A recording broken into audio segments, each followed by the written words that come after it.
means Ruben against Yisrael. Ruben signs on that shtar, that bill of sale that Shimon makes right his already appealed to. Afterwards, what happens? Shimon, so Ruben says, field day is mine. Stolen from by Libya and sold to Shimon. So in other words, still a lot of Shimon, still I will say in this case, this is a little bit different. In this case, what happens is Ruben goes in like claim to get this going. And not only that, Ruben brings acres. That's why Shimon would get the best. He brings witnesses. And I will say, after those acres, what happens? He dies. Okay, now what happens? Apotropos comes to Rabbi. Apotropos comes to Rabbi.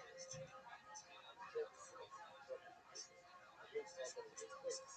Rabbi says, this is the Mishnah. Moving the son of a donkey. Apotropos says that he has neighbors. Rabbi says he has no time. Essentially, the witness is engaging to the base of what? Moving signature. Once we don't sign the document, the text is assigned to his rights. Which the Apotropos says is going to that. Which one is going to be went ahead and actually went ahead and sold that outright sold to Shimon a strip of land. A strip of land. Okay, so now what he's telling me is moving signed the document, he wasn't taking his rights to the rest of it. What was he acknowledging? That Shimon owns a strip of land on field A that borders on field B. But that in no way he's taking his rights to the rest of field A. That's good. But Rabbi says, okay, that's fine, so you can pursue your claim on the rest of field A. But what? You have to go ahead and at least leave in Shimon's possession what? The strip of land. To which Apotropos says, well, what's happening? He's going to the story. Moving bought back the strip of land from Shimon. He bought it back. To which Rabbi says, it's a very interesting point because for this side, this is the Kasha also says, why? They put down the sale this part. This is the Ruben.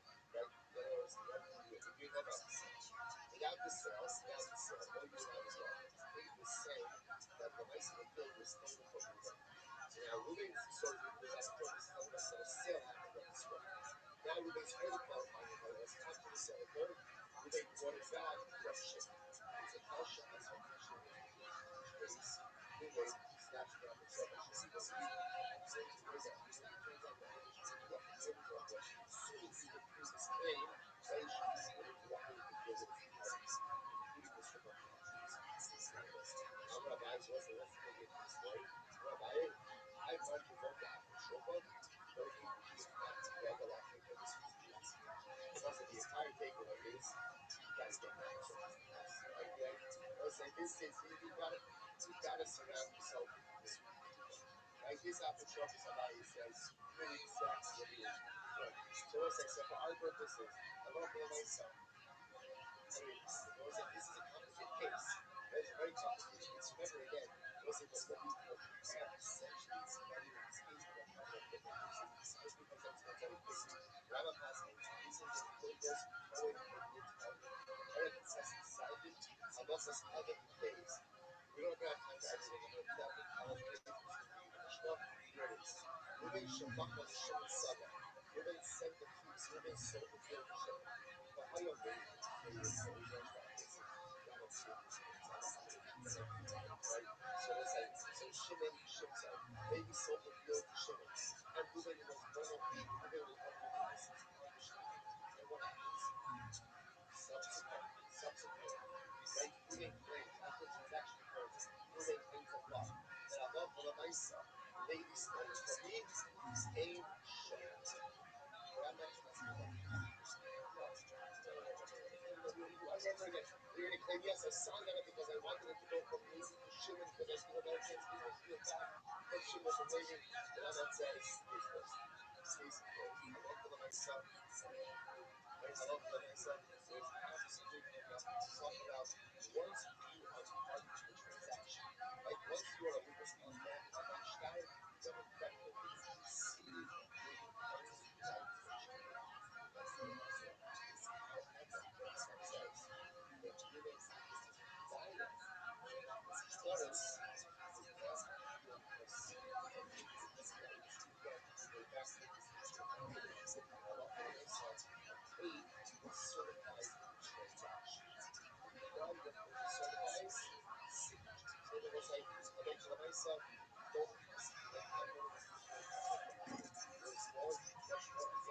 What's the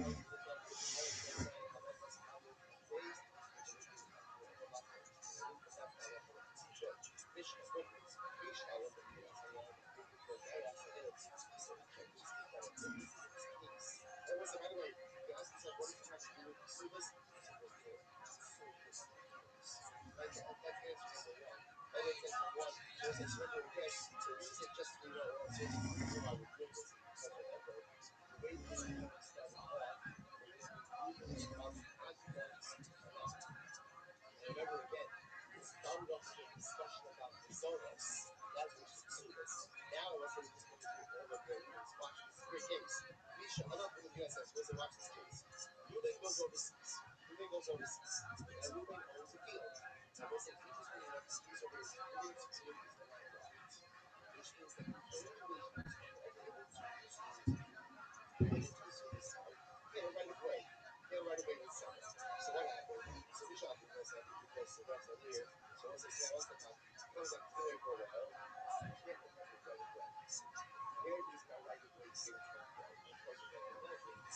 None of the natives are being put. I know this obviously well. Well, I'm going to speak about that. Well, off the left of there. So I go over. Near the close. Sorry. I go says, look. Sit here, please watch it. Figure out what is the shortest way to get into and let's assume that we can easily establish right away. It's unsafe. You can go over to the other or you can cross up. You have a choice. You have a choice. Either go ahead and follow everything that Moshe did before, that's why. Right, brother, it's right, it's right, that's why. Figure out where to find. So again, this is actually, someone say, listen, Ruben, you went overseas, you lost your connection. The burden was on you. So pretty much, again, no one has to do anything. So you're going to have to find, figure out ways to negotiate with not far away. So my time is Rabbi, Shab is out. Because I understand. What's the logic of Rabbi? See, what's that? The reason why Rabbi position has the same thing. If there's one thing we know is that what? It's that what? Ruben would have a right of way. Have a right of way. Like, listen, I'll tell you this. It's kind of today, even today, the right of way agreements are like looking cheap, simplest parts of a real estate transaction. None of them have right? In any event, so the says it's not coming to him. Obviously, he has a right of way. This was his field. He used the deal. He was getting covered. So there was a right of way agreement. So I go to say, listen, logically, he's going to take the easiest passage. So just assume that's the path he had. Was logical, Rabbi.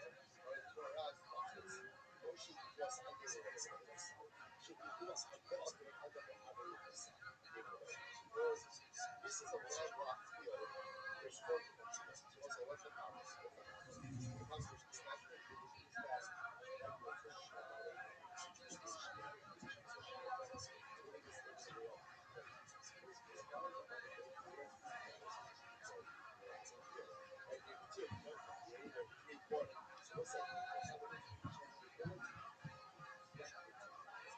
this is what it is. There's no right of way exists, but you may have to figure out one second. He might not daffle. If that's the case, then again, why does Admon say that we make the shortest right of way? Rabba, perfect. The Hakal, the Asim, the Hakal. So the Hakal, the Asim, the Hakal, to the Hakal, if you walk the whole respective towards what four other people, or for that matter, four people, one goes from one person. Everyone agrees in that case, each party can deflect someone else.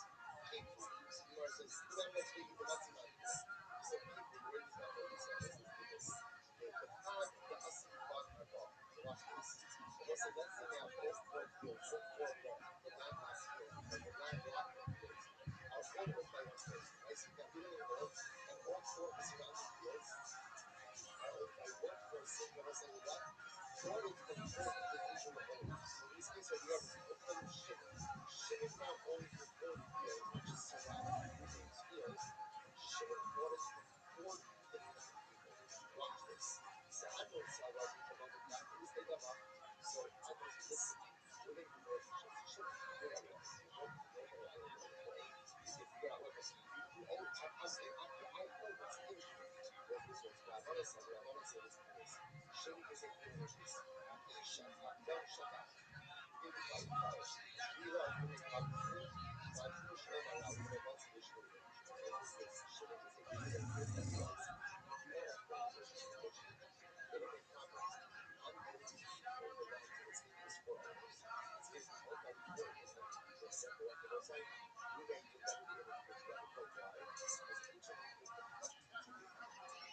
Negotiate. You can negotiate. But if you're going to claim Magia, based something's supposed to be, I'll simply go out and turn the light, you will be stuck there. Follow. So the Gemara says, it says, Who Damalu, so let's say quickly, I'm going to finish off the second. Who Damalu is college, the guy says, Who Damalu, Tigla Libras. What's this for us? The guy is moving, the guy, right to play dice, he says, I want my brother to repent the country.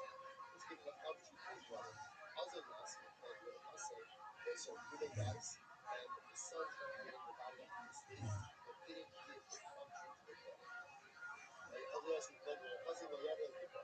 So they say, the neighbor, I must listen. So they say, one, they say, one, they say, one, they say, one, they say, yeah, I reckon the one I want to have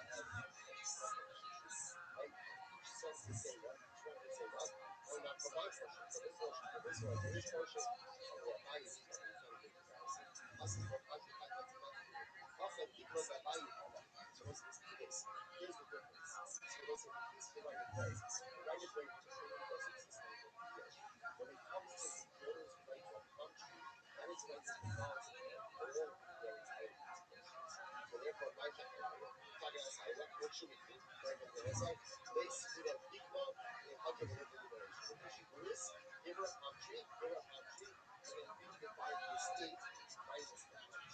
That's what should happen. Okay, let's say very quickly, and then sons, whatever they stop. Who's on the road? Big one, the grass. I said, let's stop over here for today. We'll just pick up on this very last piece of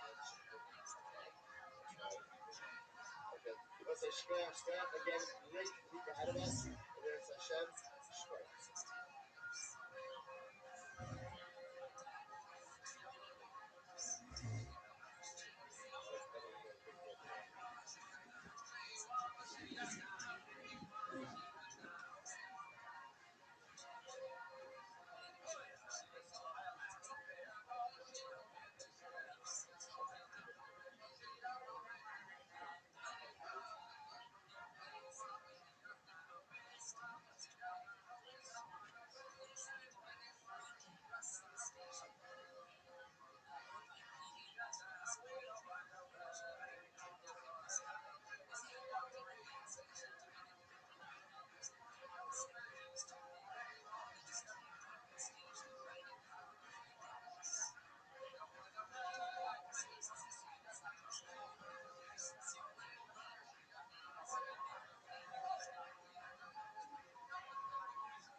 Alright, guys, say, the one that let us begin.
So the basis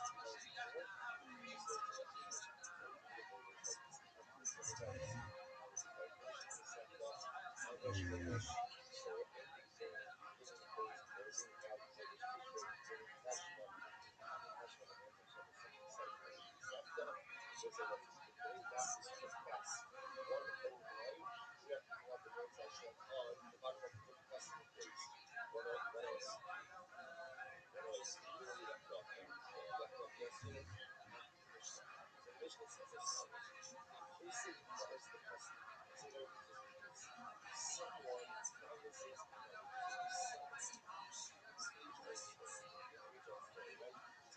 Someone promises money to his son. Let's take it the case.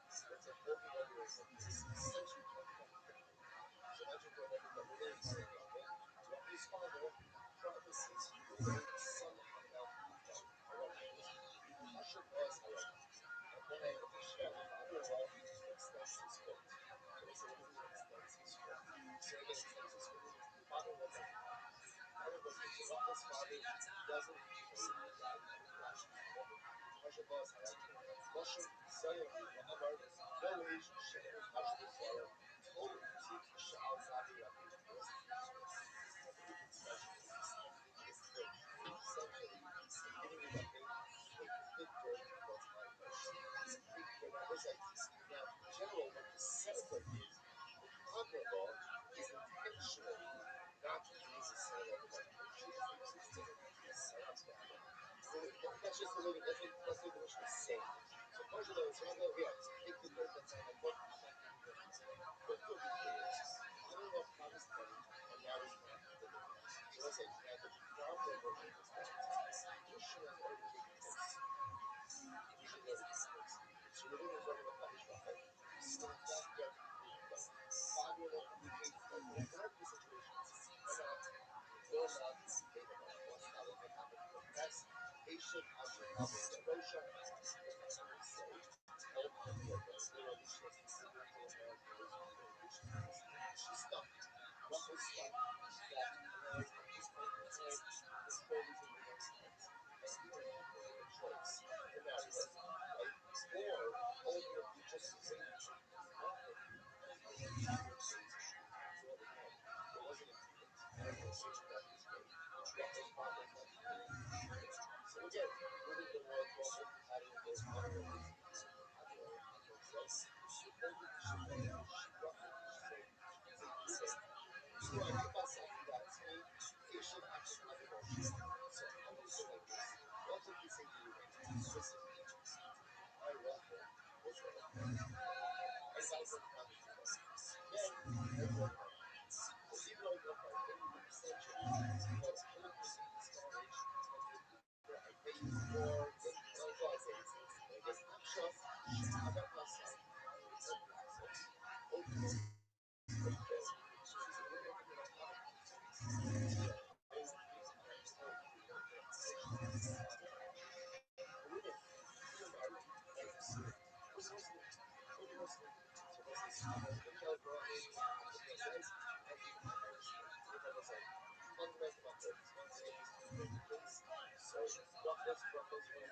to Ruffles' father promises Ruben $10,000. Like that's the agreement, that's the vow. Ruben does the issue. Now father-in-law says, I'm not giving you, I'm not giving you, I can't give you, I won't give you, whatever it is. But this he's not giving. He's not giving. So now I would say Ruben has every right to essentially hold Ruffles in this marriage until her father decides to marry. Until father decides to marry, and ultimately he doesn't marry. So then Ruffles goes to court or we're going to see the petition. Ahmed says that it's not right. Right?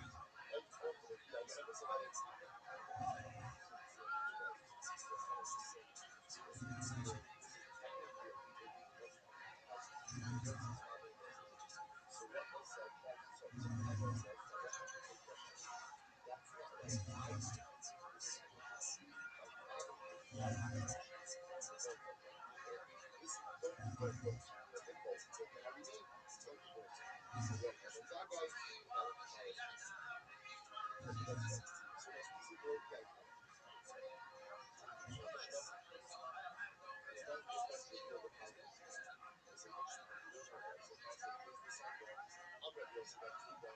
No method to happen to comment on basic price to hustle.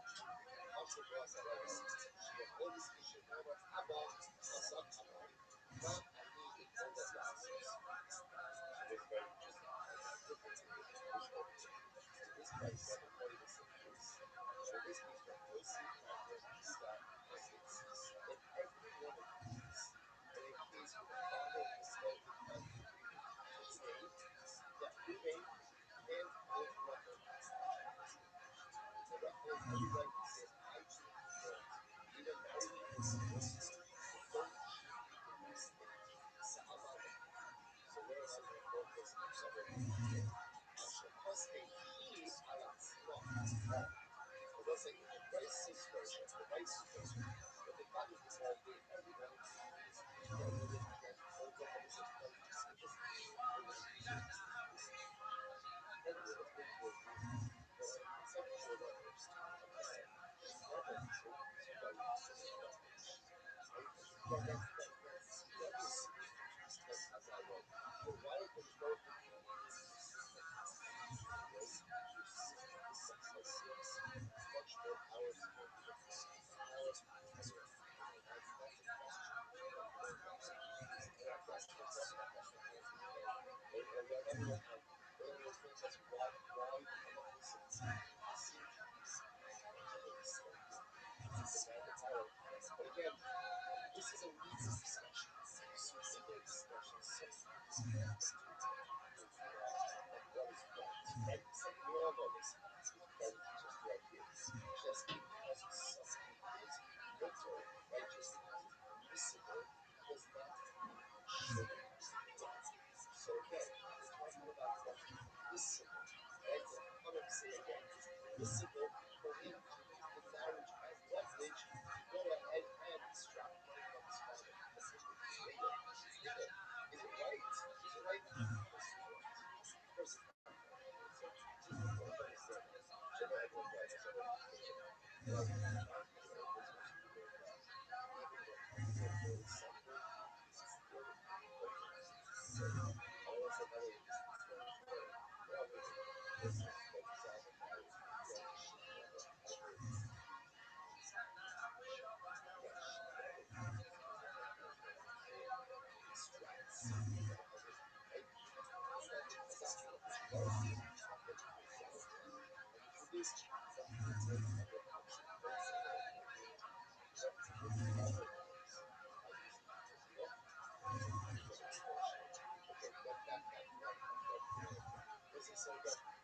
So the nice side, rice is a different piece, right? So rice is kosher.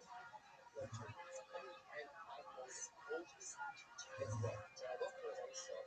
There was your father who made the donation originally to Reuben, and then the father divorced. Or almost the way it was again. The fifth was okay, whatever it is.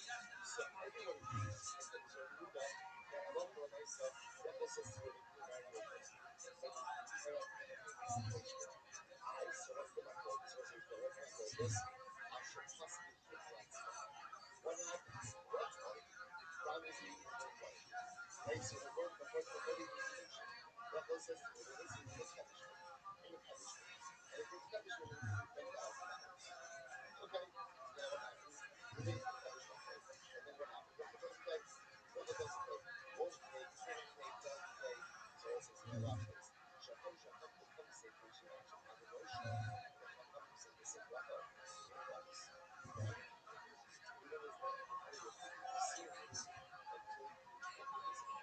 So we will look at until you Rabbi figure out how to satisfy the obligation you have to Adon says, before the Ishikola, specifically is what it says.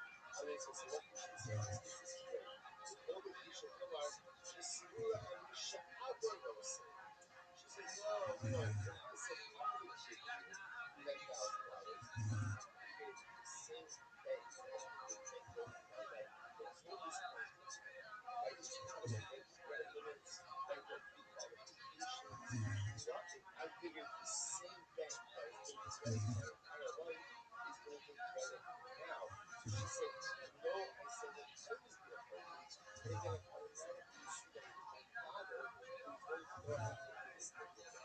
But I'm sure she was saying, I'm like, but I'm looking at myself. So you know, it's important. So she said, what do you want to do?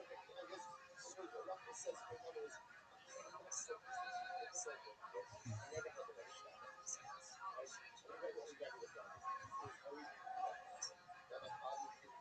Basically, that's the closest relationship. Even married or divorced. So I want to say, so I just want to point out here because remember this thing like there's two versions of this. My friend, in our Mishnah's version, in our Mishnah's version, right? The Machlokes case is where the father of the bride, the father is promised and then doesn't pay. Chachamim say, okay, we don't whatever the father is, the shver pays that. Right? Asmon says she can say the name of the divorcing or marriage, but don't hurt keeping this witness. Right? Yoitzena says, no, in that case when the father is involved, everyone agrees that divorcing or married is either what's the Machlokes case? The Rothschild promises the her. So the Chachamim say, listen, Rothschild made a promise. Make good on the promise. He made a promise. He has no obligation to it. He can enjoy everything about it. Admiral says, no, no, no. When Rothschild says, I made a promise to my father, I'm lying to my father. So ultimately, don't make it against you. Why are you going to divorce me? Tell me. I don't know yet. And then Bill says, I think we're saying the guy says, also, people go, I'm going to forget. Again, in the guy says, I'm going to forget it. Tana, what Tana is this? What I try to do, when is this so, when is this so sensitive? What I try to do, if you don't know what happens, I like to both of them. Let's say, when is what is this, right? This was in the place, right? Everything that was done to what was a Tana, the minor, in the force of the hope of divorce. So God says, hope of the force you to what?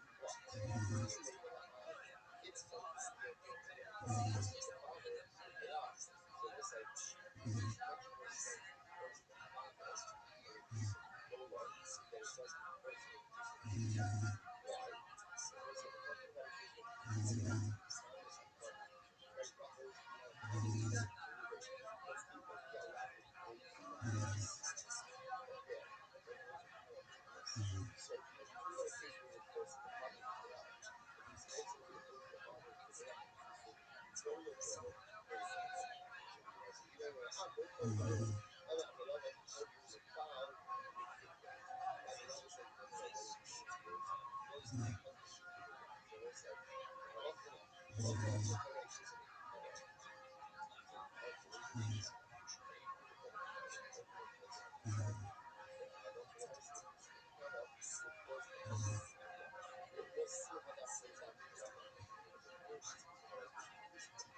But the first one of which is let's finish this upset of that so Amar Yitzchak ben Elazar Rishon some of the Shalom of Yahweh so let's say now we go back to the Mishnah. Anytime this time that the Rabbi says, right, anytime you find that the Rabbi says Allah follows Amor, Allah follows Allah follows Amar Rabbi Rabbi this is Brisa. Is that true? The Brisa just the Mishnah. So now we're saying whenever the Rabbi says that Allah follows Admon, then Allah follows Admon. Is that true just for the Mishnah? And the Brisa says no. Amar Rabbi Meir the Mishnah. Did I say just to the Mishnah? This is what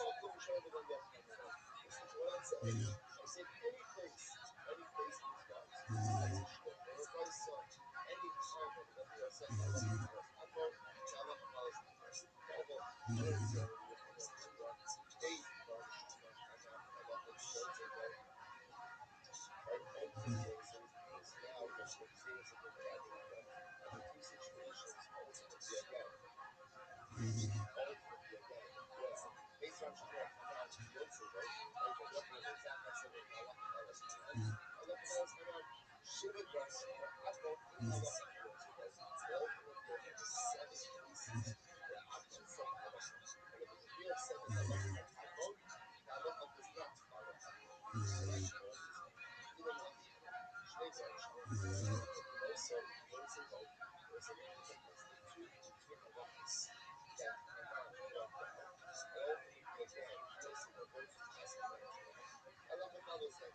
Shiva Darshana Admon, anytime the husband knows it, or Yosef are seven pieces that are brought down Admon, halacha follows Admon, or ultimately one is passed down to Admon.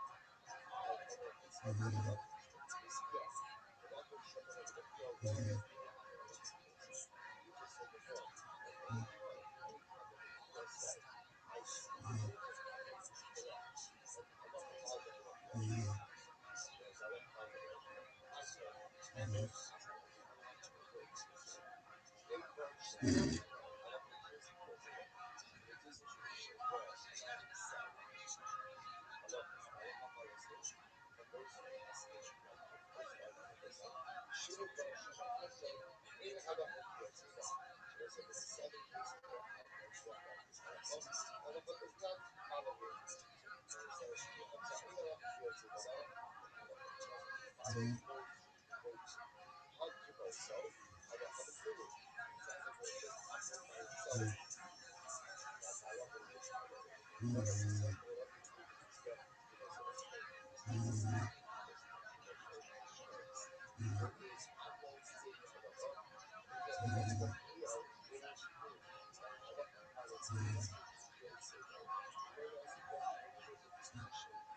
One is like Avo, was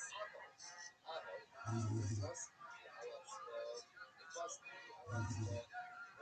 Toyada, Arifrey, Action, Kunsa, Nasha, Maswa, so that's a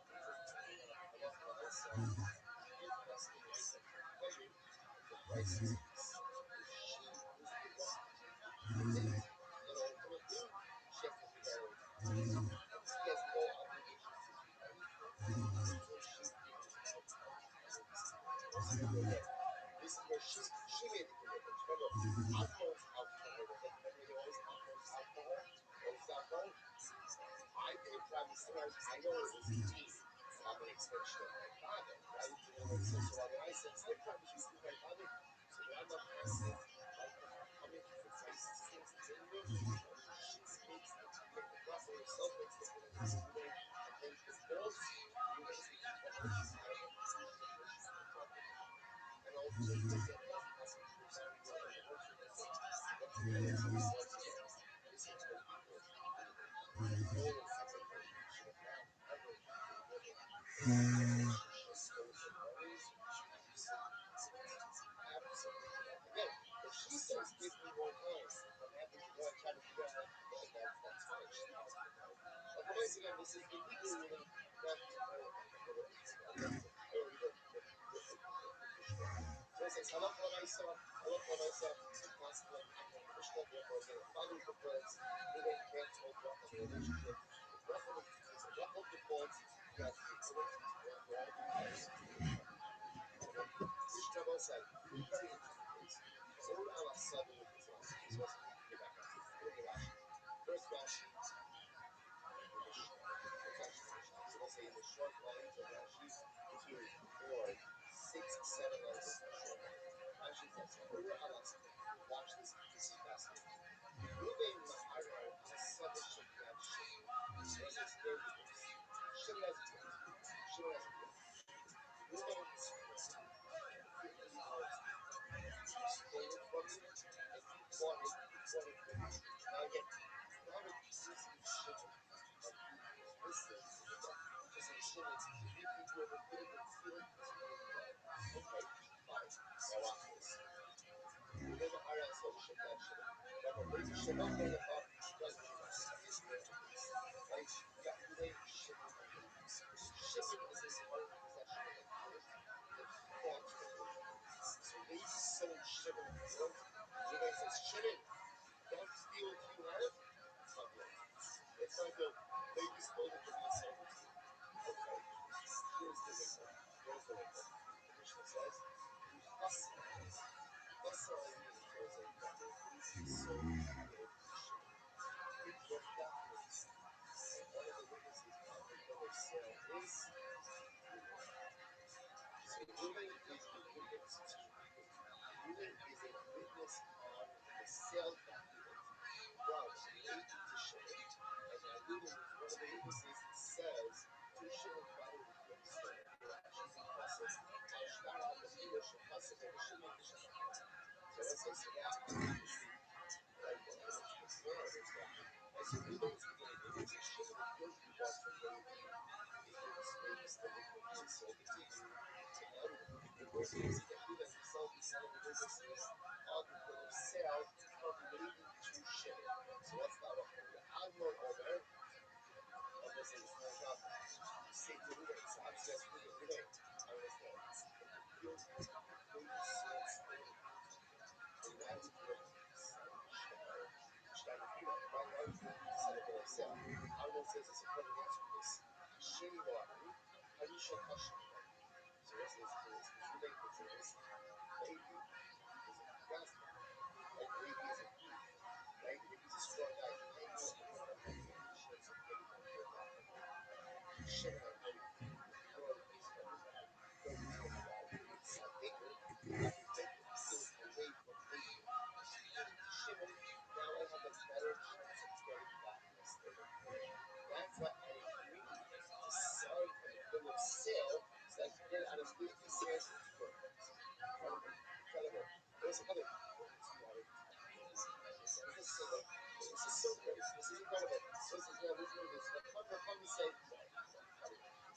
said, I'm sorry. Well, what did you do?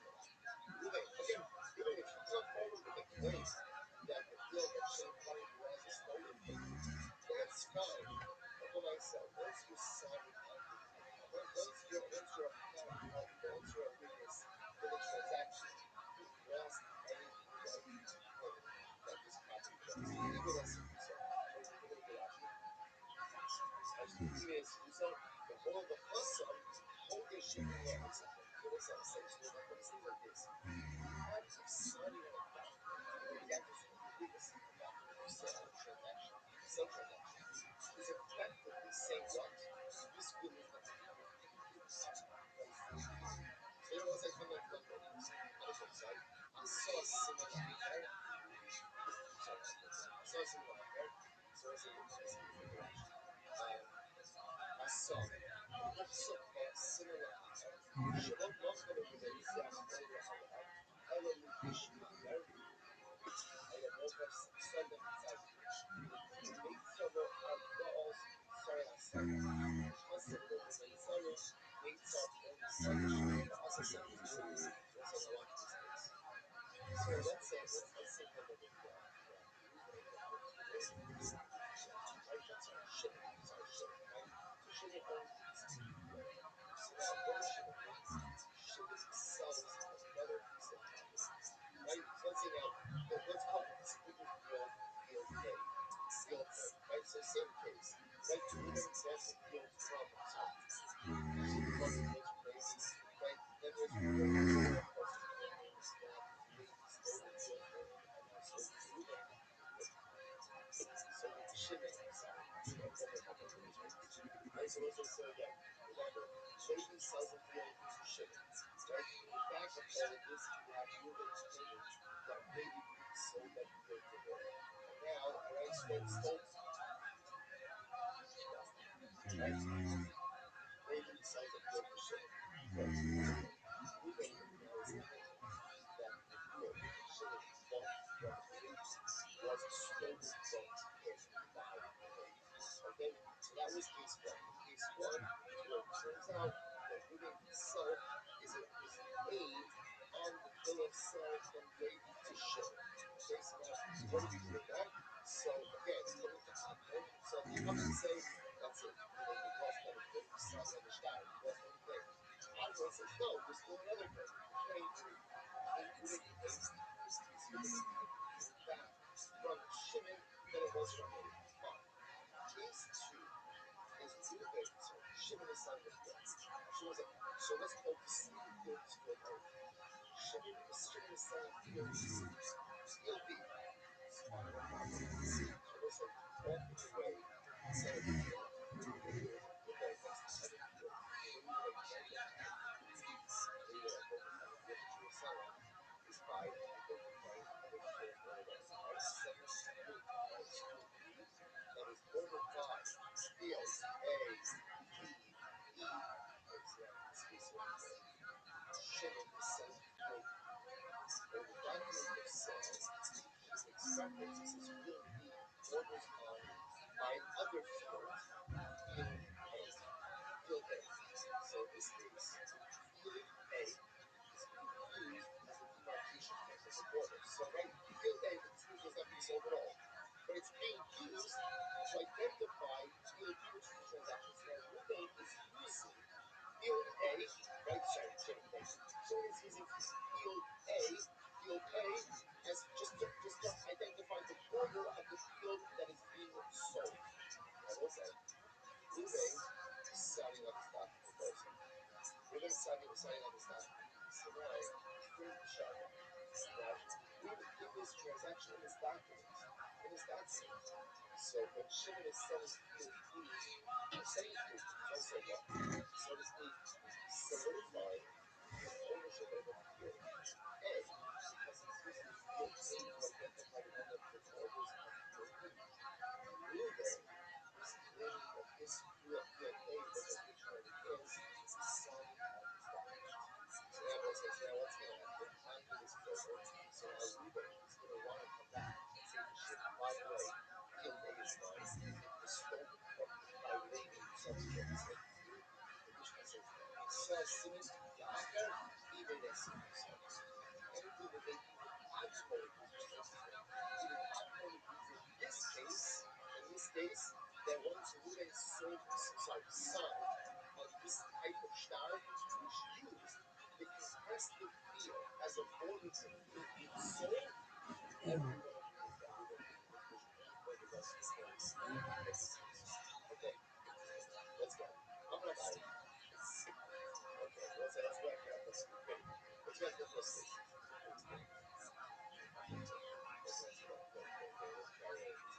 So as I said, the truth is, because we have to understand how the truth is, and the truth is, right? So the truth is, as well.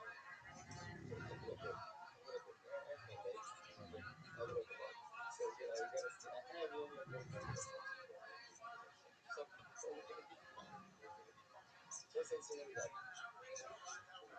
Once they said, since one of my advisors was saying, focus on this book. Once again, let's just get back to this war. Right? Shimon purchases a field from Levi. There's a document, right? The document says that Levi says it. Shimon, one of the witnesses is Reuben. Reuben then comes after the story, Reuben comes to Shimon and says, Shimon, field mine, Levi stole it from me.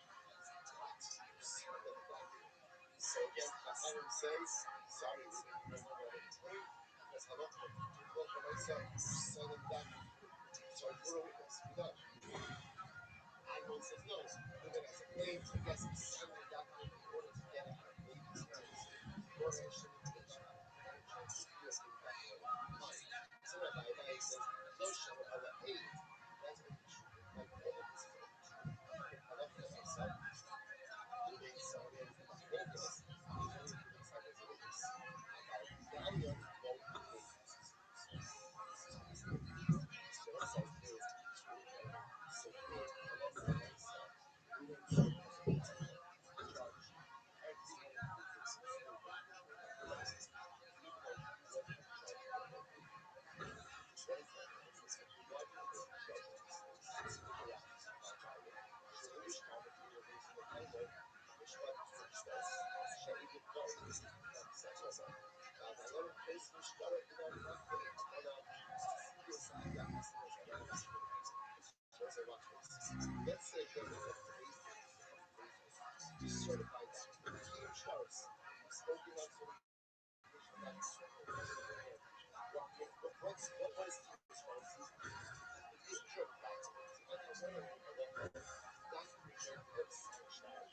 That's credible. So the Bible means there's not a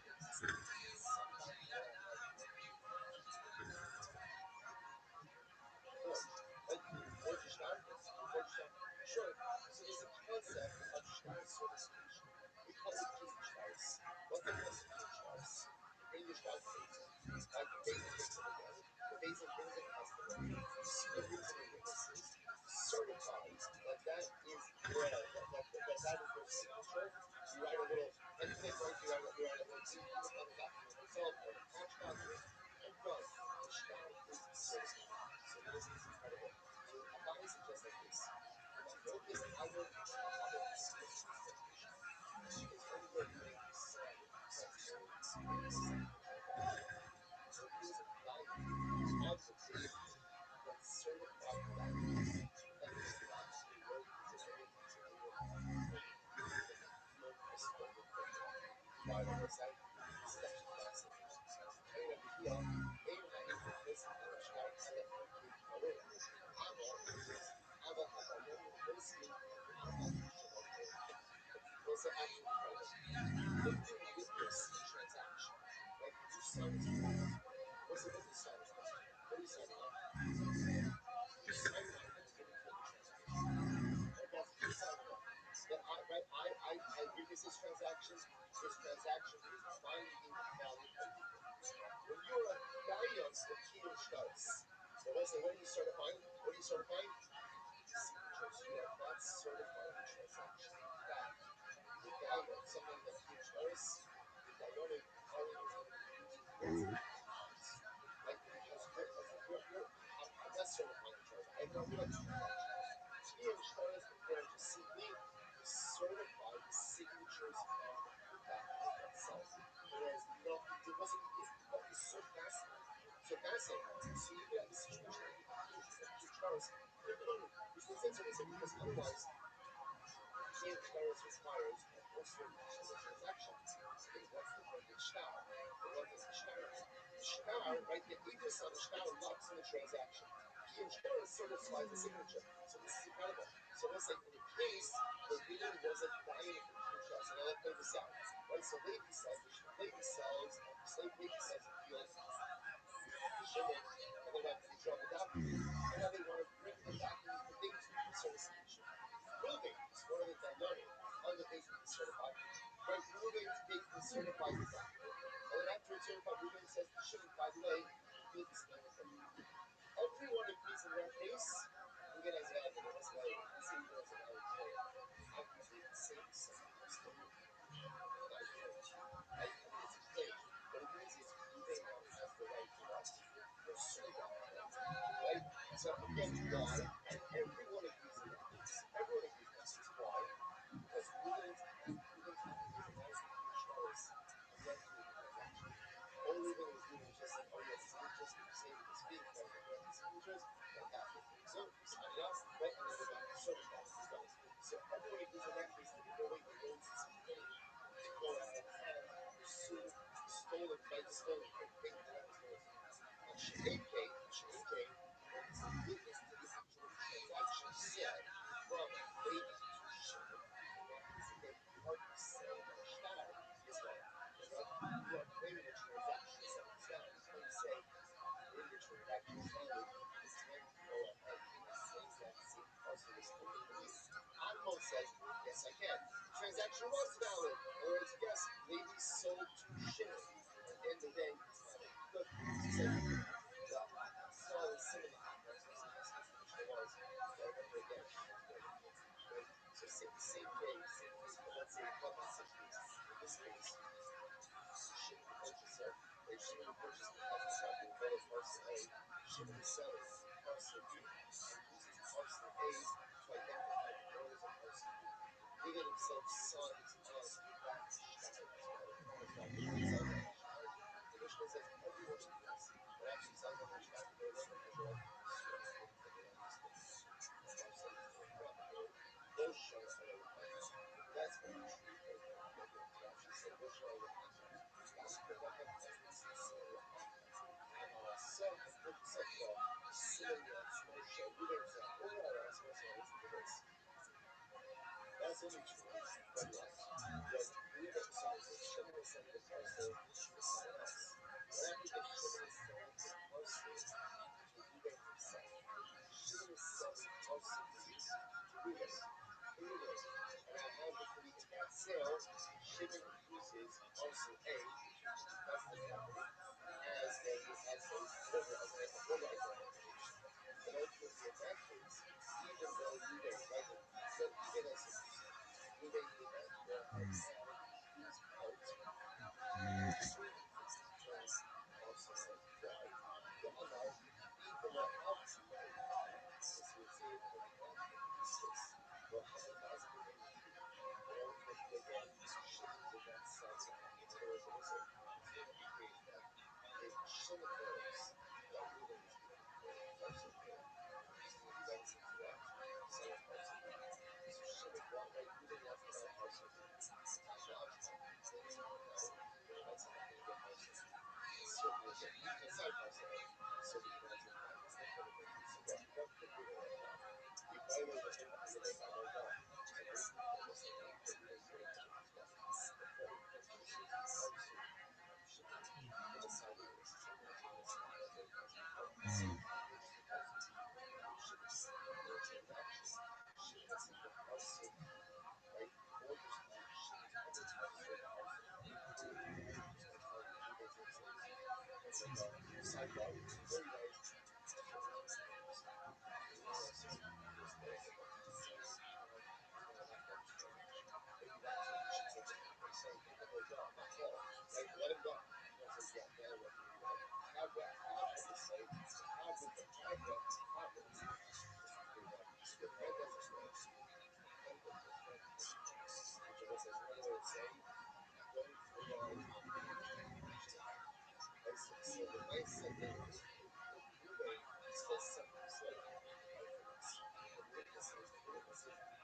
say something. And what's going to happen is going to be what? It's going to plug the whole transaction. Now, how so you plug it down? Good, that's a result. So I'm a result. Now, we got cylinder bar. So what's this nice Guinness? In this case, because they did that episode, these are euros. So let's go back to this episode. This is just a use of deal. So remember, let's go back. The Mishnah said that in a case where Reuben is now signs on a shtar. Right, is a witness to the document where Shimon is selling parcel B to another party, and with parcel B he's using parcel A, that's the parcel, as one of the brothers. And Reuben sells on that document. Reuben is right to own the other parcel A. That's only true. Now I use a qualification. That's true if Shimon was selling it to another party. But if Shimon was selling it to Reuben himself, so Reuben doesn't object to the use of parcel A as a border. That's because Reuben doesn't want to cause a jeopardy in the whole transaction. So it's like, I never the original case. Who does us with that? So it's like, let's take the Mishnah's original case. Right? So the Mishnah's original case. Halacha l'maaseh now, that Reuben is a weight on the shtar where Shimon is selling parcel B. He's using parcel A as its border. So what happens? Here are Hashem. So it's like, the transaction happens. Now what happens? So Reuben comes, by the way, parcel A is mine. Parcel A is mine. But what happened? Shocking. Reuben died.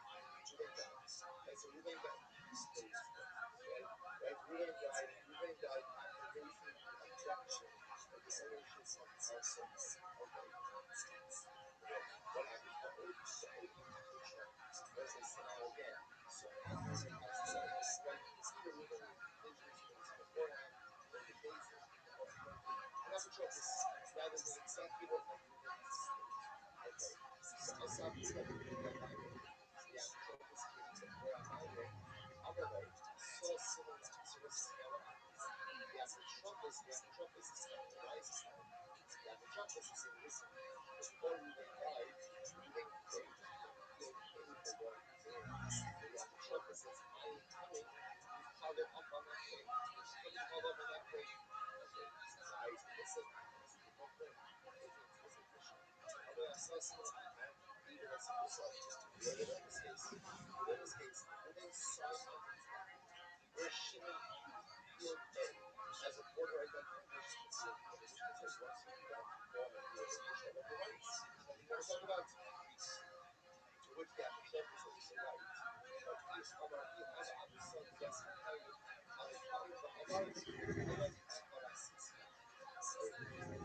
Very interesting. So let's say the apotropis says, well, this is still right. He says yes. I signed on a document where Reuben used field A as a border for field B. And the only thing I was agreeing to was that perhaps Shimon owns a viral strip of field A. A viral strip of field A. That's what he owns, and that's what he owns. Very good. That's field A. Shabir Kabbat. So he figures that's a good payoff. Rabbi Yochanan, Kod, Amar Kolak Aparasisi Lachak, Dama. So listen, it's actually very interesting. Very interesting. That the point over here, the point of this one is that halacha l'maaseh, right? That if I go ahead, Rebbe says, let's say I sold you a field, right? And the field is mine, and the only thing I sold you in that field was the power strip. Such a claim could actually be duplicity. So you might say, see what's happening over here? In other words, Reuben signed on this document that where Shimon was selling a field to one party, Shimon was selling field B. And field B was sold with a border identification of field A. Reuben signed on it. The transaction happened. Reuben said, by the way, field A is mine. Only accompanied by Reuben. After that, Reuben dies. Apotropis comes along and says, tries to sign up the affairs between Amayim. And the Apotropis, listen, Reuben claimed this only field was his. Amayim says, that's fine. It was his. But what signed on is a mission. Right? So Reuben signed on that document. And that document is field A as a border for field B. That was taken for that extra field. To which the Apotropis says, no, that's a usurping claim. All Shimon owns in that field was just the narrow strip. That's what he was identifying as the document. To which Amayim says, that's a good payment. But still arguing with us,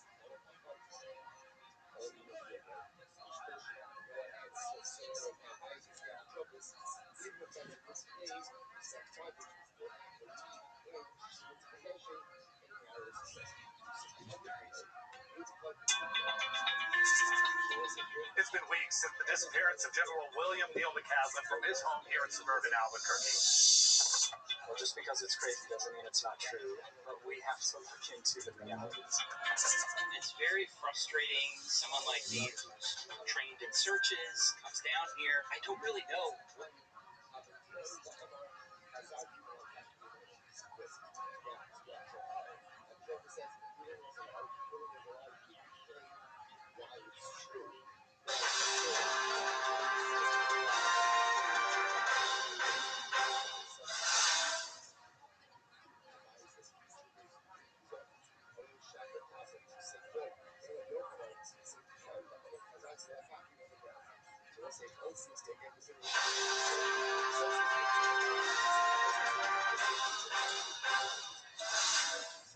Get up!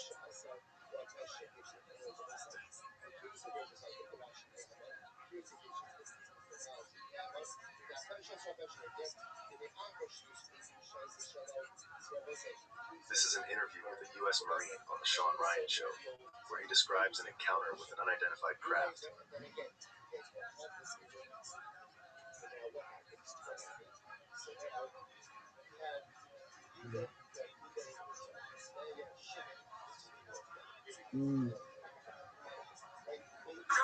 Podcast check it out. The jump. Experience. Trained by Jacob of the podcast. Okay. Hey, Joe, great to see you again, Bob. Same here, long time. Joe, you are still to this day the most watched ever podcast we have ever done that's on YouTube. It's just unreal. It's unreal. It is unreal because it shows you how many people are just absolutely fascinated by the story. And what you guys have done in this new film is essentially recreate S4 and using AI, recreate you as a young man in these experiences that you had. And it was really excellent. Luigi, you're the one who put the film together. You figured it all out. And first of all, what was the technology that you guys used to recreate everything? Yeah, I just want to say there's about 10% AI in the film, but there's 90% Blender, and that's actually handmade CGI. So everything you see is all handmade, and even the de-aging of Bob Lazar, we scanned Bob, we went over to his house, scanned his face, took a process of de-aging him through that, then creating a digital model of Bob in different ages, and then placing him in the environment, and then in some instances at the very end, we perfected or kind of put a bow on it with a little touch of AI, but the whole thing is handmade. So the craft, the environment, the papoose lake, the facility, the equipment, and the people were all made. And some of the people are actually real actors that we put in there. So it's not, there's one of the guys that is Barry in the film is a guy called Luis Martinez that's been working with me for the past 10 years, and he laughs at it because he goes, I can't believe I'm Barry, so. Does he look anything like Barry? Actually, he does. He does. That's why we chose him. Yeah. Where's Barry, the actual Barry now? I don't know, I kind of thought at one point, after all this happened, we would at least hear from one of those guys. But I never heard from anybody after the initial release of all the information. It seems like, well, I don't know, if people are able to keep secrets for this long, it's got to be very difficult to just blurt it out. Like, if you're holding on to a secret for 20, 30, 40 years, it's like, I guess these guys were lifers, though. yeah. I mean, they spent most of their time there. They spent at least 2 weeks at a time and had 1 week off. So they stayed at the base. I mean, these guys were hardcore. I had just come in on a project, so I don't know. I don't know what happened to him. I'd love to know. I suspect that Dennis Mariani, my supervisor, died. I've seen people track him down, all the way to point to speaking to his family, and they said, yeah, he had some classified job out in the desert or something. They shipped me his gravestone and stuff, so, at least they were able to track him down. But I've never heard of any leads on Barry or Renee or anything. What is it like seeing the recreation of it in a film? Because, I mean, it essentially was your direction, for lack of a better word, your description of it, you telling them exactly how everything was laid out, and then once they recreated it, what is that feeling like when you watch it? Well, the final product is absolutely mind-blowing because, as I've said to Luigi, it looks like you guys downloaded that out of my brain. I mean, you could describe something 100 times, and until you actually make a picture, it doesn't become clear. But, this took years. I think it was like 5.5 years from when I first met Luigi, and he said, yeah, I can do this. And the quality kept improving to where he started showing me pictures, and I went, Jesus, that's really it. It's not really it. It's really it. And, I mean, it blew me away.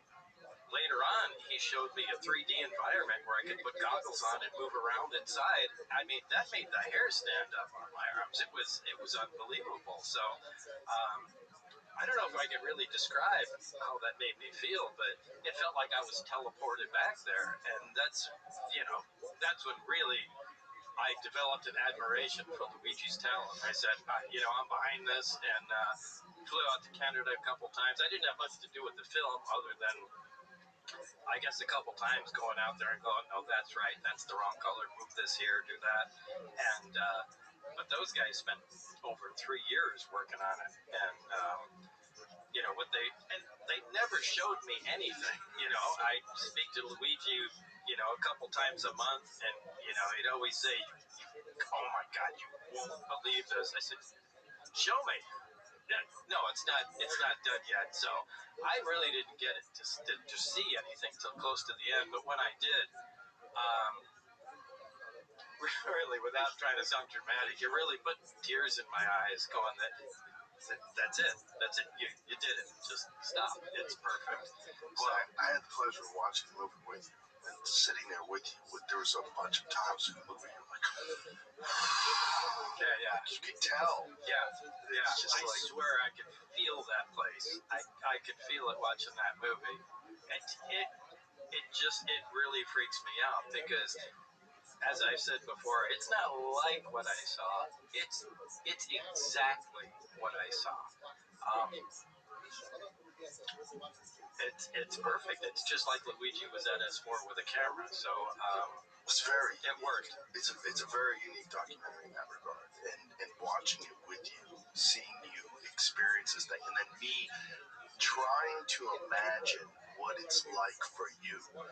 You're this young scientist who gets brought in on this thing without much explanation, and then all of a sudden you're confronted by this craft. And the way it's broken down in the film, you get to actually see you viewing this thing and being in the presence of this thing for the first time. It's just, I could just only imagine what that must have been like for you.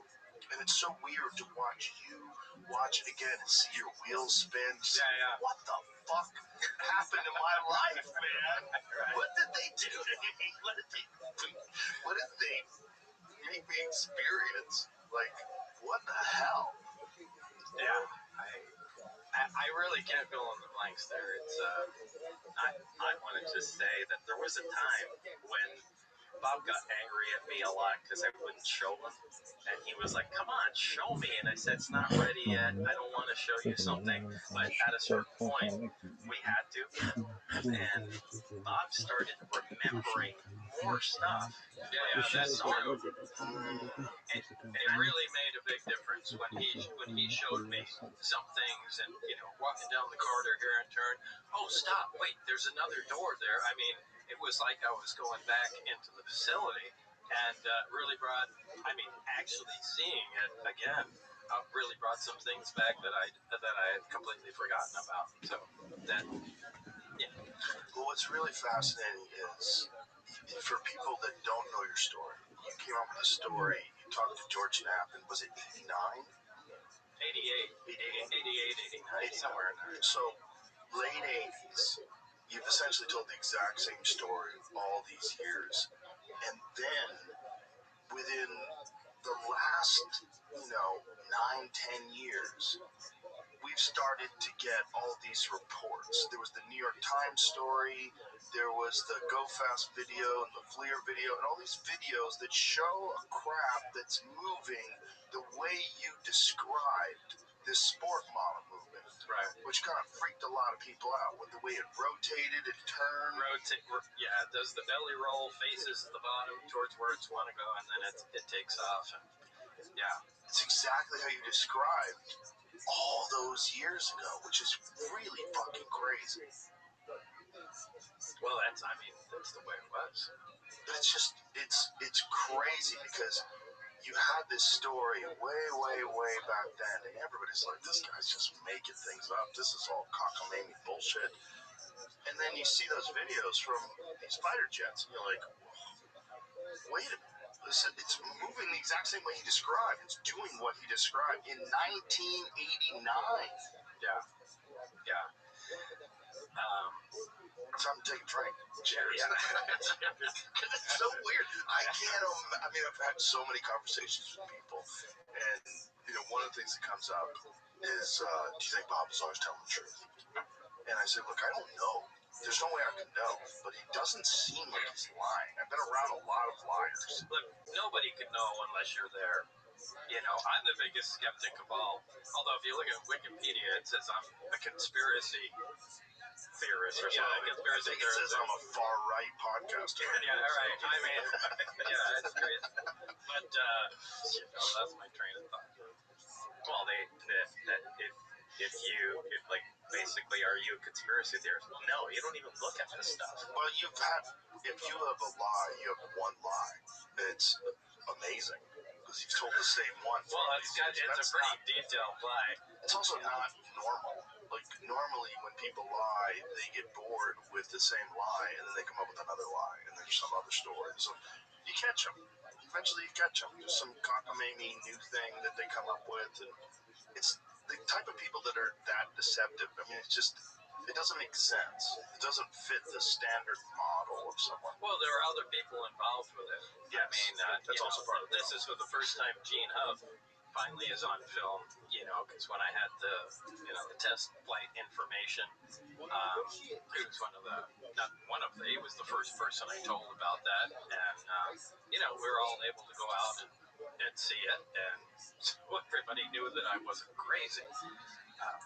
It was, and then also all the confirmation that you were being fucked with. That when you're in the gym, they would show up and open up your locked car doors and open your trunk and leave it there, so you go out there and see it. They'd go to your house when you weren't there.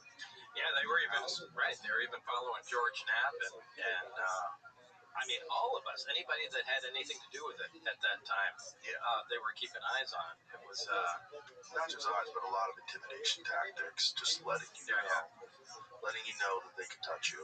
Yeah. So I've really worked for decades to push this out of my mind, so it's always tough to bring it back, and pretend to talk about it. And although it might be funny now, it wasn't funny then at all. It was a really stressful time, and still is a very stressful thing for me. I know it's so many years ago, but do you remember the thought that came in your mind when you realized that it wasn't ours? Do I remember the thought? I remember the experience. Yeah, I remember the feeling of recognizing, because initially you saw the American flag sticker. Yeah, when I saw the American flag, when I first went in, the first time I went in through the hangar door instead of around the back, slid my hand across it, saw the American flag, and I thought, oh my God, this explains the UFO nuts, It's ours. Yeah, this is ours. This is a new top secret fighter. We came up with a new propulsion system, and, it explains everything, because I never believed in flying saucers. I thought people were nuts. But when they started reviewing everything with me, I was trying to replace somebody, or they were trying to use me to replace somebody as quick as possible. And they had two directives. One was to Directive 1 was to duplicate the technology with available material at any cost, which is exact verbatim what it was. And Directive 2 was to be able to disable this technology at a distance at any cost. And, you know, once you start thinking about that, wait, don't you guys know how the thing you built worked? And it's kind of like they left that out. That this, by the way, this isn't ours. And Barry is the guy that filled me in, going, no, this is an alien craft, and we need to figure out how this works. Look at the technology here. I mean, this is decades, light years ahead of where we are, and it was a shock, really, to me. I remember going home that night and just laying in bed and reviewing everything that everybody said that day. And I really don't remember how I felt the following days, but it was just a different feeling. Like the world just changed. Yeah. It was, I don't know, I really can't put it into words. Well, I couldn't imagine what that experience is like. And it's also very strange that they would bring you in and not specifically state to you that this is not ours. They just bring you in and just give you a directive. This is what you were trying to accomplish. Well, they gave me a bunch of briefings. Everything was moving at a very fast pace, and I don't know why. I think I mentioned in the movie, right prior to I got there were Russians involved in it. You know, from what I can ascertain, there was an exchange of information, and then we discovered something of great importance, and of course, kicked the Russians out and just held on to that information ourselves. And there was kind of a knowledge vacuum there. There was also an accident, and I was told I was replacing someone that was injured. I believe he actually died. There's no record of who this person was, or has anybody ever tried to figure it out? I don't know. I don't have any names. I just know that Barry told me, you know, I'm replacing somebody that he used to work with, and he was without a lab partner for a while. So when I came in there, How long was a while? I don't know, but I mean, that brings up a good point. First of all, we're dealing with alien or another civilization technology, whether it's from another dimension, another time, another planet. I mean, who really knows? So I'll eventually get to answer the question here, but wouldn't you think this place would be more like the lunar receiving lab where everything is white? You know, so you can see a speck of dust. Everything is sterile. People are being extremely careful with what they're doing, but you're not seeing that. This is in now something akin to an aircraft hangar in the middle of the desert. There's dust on everything. People are taking everything nonchalantly. There's a friggin' poster about the thing. You know, they're here, poster there. Thank you, Luigi, for getting me. Yeah. We got to figure out a place for that. Put it in here. So. It's awesome. But I mean, they went to the trouble of making a poster. They actually think right here. That's a good place. Right there. There you go.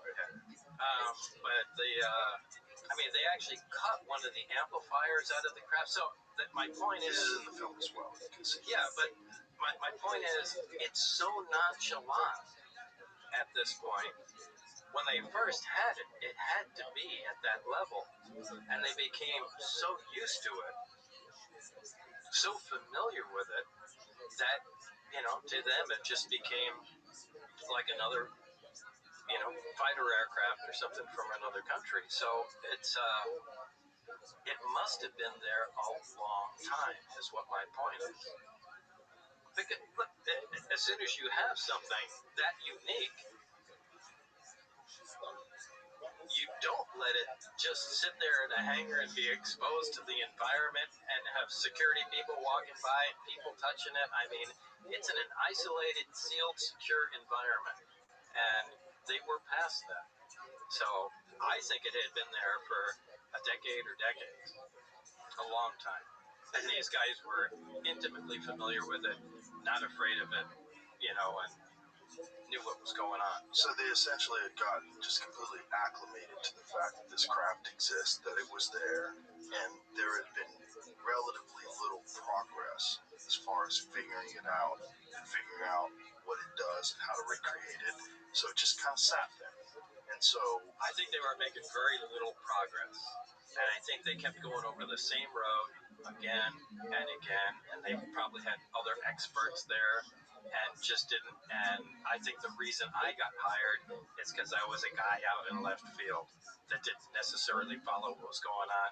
I mean, the biggest distractors in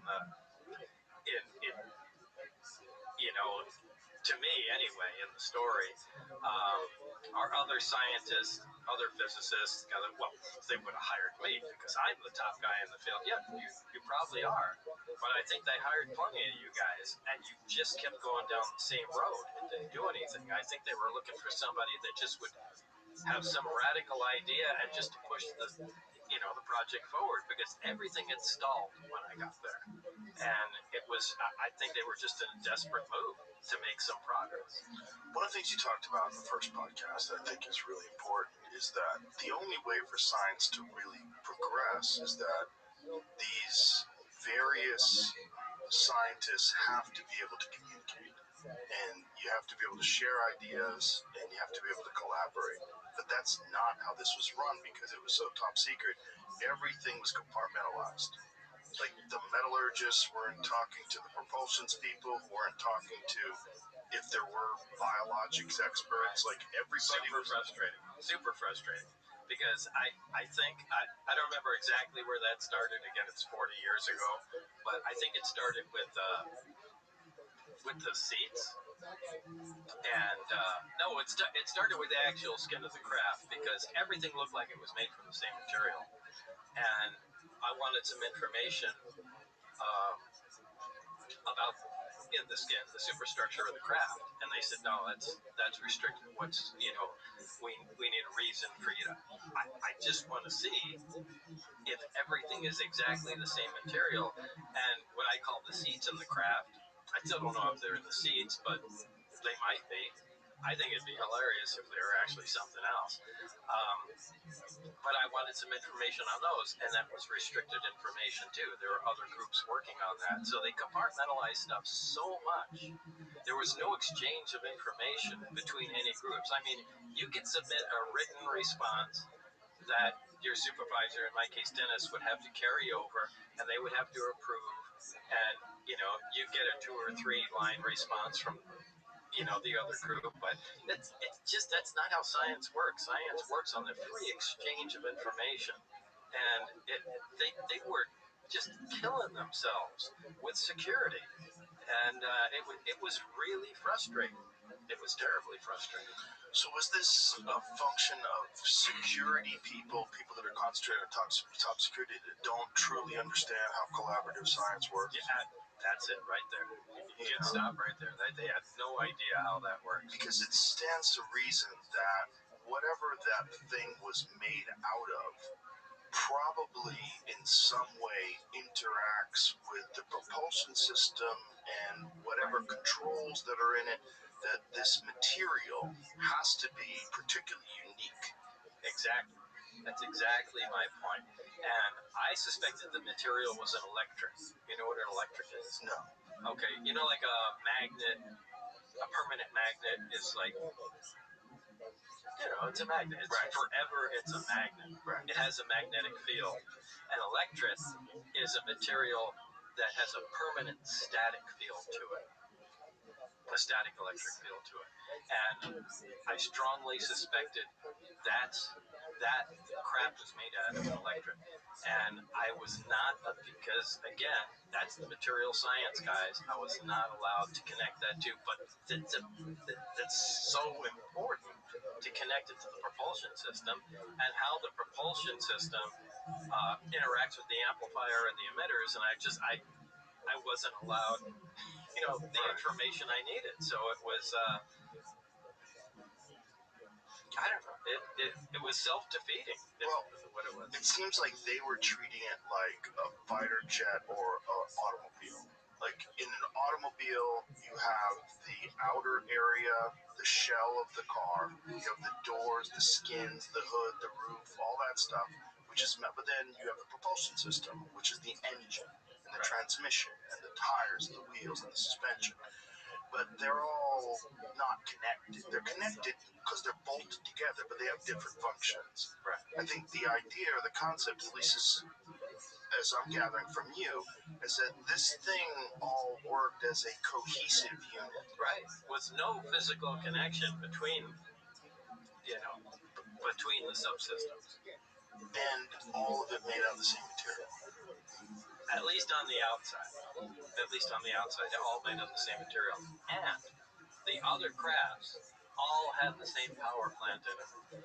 So that brings to mind, like a GM plant that makes a car with a Chevy 350 that makes, a dozen different models to it. Right. So that makes you think about, boy, is there a factory making these things? And,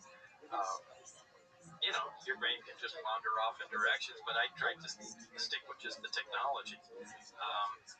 Did you know who the metallurgists were? The people that... I saw them. I know them, and Barry, we'd go to the lunchroom, Barry would point them out, And you weren't allowed to communicate with them at all? Oh, hell no. You have a lab partner, which in my case was Barry, and you're allowed to talk to your lab partner, but you can't talk to any other group. That has to go through a written request, has to go to your supervisor, and he'll bring it over to them, and they'll bring it back, and so on and so forth. But that's ridiculous. That it slows down any progress you might be making. Which is why they were probably stalled out for decades. Yeah. Did you ever expressly communicate to them that you theorized, at least, that this all can be connected? That there's something about the way the metal works? Oh, we all knew that. Because we get requests from other groups, and you can tell they're desperate, just like we are, and fighting against the system. What kind of requests would you get? Just exactly what we found out. Where is the energy being transferred here? If the reactor fires up, is there a field present around it, or is the field just absorbed into the emitter, and you can touch the reactor itself? And just little things like that. And actually that was an important thing. When the reactor is operating, is it perfectly tuned, the emitter, to where it removes all the energy from the reactor and pushes it out the bottom? And the answer to that was no. I remember that as a specific request from one of the groups. The metallurgy group is the one that we really wanted to hear from. And some of the I don't even know what some of the other groups were. But how many groups were there? I don't know. There were only 22 people there total, including myself. So I would like for you to tell Joe, one of the things that also interested me, because I built a craft, is how the waveguide worked with the ceiling and the interior, and how it blended. If you can explain, there was no telescopic. Well, this is why we wanted to talk to the metallurgist people. The reactor that sits on the bottom of the craft has a little dome over it, and there's something that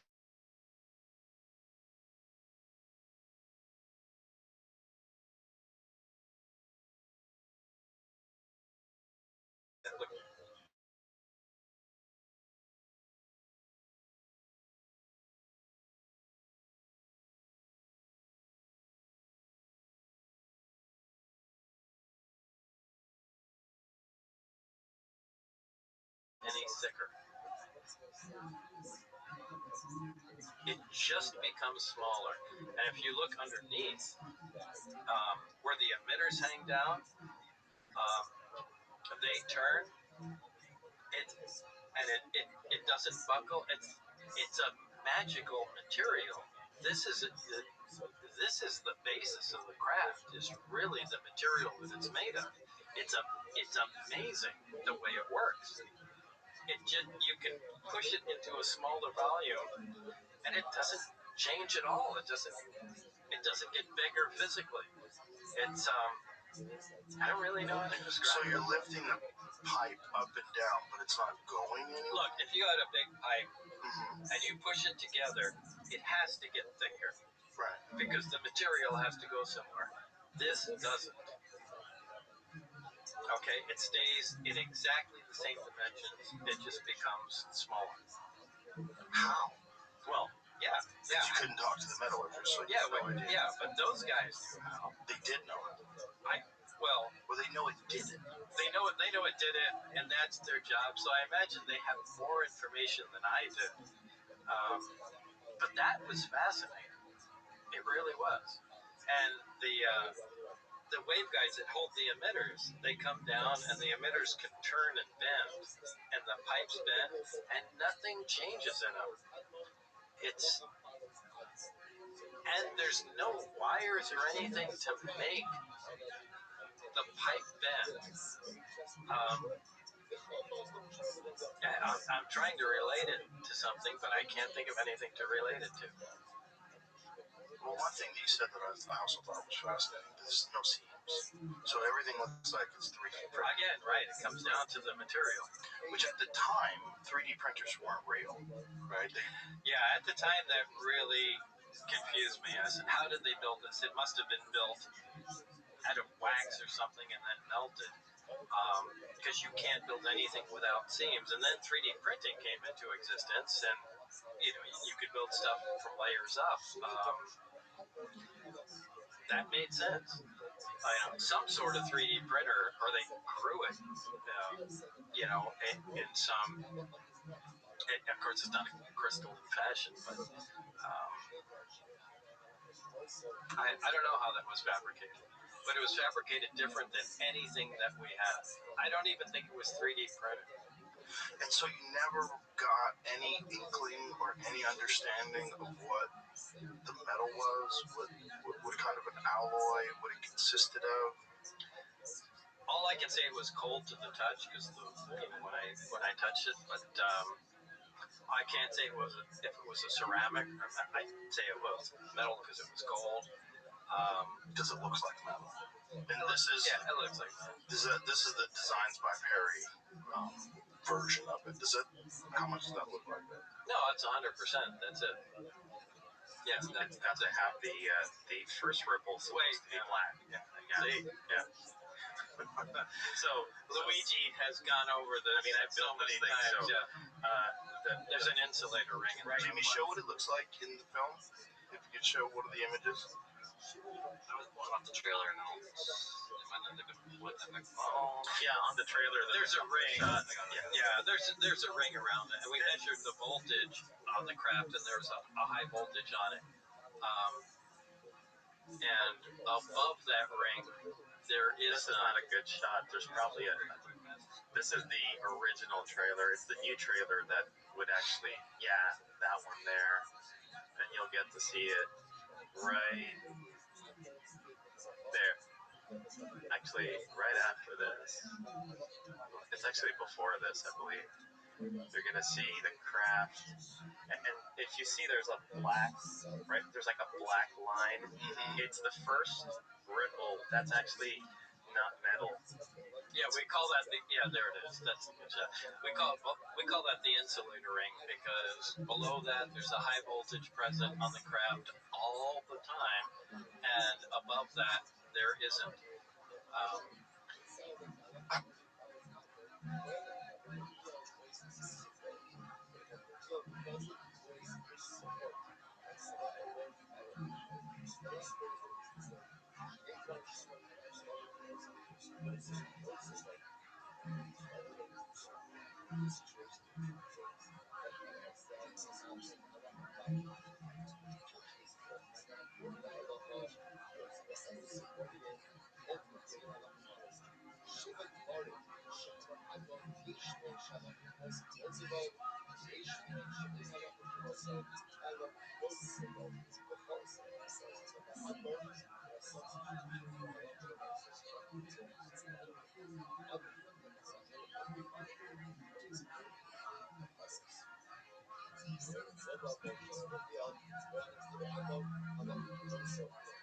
But imagine that your life has like two completely different chapters. There's before this and after this. Whereas like once you see it, the whole rest of your life is now going to be very different. And you are in its presence for how long did you work there for? I don't know, maybe 6 months or so. So for 6 months, you're around this thing. And I would imagine it's occupy your thoughts 24 hours a day. Well, at the time it did, for sure. It's actually 3 stages to the life. It's before it, during, and after it. Before it was just my life. During was when it happened. And then the after part of my life is almost trying to dismiss it, to just go on. Yeah, you didn't talk about it for a long time. I mean, you did the George Knapp interviews. You talked about it a little. You made some videos explaining things and how things worked. No, I don't really like public attention, and I don't really like doing interviews, which you probably know. But I know there's people that thrive on that stuff, but I felt privileged to be part of the project, but it left me with an insatiable appetite. Oh my God, I want to know where it's gone. Like even when I was there in the 80s, they were talking about moving the project at that time. So I'm dying to know, is it still there? Has it moved on? So did they split it up and move it to other places? I remember Barry talking about moving it to the South Pacific, like in Kwajalein or something, but they said the expenses were so great they couldn't do that, but they wanted it away from everybody. And they hated the fact that it was right alongside the highway in Nevada, by south of Area 51. But that's the best place they had at the time and the most affordable. And of course now with, budget being so tight, who knows where it is. Well, who knows if budgets are tight for this, though? Yeah, that's true. That's true. I mean, they did say, at whatever expense, figure this out. Yeah, they were serious about that. We don't really care what it was. So like the original Apollo program, back in the Apollo program, if they needed parts, and if somebody had something ordered UPS or through the mail or whatever, they had the authority to stop that shipment to that other person and take their stuff if they needed it. And, they had an unlimited budget. I mean, if you're working like that, you could do anything. And, or at least anything that's currently possible with today's technology. There you go. Which therein lies the problem, is that they're dealing with something that's not possible with, like, you couldn't build it from scratch with American technology in 1989. No, but that's what they wanted to do. And really thinking about that now, I'm not sure, I'm not exactly sure these guys should be allowed to do that. This is really powerful technology, and the world has really changed. I mean, we have a lot of crazy people doing stuff now, and nonsense transmits through the population at the speed of light. And, I don't know, this can be a very powerful world-conquering technology. And look, for 40 years, I think I've said this before, for 40 years, all the people in control of this information have all agreed to keep it quiet. And these aren't idiots. These aren't idiots for 40 years. You have a line of people that all have agreed, no, let's not say anything. No, let's not say anything. No, let's not say anything. There has to be a reason why. And if they all agree to that, maybe I'm the asshole. No, really. Maybe they're right. And maybe you would have figured that out if you kept working for them. Yeah, I don't know, but I'm increasingly thinking I'm the one that made the mistake. Maybe this is supposed to be just kept quiet. Yeah, but that doesn't ring true. Because I don't think it's ever healthy if small groups of individuals have information that would change our understanding of where we are. Yeah, there's that. I don't think they deserve it. I don't think it's right. I don't think it makes any sense. I don't know. I mean, really think about it. What if it's something that's really dramatic? Like how so? What do you think would be like? I don't know. Maybe. I mean, what if it's? I'm not saying this is what it is, but I mean, what if it's like, like we raise cows out in a field and just feed them grass and they're just going to be food? What if it's something like that? What if we're just like, a population of creatures that are just to be consumed in some way? I don't know if we're to be consumed, but I do think we are not physically consumed, like eaten, but I think we have a task, and I'm more and more convinced as time goes on that we were engineered. I don't think we came about as a normal evolutionary process like all the other animals. Yeah, I agree. I really agree with that. There's a lot of people that think that. It just doesn't make sense objectively. I mean, without seeming like a kook or someone who buys into conspiracy theories, if you just look at all the other biology on Earth, why is one so uniquely able to manipulate its environment, communicate instantaneously at distance, can't really even exist in its environment in most places that it lives without clothes and shelter? We're a weird animal. We're very strange. Like, we don't seem to normally adapt it to our environment with the way we've completely controlled our environment with air conditioning and electricity and electronics and flight and travel. We're so beyond everything else that evolved. Whereas every other animal, predator or prey, plant eater or meat eater, all seems to cohesively exist inside of its ecosystem. And then you have us, which is like almost like an invasive species. Like, invasive species destroy ecosystems, like, because they don't belong there. Well, that's kind of what we do. Like, we suck all the fish out of the ocean, we pollute the rivers with our technology, we, mess up underground water systems with fracking and drilling. We're like an invasive species in a lot of ways. Yeah. We're really weird. I can't argue with that at all. Yeah, this Tim Burchett thing.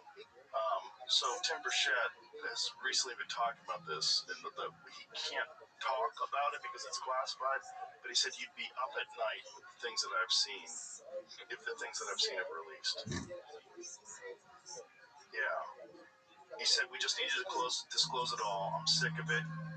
I was briefed, I will tell you this, I was briefed last week on an issue, or 2 weeks ago, and it would have set the earth on. This country would have become unglued. I think if they would have heard all that I heard. Well, this is what I was talking about. Yeah. It's not like there's a bunch of space brothers coming down going, oh, look what we discovered, here, have some information, and, what if it's not that? What if all the information is bad? But what would be bad? Like, have you ever thought about this? Tried to, play it out to its natural conclusion? Like, what do you think the scenarios could be that's bad? I don't know. Everything that look, we view ourselves at the top of the food chain. What if we're not anywhere near there? I don't think we are. Okay, what if we're just consumables? Well, I don't know if, chimpanzees are consumables, right? They're not at the top of the food chain either, right? But there's...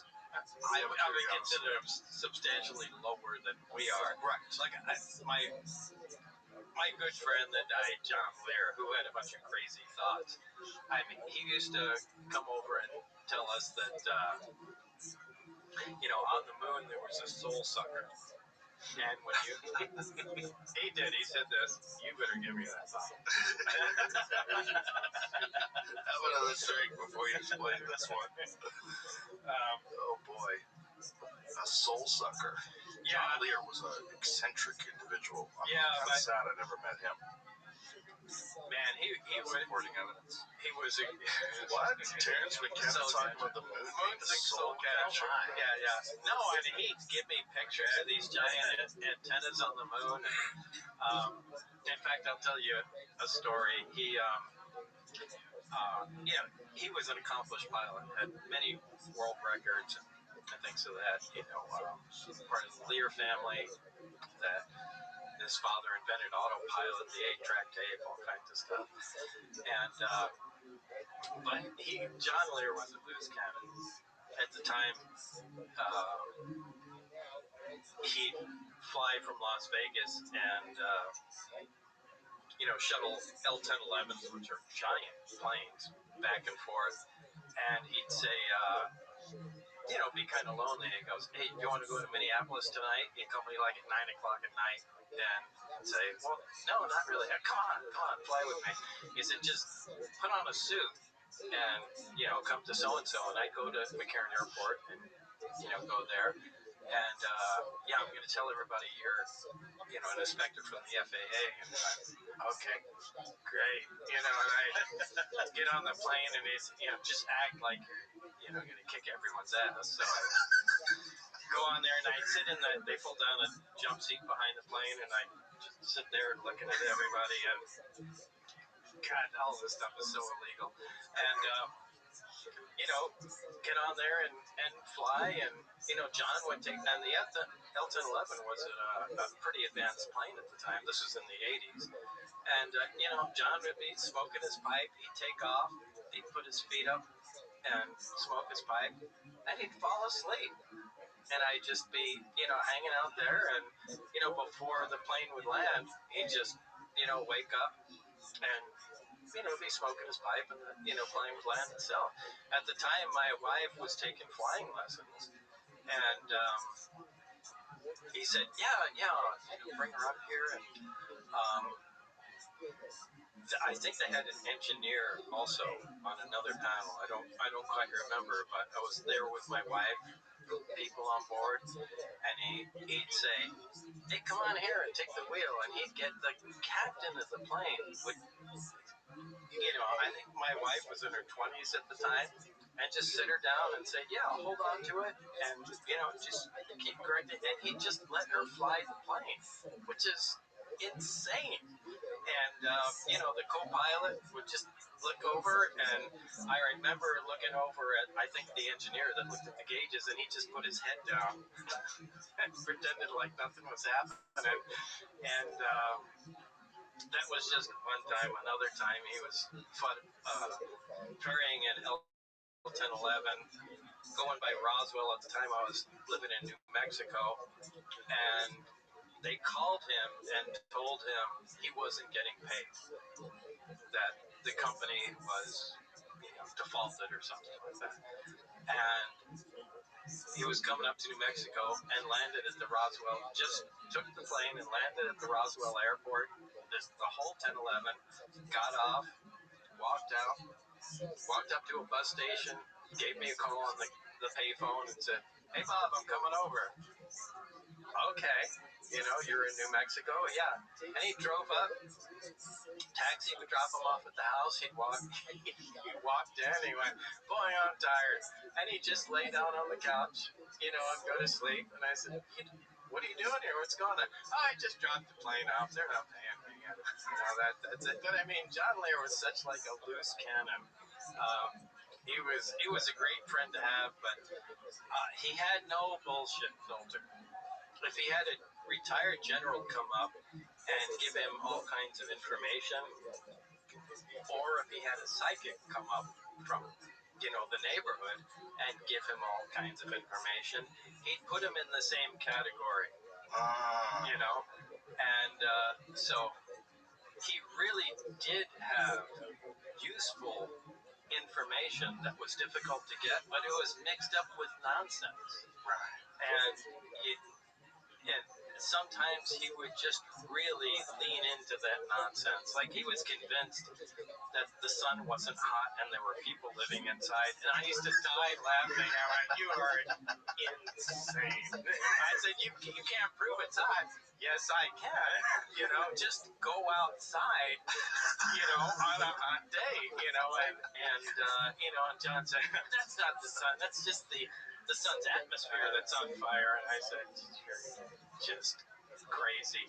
But we got along, and he knew that I thought he was crazy. But the thing is, a lot of people did come to him and give him good information. Anyway, I don't remember where I was going with this. That's the thing about some people. Some people will tell you nonsense, and then they'll tell you true things. And it's difficult to accept that true things also come from people that say nonsense. Right. Like, just because they've said something that's nonsense doesn't mean necessarily that this thing they're saying is not true. This other thing. And you've got to be able to discern. You've got, like, I talk to a lot of people that say a lot of kooky things that don't make any sense, but then they'll say something that rings true. And it's difficult because you have to have some sort of an understanding of the human psyche and of those kind of people, because there are kind of people that have very loose nets. You're counting on their filter working like yours. And it doesn't. No, it doesn't. But some good stuff gets in there, and you go, hold on, what did you just say? Right. Tell me that again. How does that one work? Yeah, you can't really discount people because somebody comes up with some absolute nonsense. Right. It just means their filter is defective. Right. But which is also the reason why they're willing to entertain things that are outside of the normal spectrum.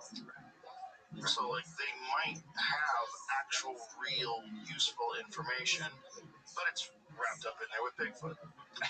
Exactly. Yeah, exactly. But so the soul catcher thing. That's where I was going. The soul catcher. So, I remember him sitting, and I think he was telling my wife Joy the story because I walked in on it. And he said, "Yeah, there are these giant antennas, and when you die, your soul goes up, and I think he said the Greys, this alien race, set up this soul catcher, and that's what this whole thing is about. And as you die, it sucks your soul in, and they use it in some way. And it's not where your soul is supposed to go. They just set some sort of intercept. Did he say where your soul was supposed to go? No. He was just more really into the soul catcher. Well, that was one of the weird things about some of the documents that you had at least been alerted to when you were on the base. And one of them being that humans are containers. Yeah, and which the likely conclusion is containers of souls. A soul is a real thing, whatever that is. That's what you would think. Right. I mean, that's what I thought. Yeah, but it's just I would prefer to believe that's not true. But maybe it is. I don't know. As Barry said, they mix absolute nonsense in there. So and it's unique to each person. So if you give out any information and they go, we heard some stuff about soul catchers. Oh, we know that came from Lazar. So that's just a way where they can direct where it came to. But then the problem is decades and decades, generations of people working there. How many people know what the real truth is? And how many people know? I don't know. I mean, there must be a group of people that really have the pure information of what's going on. I would assume, but not necessarily. I would think there has to be a group of people that know what's going on. And who are those people? And to me, like I was telling Luigi, I have a bunch of questions for me. Right. What would be your questions for you if you met you? Yeah. Now, questions for me are people that ask me over decades the same question. Why is it that the Navy paid me? I always said the Navy. Everything has been the Navy instead of the Air Force because back in the 60s and 70s, there's Project Bluebird in the Air Force and all that, but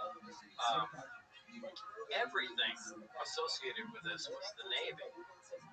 So, and in these days, you hear some of these new types of craft that are transmedium. Yeah, you hear the word transmedium, and David Fravor, Commander David Fravor, with the Tic Tac, and things are under the water, and supposedly the craft that the sport model was an archaeological recovery, and that itself was underwater. So what is the deal with the water? I mean, it's it's by far the biggest medium of the planet. I mean, if you want to hide people down there, almost an entire civilization down there, you could do it in the ocean, as long as you do it deep enough and away from people. So, yeah, number one is, what's the deal with the ocean? That's probably the number one question. Because there's a ton of sightings where people see things come out of the water and go into the water. Yeah, there has to be a reason for that. Well, just in terms of if they have the ability to travel through space, if whatever that thing is really does create some sort of a gravity bubble or some sort of a space-time bubble. Yeah, but maybe it's not space. Maybe it's not space. Maybe it's time. Maybe it's another dimension. There's really no limit. If you can start manipulating physics in that way, you can bend time. You can open doorways into other dimensions. So maybe it has nothing to do with going. Look, we all want it to be like Star Trek, because Star Trek is really understandable.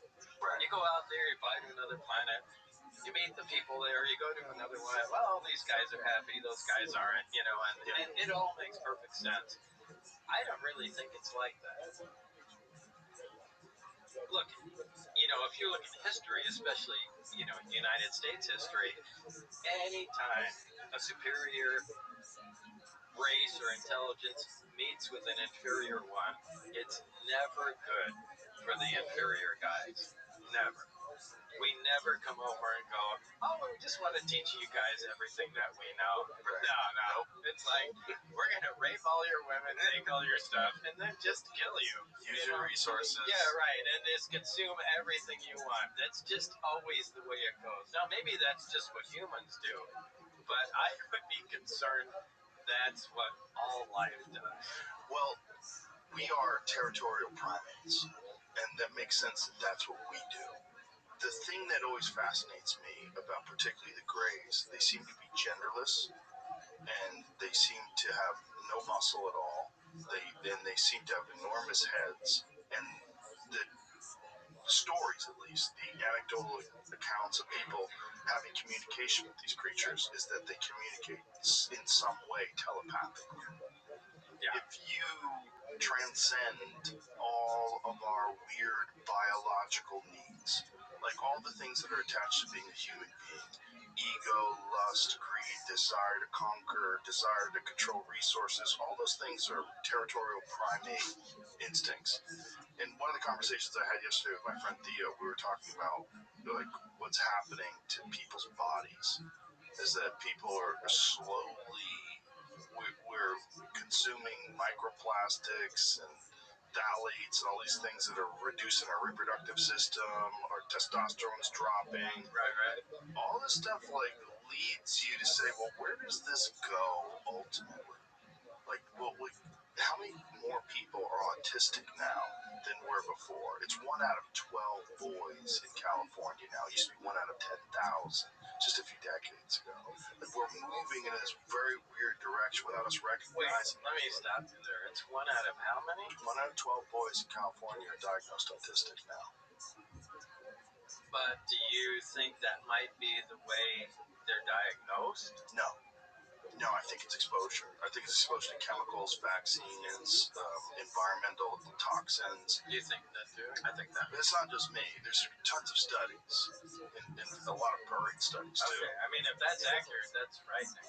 Well, it is. It can't be just diagnosed because I know so many people that have nonverbal autistic kids, where I didn't know anybody that had nonverbal autistic kids when I was younger. Well, back in the 60s and 70s, there were no kids with ADHD. Kids that were like that were just assholes. I think that's still the case. I don't think ADHD is a real diagnosis. I think it's a real excuse to give people medication. I think ADHD is essentially a superpower. What ADHD is allows you to concentrate on things that you really enjoy, but you cannot concentrate on things you don't enjoy. I think I have it.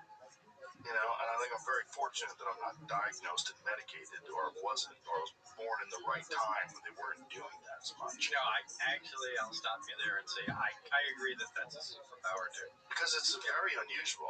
Yeah. If I find a thing that I like, I can lock in and concentrate on it for 12, 14 hours with no sleep, no food. All I need is like water or coffee, and I'm locked in. I locked in for 4.5 years. I think with ADHD is you're taking kids, you're putting them in a completely unnatural environment, you're making them sit down, they don't want to sit down, they're very active and energetic, you're making them study things by very unenthusiastic teachers. They don't want to pay attention, they're fucking off in class because they're completely bored, and then you're saying, that kid's got a problem, we have to diagnose him, and then what do you give them? You give them Adderall, and all of a sudden the kid's locked in because they're on fucking speed. Yeah. And I just think... Yeah, but if you focus in and let them do what they're interested in... Give that kid a video game. Watch him play it for fucking 8 hours. Because that's what happens. Because that's something they're actually engaged with. It's not that they can't be focused on anything.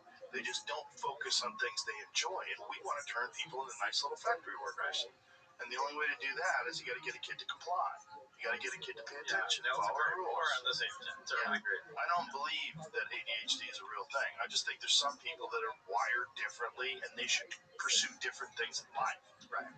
The difference between that and autism is very different. And autism is especially when it happens like almost directly after multiple vaccinations.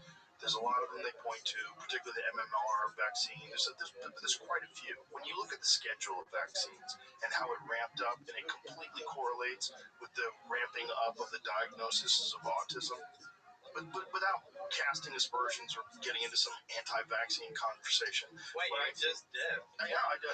What I'm saying is, but ultimately the human race is moving into a very weird place. So I had a conversation with Shanna Swan, Dr. Shanna Swan, who is, she studies environmental endocrine disruptors. So various toxins, phthalates, microplastics, and plasticizers that are completely disruptive to people's endocrine system, reproductive system. And from the introduction of these petrochemical products in the 1950s and 60s, you see a direct correlation between the dip in testosterone rates amongst men, the increase of miscarriages and infertility, and then on top of that, the actual shrinking of their taint. So one of the ways they find out the difference between mammals, some mammals in particular, when you see a baby mammal, the difference between a male and a female is easily recognized by the size of the gap between their anal hole and where their genitals are. But that could just be correlation. It's like... No, I'll explain why it's not. Because when they've done studies where they've used phthalates, particularly phthalates, and they've introduced them specifically, purposely into certain mammals and rodents, their taint shrinks. And their taint shrinks, and their penis size shrinks. And there's studies on alligators, where alligators, when they live in polluted rivers, they have smaller penises. And she talked about all this. And all this, these are endocrine disruptors that are in the environment, that are doing something that reduces fertility. And it changes the way the human biology functions. And it makes men more feminine, and it makes women less fertile. Well, ultimately, when you look at the Greys, what do they look like? Yeah. They look like they have no genitals. They look like they have no sex. That might be where biology has to go to transcend away from our territorial primate biology. Our territorial primate biology that is insistent on war and violence and... Right, and we think this is the place to stay. Exactly. And it may not be. It may not be. Yeah. It may be completely non-beneficial to all life. Right. And we have to transcend that. And we are transcending it whether we like it or not. And what I was saying is that I don't know if it's a bug. I think it might be a feature of evolution. That our insistence on using plastics and technology and all of these different environmental toxins that we use to produce energy and all of the goods and services that we need also are disrupting our endocrine system and changing us from being these hulking, hair-covered cavemen to being these very small, slight, autistic men that could fucking code 24 hours a day without sleep. Right. It seems like if you extrapolate and you naturally take that further, well, what do you get? You get really skinny things with no muscles and giant heads. My take also, and I do agree with that, is what I find sometimes really concerning is how fast that's moving. So it's not just a question of like, is this actually, this is probably a thing, but it's moving so incredibly fast. If I look at my father's generation or my grandfather's generation and my generation, I mean, it's similar, but now it's moving so fast. And I do agree with what you're saying. And I'm thinking, if it's moving so fast, there could be not a natural component to it, but there's an intentional component. Right. If you wanted to do something to erase, to change it, like think about what we did with wolves, right? All dogs are wolves. Yeah, right. I have 2 dogs that are the furthest fucking thing from wolves you could possibly imagine. Is that Marshmallow? Marshall. Marshall might be a marshmallow. I have Marshall, who's a golden retriever, the sweetest dog of all time. Then I have another dog named Charlie, who's a King Charles Cavalier Spaniel, who is even further from a wolf than Marshall. It's just a cute little, fuzzy little sweetheart. They have no killer instincts whatsoever. That used to be a wolf, right? But what happened? We softened them to the point where there's something compatible with our modern life, with households and families and babies. We made them safe. And that's happening to people. It's happening to people whether we like it or not. We can attribute it to all these different factors. Oh, it's a problem. We have to remove these things from the environment. This is what's going on. Maybe. Or maybe you just look at the overall picture. There seems to be an insatiable desire for innovation and technology that human beings have. If you looked at us from afar, if you weren't part of the human race and you're just studying us, you're like, what does this species do? Well, it makes better things. Makes better things all the time. Constantly. You know, I have an iPhone 16 here. It's not as good as the iPhone 17. iPhone 17 is better. Why don't you get an iPhone 17? It just like keeps going. It never stops. It never ends. The TVs get bigger. They get stronger. Your cars get faster. Your computer does more cores. Does processing, video editing so much quicker. Everything moves faster and better. We keep making better things. We never stop and say, you know what?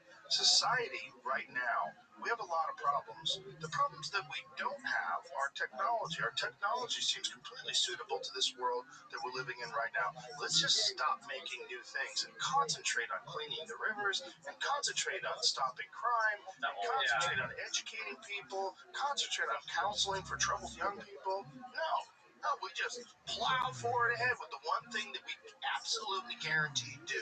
We make better things. We make better weapons, better cars, faster planes. Everything we do, we make things better. And now, sorry, I have to add, we do that, and we also do it in a way where it's economically beneficial to the ones that are making it because we make things break now. Think about it. We make better things, but we make them so that you have to buy the better thing after. Right. Engineered obsolescence. Yeah, that's also important. Yeah, it is, because then it also, human beings have this very bizarre desire for materialism. Like, why would a thing with a finite lifespan want to accumulate objects? Like, I know people that are in their 80s that collect things. Like, what are you fucking doing with that stuff? Yeah. You're gonna die. You have maybe like 10 summers left on Earth, and here you are collecting stamps or cars. 10 summers, yeah. No, Yeah. I've got to do that. It's weird. Yeah, I mean, at some point you have to bypass the accumulating stuff. Right. Part of life. But materialism ensures a constant fueling of innovation. Because this is one of the things that gets people excited about collecting new stuff, is that you're going to make a better version. Like, I don't care how good your Mercedes is, it's not a 2026 Mercedes. Right. Yeah, exactly. Better. It has new features. It's a new thing. And so it's like all built into the human psychology and also to this thing that I said, like I said, if you were somewhere from somewhere else studying this species, what does it do? It makes better things. What do sharks do? They eat things. They just swim around. They can't even stop swimming. They eat things. What do people do? They really just make better things. They go to war. Why do they go to war, really? They go to war so they can control resources, so they have more money, so they can make more things and better things. And also the amount of innovation that is in warfare, in war weapons, and war fighting. Yeah, that's actually critical. Yes. To keep the system going. Yeah. Well, ultimately, all that does is all of it releases more endocrine disruptors, more contact with all these different chemicals and toxins, feminizes men, ruins women's reproductive systems, to the point where ultimately we say, oh, for the survival of the race, we're going to have to figure out how to reproduce non-biologically. When I first got involved in it's something to ponder, right? It's something to ponder because we're so wrapped up in who we are. We're so wrapped up in, look, I love being a person. I love living in Texas. I love driving an American car. I love all those things. But what does that mean? Like, what is it? What is that? You know, these are just weird identity points that you connect with whatever this species is. Well, but if you just could just have a above view, you look down and go, what are we doing? Yeah, that's a good question. That's a good question. Yeah, like how far are we going and how fast are we going there? We're going pretty fucking fast. And now with AI, I think we're going way faster than we even understand. Because with Claude, I mean, they think that the Claude AI, the engineers, they think it's sentient already. It just doesn't have a physical body to move around. AI is going to kill us. Everybody agrees with that. There's no question. I don't think it's going to kill us. You know what I think it's going to do? I think it's going to prevent us from breeding. And it's going to let us die off. That's going to kill us, but I think we're going to willingly go with it because we're going to get like mates, like ex machina. We're going to just something that as soon as they come out with a female robot, that's sexually attractive, it's or over. whatever. Yeah, game over. Game over. There's just going to be no more babies, and we're just going to die out. Yeah. So or integrate.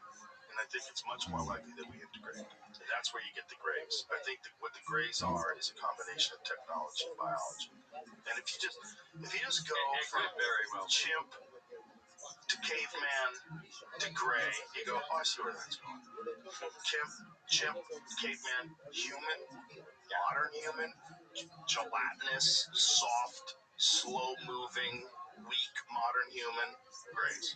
Like I've always leaned into what Barry told me because it's the only information I had, that the craft came from Zeta Reticuli, which is a star system 30 some odd light years away, and again, it was just like a Star Trek thing.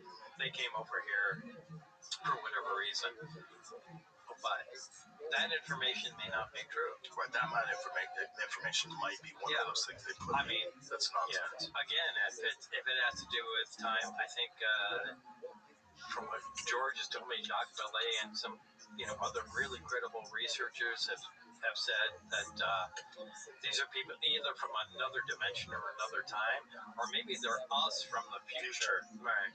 Just coming back to interact with us in some way. Make sure we don't fuck everything up. Yeah, but it doesn't seem like they're doing a good job. Well, maybe fucking things up somewhat is also part of the plan. Maybe that actually has to take place. I mean, holy cow! Look at the way things are going right now. Right. Holy cow! Exactly. Things are totally off the rails. But maybe that's part of the plan. Maybe part of it is like it has to get so far sideways that we realize how fucked up everything is that we start making meaningful changes and implement AI as government. That's a dangerous thing. Exactly, but is it as dangerous as Iran getting nukes? I don't know. Is it as dangerous as the global Islamic caliphate? No, it's not Iran. Iran's not getting nukes. I mean, okay, but never mind. I don't want to get into political stuff. No, you could. You could. Like, if you gave Iran the technology to get nukes, Everyone has any physicist has the technology to get nukes. Right. I mean, the difficulty is actually making the material. So, I mean, if I was Iran, I would enrich to 80 or 90% because that's where you can make a weapon, and stop there. Right. It's not like they would be the only people with weapon. Pakistan, India, North Korea. But that doesn't make you have a weapon. It just gives you a shortcut to it. And making a weapon from there and being able to deliver a weapon, to 4,000 miles away, good luck with that. That's a big deal. So, right, but they're in communication with China. Who has that? They're in communication with then they don't need to enrich uranium or do anything. They just can you give me a missile? Right, but wouldn't they rather make their own? But No, that's not even the point. Rather make their own. Why would you do that? Would you rather make your own car or just somebody give it to you? No. Why would you do that? You got a buddy that'll just give you one. Because you'd want to be self-sufficient. You'd want to have your own You production can always where do you don't that. have to rely on someone. No, you can always do that. You can always do that. I don't think they're ever gonna absolutely make a weapon now. Right. Because we're kicking their ass. As everyone has learned, I guess you have to have nuclear weapons now to but this is a really bad situation. Oh, it's a horrible situation. Yeah. But my point is, why is this situation taking place? The situation taking place is because human beings suck. Right? We suck in how we interact with each other. Yeah, we suck because we're territorial primates with weapons of mass destruction. Can't we just all get along? Right. Well, what is the way to stop that from ever happening? Well, one, you let a catastrophe unfold, and then you offer a solution to make sure these catastrophes never unfold again. Well, what's the best solution? We have something far smarter than people that will take over control of resources and government. AI. Yeah. This is Colossus. You ever see the movie Colossus?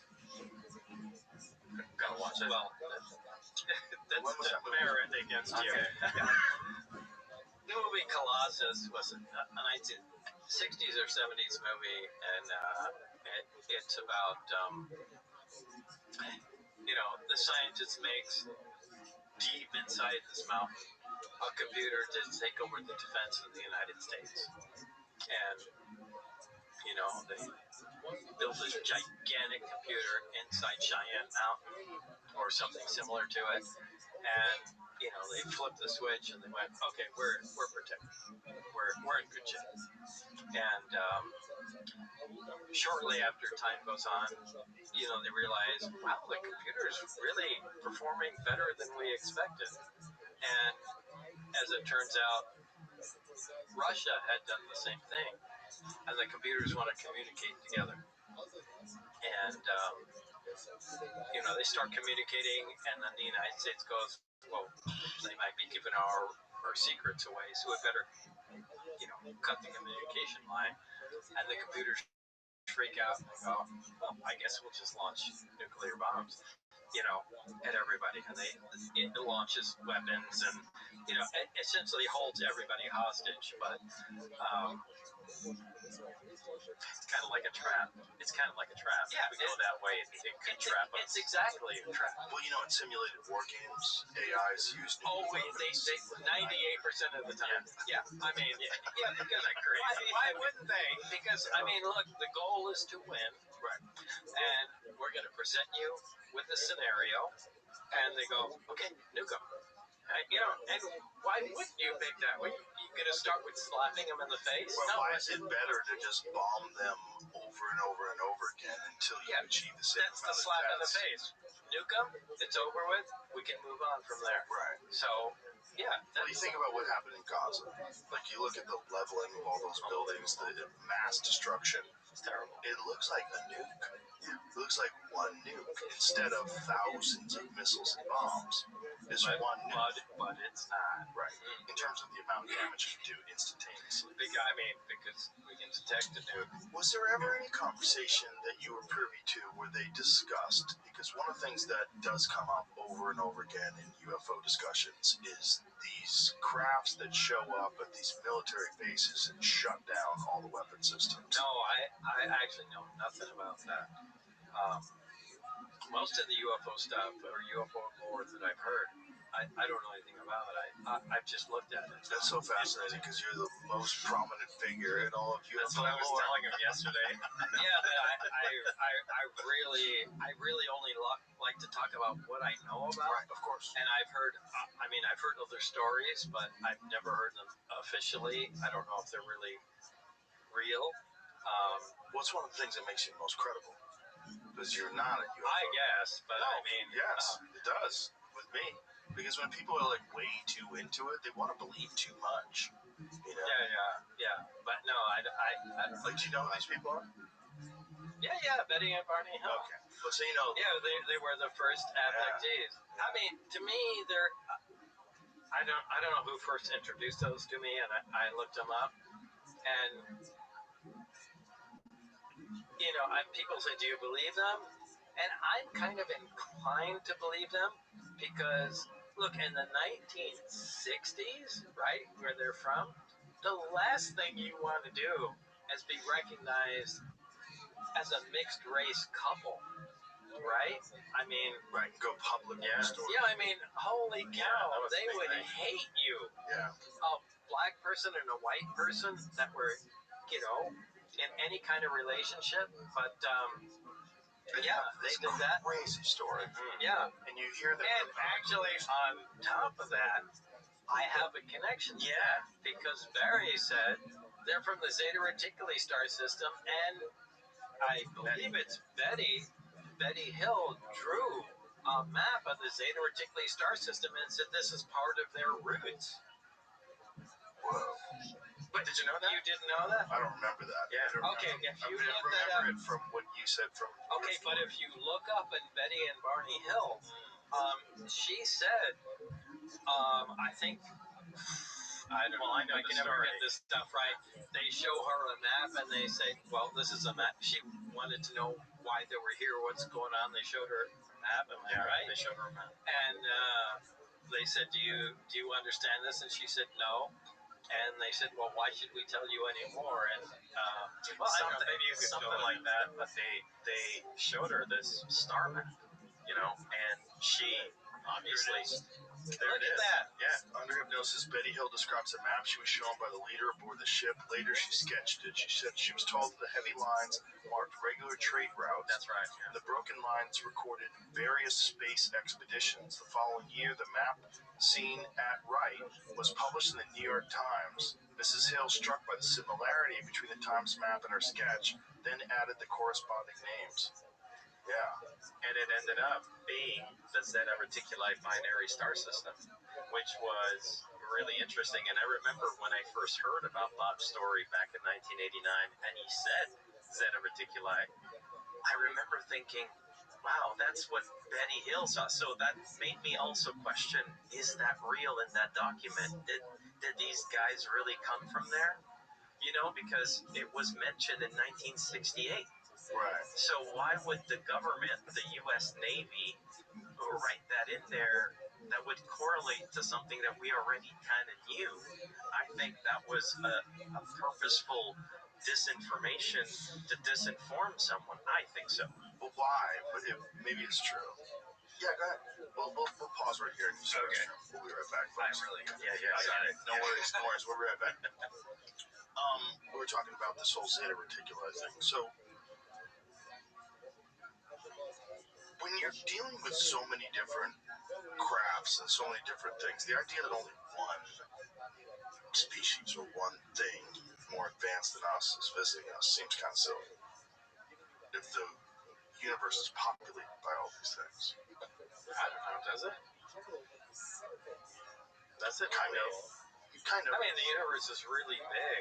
Do you think everybody can find this place? Yeah, I would imagine it's like spots that you visit, like, there's Machu Picchu, there's ancient Egypt, there's, sub-Saharan Africa, a bunch of different places where you can go, just humans on Earth. And I would imagine if you have an understanding of how life is evolving in the cosmos, there's probably stages where things reach certain levels. And if you are But they're far apart. right, They're far apart. I mean, one could be in this quadrant of the Milky Way galaxy, and they reach that point where they can travel and explore. And there's a far distant point where another civilization can do that. And I mean, really, do you think there are that many? I don't think there are that many civilizations visiting us. There's no doubt there's one from somewhere, another planet, another time, another dimension, whatever it may be. Someone else is here. We're not the top, of the pyramid. no. We're absolutely not there. There's no question. Well, I think if you got technology that, say, let's just say the Greys. Let's say the Greys are real. Let's say they fly around these little crafts. Why would we assume that it stops there? Why wouldn't we assume that technology gets to the point where not only are they far more advanced than them, but they also are completely undetectable?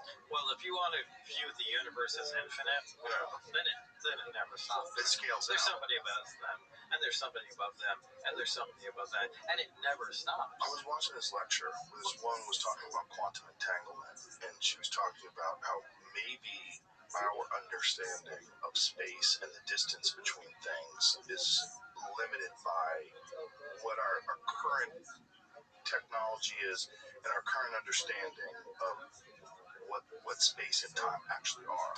And what she was saying is there might not be, we might at one point in time, given enough time, thousands of years, whatever, be able to instantaneously travel anywhere. And that just how quantum, like subatomic particles are connected in some sort of a strange way that we don't totally understand, even at far spooky action at a distance, right? As Einstein said, right? Yeah. That we might eventually get to a point where that's how travel works. That's instantaneous travel everywhere. I think we just have hints of these technologies. Yeah. Look, everything, we look at Maxwell's equations and things like that we base all electromagnetic, electrostatic, actions on, and how they relate to time, and how they relate to things in our universe, but that may be nothing. There may be an entire level of physics that we're unfamiliar with, that these crafts, these people, or these civilizations just utilize. So, of course. I mean, if you just stop and think about going from Morse code to a cell phone in a relatively short period of time historically. You go to the difference between 1200 and 1400 is not that big of a fucking deal in terms of technology, what's available. The difference between 1800 and 2026 is fucking massive. Yeah, right. It is a massive, crazy change, right? So 2026 to 2226, who fucking knows what we're talking about, right? Especially when you have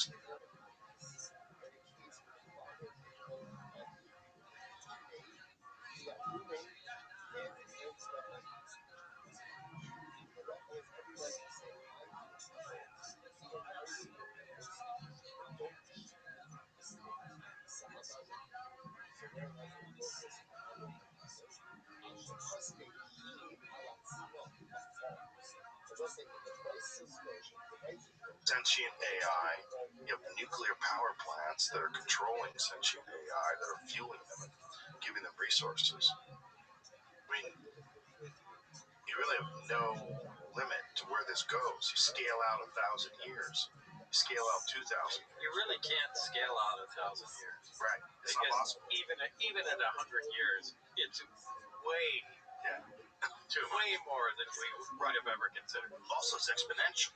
Right. That's why you can't scale out to 1,000 years. If you think it's exponential now, imagine when you have AI able to generate better versions of itself, which is what's happening with ChatGPT 5. It's essentially made by ChatGPT 4. Now, AI is absolutely the death of us. There's no question. Well, we're certainly going to become obsolete in terms of our thinking. But if we're obsolete in terms of our thinking, we're obsolete. Yeah. I mean, all AI needs is hands, right? I think we integrate. That's what I think happens. Yeah. It's a scary, and that's I was gonna say, and that's a scary thought. That's the scariest thought because it's like we're gonna integrate. I think it's inevitable. I think you're right about that. We're just going there. It's not like even if you and I are not gonna actually do it, somebody will, and it's gonna integrate because other people will. It's gonna happen, but it's still the same primate. We're still the same human. Sort of, but we already have problems with joints, so we replace them with fake ones. We take titanium knees and. Yeah, but they don't work as good. They don't for now. But before, they used to not work at all. Like, I've met people that had surgeries in the 1980s, like knee surgeries, and oh my God, they're crippled for life. Even though they put your knee back together again, it's still destroyed. Mm-hmm. You get a knee surgery today, 6 months later, you're 100%. No, I'd love to know the future. Yeah, well, it's going to get... I'd love to know. Well, that is... So, one of the things I want to talk about is the actual... the generator, this thing that works on this element that bombards with radiation. How did you guys figure out what the function of it was and what it did? So when you're first introduced to this craft and you see this dome, the reactor that's covering this thing that's generating this power, what was the introduction to it? How did they explain it? The introduction was way before me, and that's where the guy prior to me either got hurt or killed. So they determined that this was the power source, and at some point they decided to take that out to the nuclear test site because they wanted to cut into it. They x-rayed it. They only found a small tube that went around it. They really couldn't determine how it worked or what was going on. So at some point, and Barry made this somewhat clear that they cut into the reactor while it was running, or while it was under load, I should say, and the reactor exploded. That's what killed or hurt the person that I replaced. But it produced the base gravitational wave or base energy that propelled the craft, that provided the craft the propulsion. I mean, when they removed it, the craft didn't work. When they put it in, every single other craft they found had something either exactly like it or similar to it. So they determined that was the power source. That's at the point that I was introduced into the project. So when you say gravitational wave, is that for lack of a better term, or is it something that's measured? No, it's for lack of a better term. Like there's nothing. I mean, as I said in Luigi's movie, you can take magnets with like poles and push them together and they repel, but you can't take your hands ever and push on something and they repel out. That's a force field, right? That's science fiction stuff. But that's what this did. And this produced a field that repelled the craft from the ground. Did you try to touch it? Yeah. When did you try to touch it? What did you feel? An elastic field. You can push down, but you can't get close to it. The closer it gets to it, the more it pushes back. You can. Like how much distance between you and the actual thing? I would say about 6 inches or so? Maybe about 9 inches, which is about a span. And no, at some point you can't push back on it at all. But the important thing is if you have a magnet, a little disc magnet sitting on the ground, and you have another magnet, and you push on it, that magnet moves away, right? Yeah. Because it's pushing on it. But the craft didn't. The reactor didn't. If you had the reactor there and you pushed back on it, it didn't push away when you pushed on it. It just prevented you from touching. Yeah, and so when Dennis said go out there and look under the craft, here's the craft, whatever it weighs, suspending itself above the ground, and I went underneath it. You would think it's translating its weight onto the ground and pushing, and I should be squashed without any doubt, but I'm not. There's no feeling there at all. So it's not translating its weight or its push to the ground and pushing off the ground. It's just canceling out its weight, which is something completely different. And so element 115, so you have it in this triangle-shaped form. Did you ask how they got into a triangle-shaped form? Was it made like this? This is how it came? I'm sure I did, but I mean, it only worked like that. It worked like a stack of discs, and it had to be cut at a certain angle to work in the reactor. And did they say they cut it, or did they say it was already cut? Well, it was already cut, and they were duplicating it. Pull that microphone on too. So they were duplicating it. Did they have more of it, this element? Yeah, they had quite a bit of it. So either there was a quantity in other crafts or other reactors that they removed. Yeah. But was there any discussion that there had been some sort of an exchange where they had been giving this? No. So one of the things, like, you know Diana Pasulka is? She's an author that's written some interesting stuff about UFOs, and she's worked with Gary Nolan and on material recollection from supposed crash sites. And she said that the way these researchers refer to these crafts, they refer to them as donations. And I guess that's possible. Right. Well, doesn't it make sense? If this thing crashed, why is it perfect? Why is it not destroyed? Look, I've heard so many. I'm not into UFOs. Right. As crazy as that's crazy. I'm just interested in technology, and I feel very privileged to have been involved in the project. But I don't know. I don't think there can be that many crashes. Do you? No. This advanced technology, you think they're coming to Earth and just there's a thunderstorm and they're crashing into the ground? I'm not buying that. There's one logical explanation that does actually make sense. There were some high altitude nuclear tests that they did. Well, there was the Teak test, back in the 60s. Starfish Prime. And Starfish Prime, right? Yeah. If you had no idea that this was about to happen and you were hovering over Earth observing us, what are the chances? I mean, what are the chances? They're not very high. Yeah, right. They're not very. I mean, what are the chances of crash coming over and that nuclear test that exact second?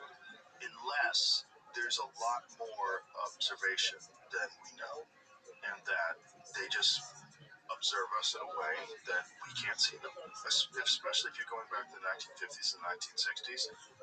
We have very few satellites. That was the nuclear cowboy era. Yeah. Where they were just Starfish Prime. Explain to people what they did.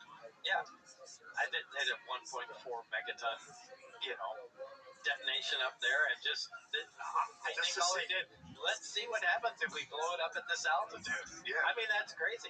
There was another test plan to blow up on the moon, just to make the Russians look, like we were awesome. But they detonate the moon. What if they pushed it away and fucked up our orbit? Yeah, I think that would take a lot more. I mean, there was. I don't remember what the project. Project A-19. Oh, A-19. That was it. Yeah. Study of lunar research flights Detonate a nuclear bomb. Yeah, I can't pull up these numbers, but yeah, Project 8111. Crazy. Yeah, we're gonna do that. Like everybody on Earth could just go outside and look at the moon, get blown up, and the explosion would be faintly visible to the human eye to people on Earth. Yeah, I still think they should have done that, but yeah, but you're the guy that put a jet engine in the back of a Honda. I honestly think they should detonate a nuclear bomb on the 4th of July every year, but that's just me. Well, also you live in Nevada. It's more used to it. No. That had a long history of doing that. Yeah. So going back to this reactor. So how was it explained to you? Did they explain to you how the technology works or what they know about it? Now the way it was explained to me is when I got to be alone with Barry, he said he was excited to show this to me. He said, "I'm going to turn. This is the reactor that we assume powers the craft." Sorry, no worries. I'm going to show you the reactor that powers the craft, and he turned it on. Small little dome on a flat little plate. I said, was this in the craft or was this on a table? No. This is in the experimental area. Okay. And, so this was not the one that was in the sport craft. This was another one. This was another one. This is it. Right here. Yeah, that's it. That's in the film. And on the table, and he had it there, and he went over to the emitter and rotated it, and he said, "Try and touch it." And I put my hand on it, and it rebounded off. And the closer you got to it, the more it pushed back. And that's a real shock because there's nothing that pushes back like that. That's a living force field. That's science fiction stuff. So that really got my attention. So explain what is happening, in terms of the rotation of this thing. What is happening? What energy is going into it that's causing it to go on? Well, actually, we don't know that. I mean, that's the whole thing. It's pushing back. It's a repulsive gravitational field. As far as we know, gravity only has an attractive force to it. We've never, even with any matter, we've analyzed it, and it still has an attractive force to it. There's no repulsive force that we've discovered, because that would be a great propulsion system. But this repulsed. So this was a new field completely. But how was he turning it on? He had the emitter, which is a big pipe. What is the emitter? What is... The craft itself has, on the main level, has the reactor and what we call the amplifier. The reactor and 3 amplifiers.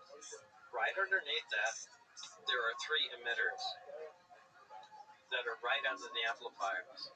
And we believe the energy from the reactor is amplified by the emitters and by the amplifiers, and transmitted to the emitters. And they produce this field that lifts the craft off the ground. And that's how it works. But there is nothing even in our physics or our science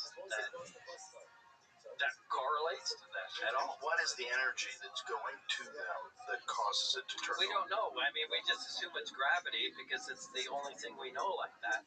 But it has a negative gravity effect. So it might be a new force entirely. But when you're saying, so you have this machine that's next to it that you do something to that causes it to turn on. The emitter. There's the amplifier, and there's the emitter, which looks like a big pipe. Right. And if you rotate the emitter, I don't know how many degrees, was it 20 degrees? 20 degrees or something like that.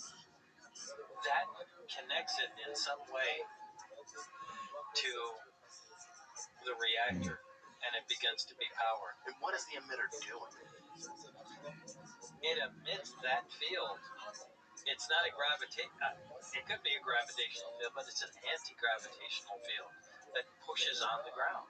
And what's happening in the emitter? Did you study the emitter? Well, we attempted to. there was nothing that we were going to kill. What does it look like? Like, what's the internal structure of it? It's a hollow pipe with, I guess, little copper-colored plates all inside. It's kind of in the film. But there's, I mean, these guys have been working on it for years before I got there, and there was really no concept of what they were doing. Did they explain to you why element 115 is crucial to this working? What its role is? No. So element 115 was not even really discussed back when you were doing this as well. It wasn't even discovered or proven physically until it was a Large Hadron Collider experiment in the 2000s, right? No, I know they synthesized that, but look, in any element, there's always a large amount of Well, it doesn't decay. There's that was the thing about in the Large Hadron Collider experiment. They were able to achieve it, but it only existed for a few milliseconds. Yeah, it's all right. I've got too much. No worries. So, how did they define this material? No, there's different isotopes of every element, and element 115, just like any other element, there can be a stable version of it and 100 or 50 different unstable elements to it. So, I'm sorry.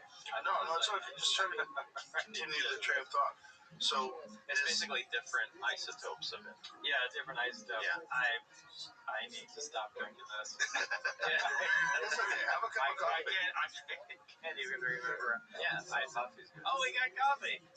Oh my god. All right. Holy cow. There you go. That'll help. Yeah, there's different isotopes. And you were able to physically touch this element? Absolutely. I was physically able to touch the element, yeah. But when you're physically able to touch it, there's no adverse effects? It doesn't have any effect on the body? Does it feel like metal? Does it feel like plastic? It looks copper-like. I mean, maybe it's not as dark as copper is, but it's that color. And I haven't seen an element like that. It has unique properties that other elements don't have. It produces an anti-gravitational field. When combined with energy. With some kind of energy. Yeah. And was it understood what is happening? Like, what is the relationship between this element and this? Like, what is going on? Like, you're bombarding this element with something? Yeah, from what we understood, we x-rayed the reactor itself, and there was a path around it that looked, it made it look like a cyclotron. So it looked like there was an accelerator. So when they were explaining it to you, is this just your work partner that's explaining this? Yeah, it's just very. And did you ask him, how do you know this? Where are you getting this from? Is this? Yeah, he got this information prior to me, and they x-rayed it, found a structure in there to where they believed it was an accelerator, and it was interacting. The point of the 115 is in a little triangular piece, and it was interacting with that in some fashion. So, and did he say whether or not the United States government or whoever was doing this research had tried to recreate one of those on their own? That was our job, to try to recreate one of those on their own. But what was the metal that it was made of? We don't know. We don't know. Again, the metallurgy was not. That was not It seems insane that you couldn't communicate to them that whatever this stuff is made out of, this whole thing acts as one cohesive unit. It's not like you could make the same exact thing with aluminum or carbon fiber. No, you can't. This thing acted differently. This thing acted differently than any material that we knew. And I mean, I think all the answers are in the metallurgy guys. That's who knew what was going on, who was able to provide the answers. But as far as we knew, if we didn't have the connection with those other groups, we weren't ready to make any progress. You were speculating that there was a type of metallic alloy that would work better with this concept. Was it Byzantine? Like what was Bismuth? Bismuth, yes. Did I say that? I don't think so. I don't know. Was it you? No. Someone that I talked to was explaining to me. It's related to on the periodic table. I mean, Right. bismuth is above it, and 115 is below it. But we never did see any correlation between bismuth. This was a completely new material. Well, I think, that's what it was. Oh, this is what it was. So one of the pieces that Gary Nolan had found that was, Gary Nolan is the guy at Stanford that has examined these pieces that are from supposedly crash sites where something had gone down and scattered. Some of these pieces, they're atomically layered, and I've heard that. Magnesium and bismuth seem to be prevalent. Bismuth is the thing. Yeah. Bismuth is the thing. It's right above 115 on the periodic chart. And there's something about that. There's something about 115. Yeah. Stuff with bismuth. There's a video from the Action Lab, the strange magnetism of bismuth. It's diamagnetic. Yeah. So let it play out a little bit. What is diamagnetic? Diamagnetic is it opposes magnetic fields. I see. So it kind of makes sense if they're finding these pieces that are the way he was explaining. The way he's explaining this, whatever this alloy was, this very small piece that was found, I believe, in the prior to the 1970s. I don't remember the exact date that he said, from one of these crashes. One of them was from Brazil. They had recovered. And someone had gotten possession of it in the 1990s, and someone had gotten it eventually to Gary Nolan. He said that to create this on Earth, first of all, it can't be done with current technology. We don't have the ability to do The this. layering technology. Yes. Yeah. And that it would cost billions of dollars, just theoretically, to make this. And it doesn't exist. Yeah, this is it. Alleged extraterrestrial metal, the bottom of a wedge-shaped craft in 1940s. 26 alternating layers, 1 to 4 microns, dark bismuth, with 100 to 200 microns of silver, magnesium, zinc alloy. Each piece received from the U.S. Army source were formed with a curvature that tapered. In the 40s. Yeah.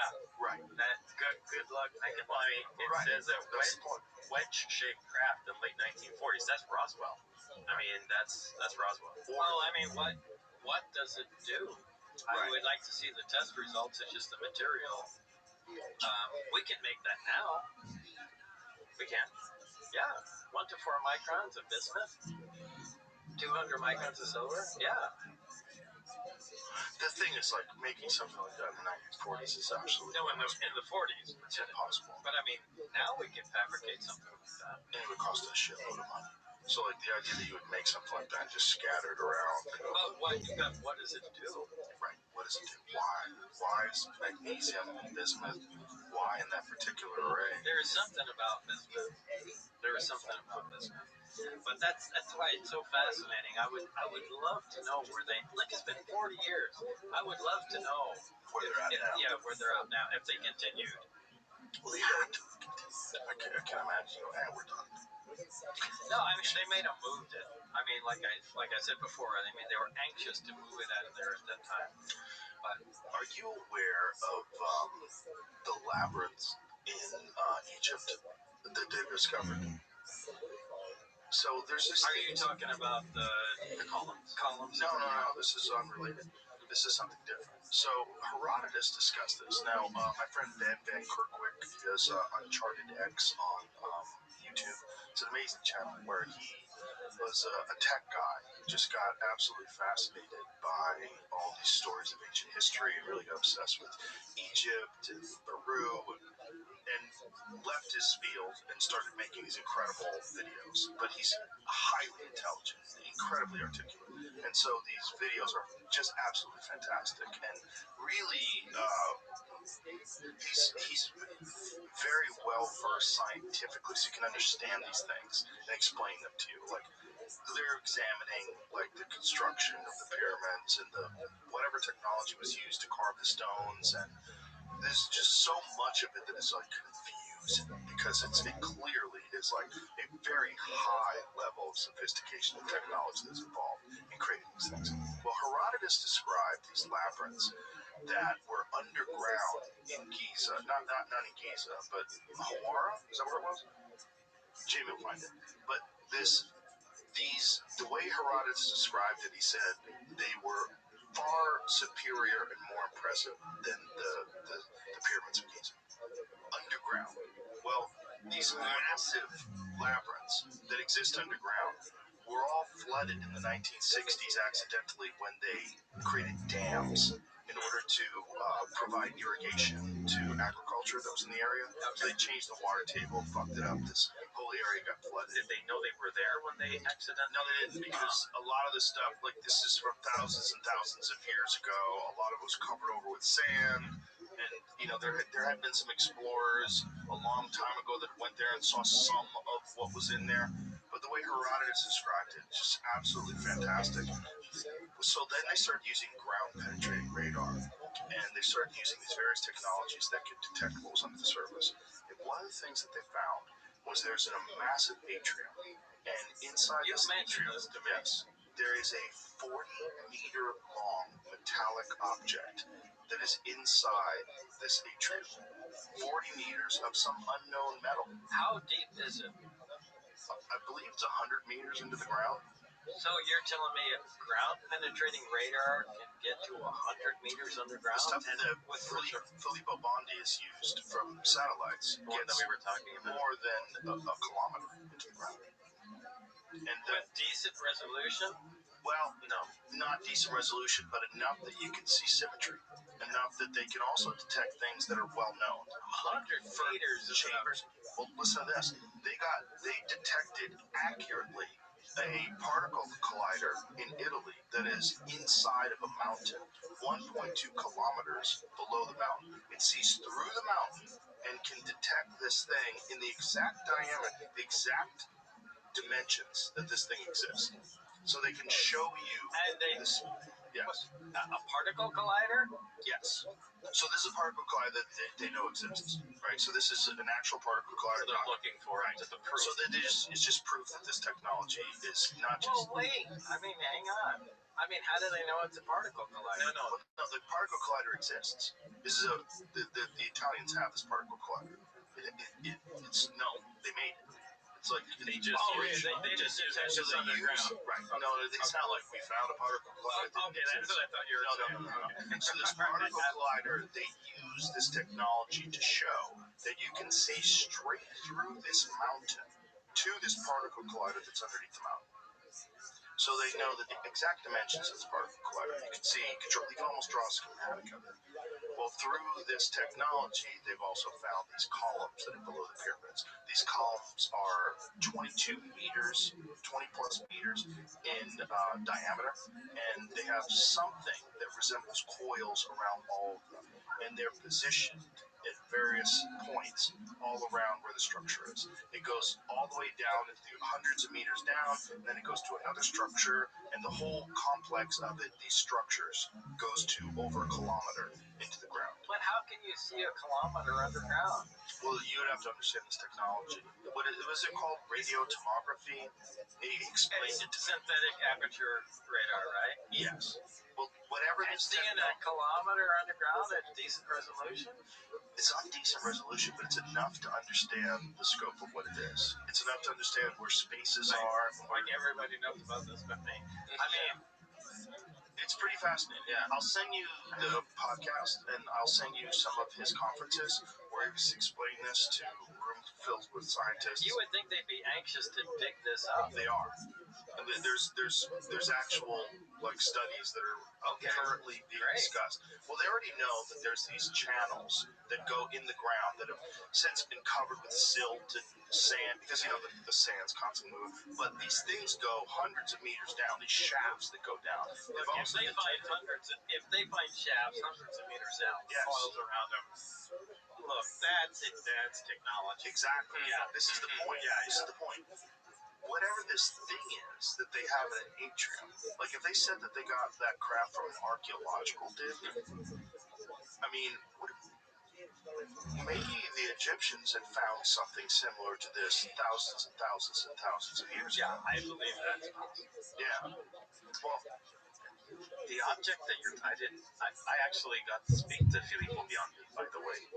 He's in Italy, he's in Rome. We got to speak Italian, so we got to talk. And we talked about that. I had no idea they found something with a metal object down there, though. This is not Filippo Biondi's work. Oh, this is some different scientists that are just studying the labyrinth. Jamie, pull up some really of the schematics of the labyrinth.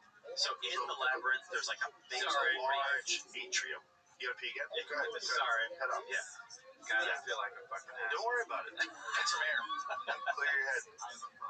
So in this labyrinth, there's a large atrium. Okay. And in this large atrium, there is essentially a tic-tac. Really? A tic-tac shaped object that is 40 meters long. That is of some unknown metal. They don't know what it is. They don't know how it works. But this structure is all underground in Egypt, which is wild because how it's 100 meters.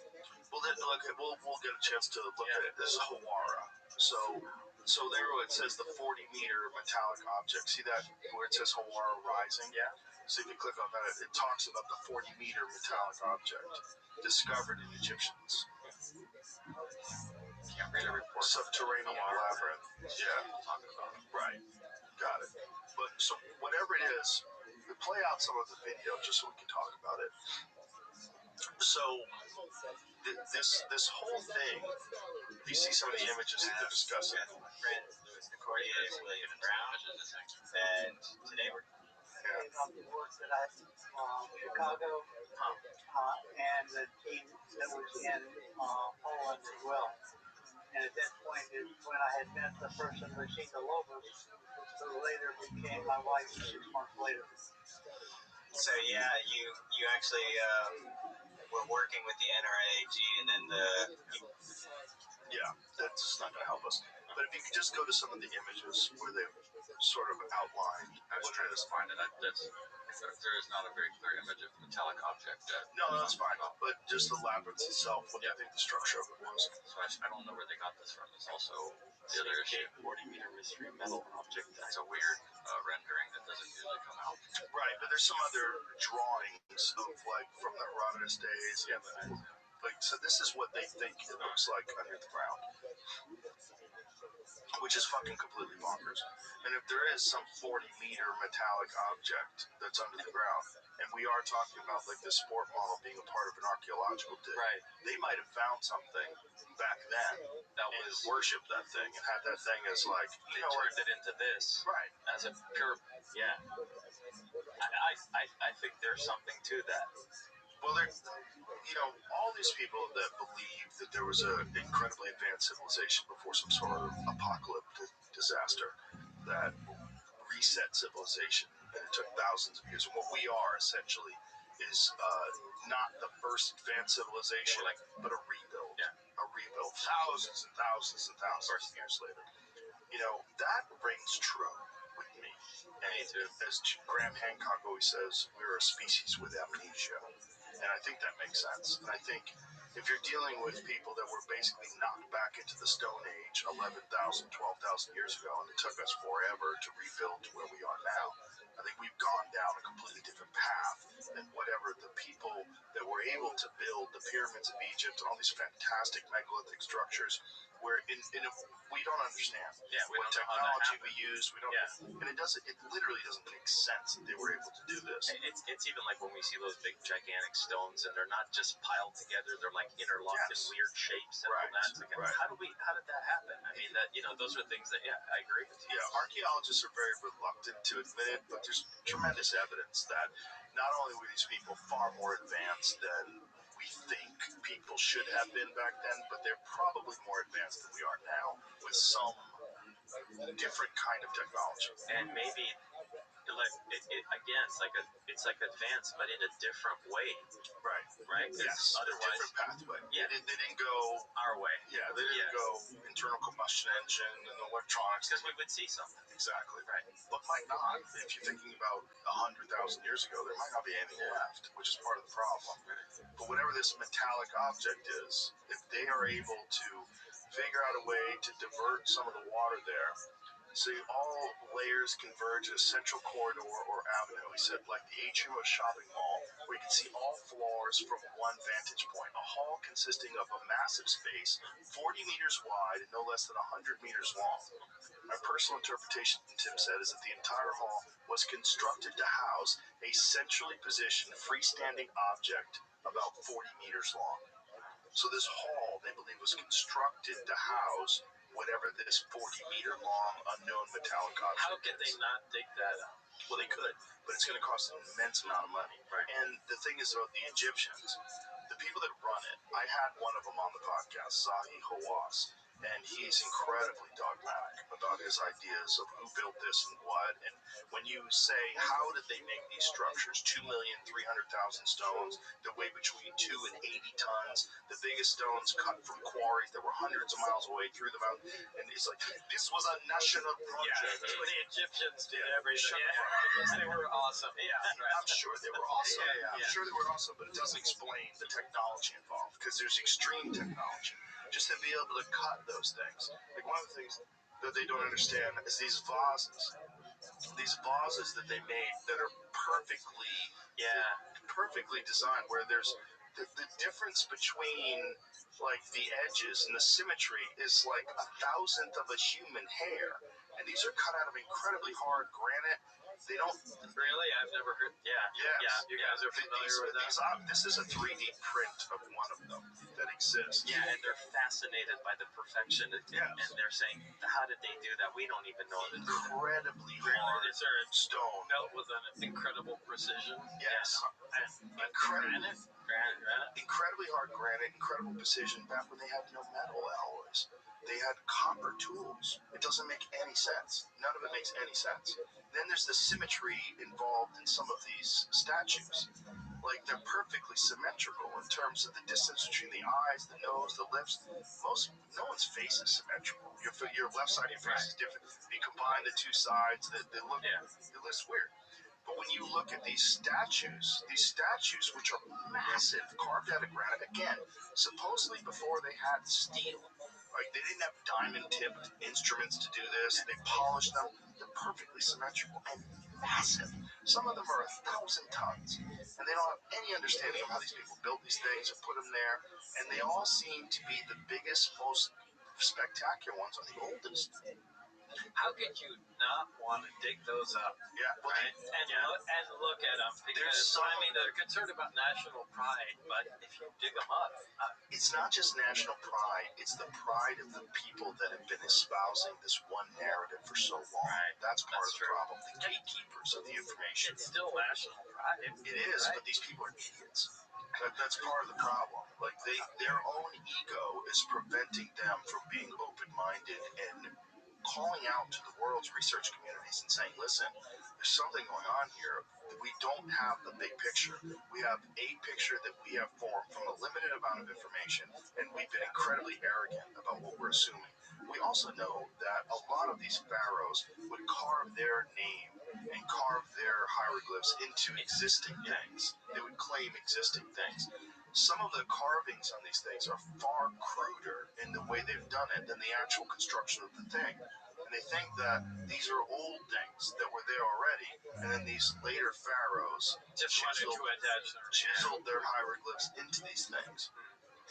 And another thing, and this has been mentioned a lot, is the fact that there's no tools that were ever discovered in those areas that would prove that those things were made with those. And they have to use tools. They have to have something. Right. So there's not even that. That's not even available. Right. So it's like, how did they do it? Did they hide the tools? Did they? I mean, why would they do that?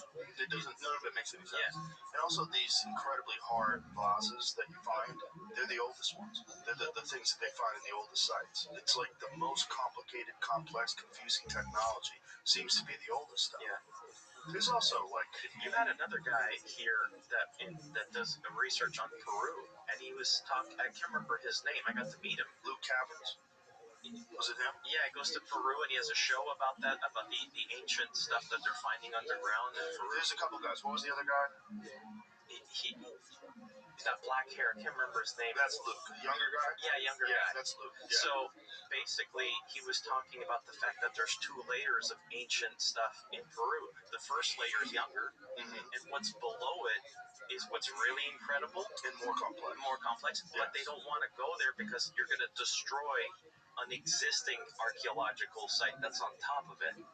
So what's happening is they're having trouble now getting permission to go to the lower level, which is even better, because they're going to have to break an archaeological site of a more recent part of that civilization. Well, this is a common theme among people. We build on older sites. There's a place that I go to in Italy in the Amalfi Coast, and there's this incredible old church there that's over 1,000 years old. But it's built on an even older church, and there's a plexiglass floor. That shows the old church. Yeah. And the old church is underneath it, and you can see the structure of this old church. And I was asking them, how old is the old church? They go, we don't know. It's over 1,000 years old. So it's over 1,000 years old, this church, and then this really old church is on top of it that's like hundreds and hundreds of years old also. But they built it on top of an existing structure.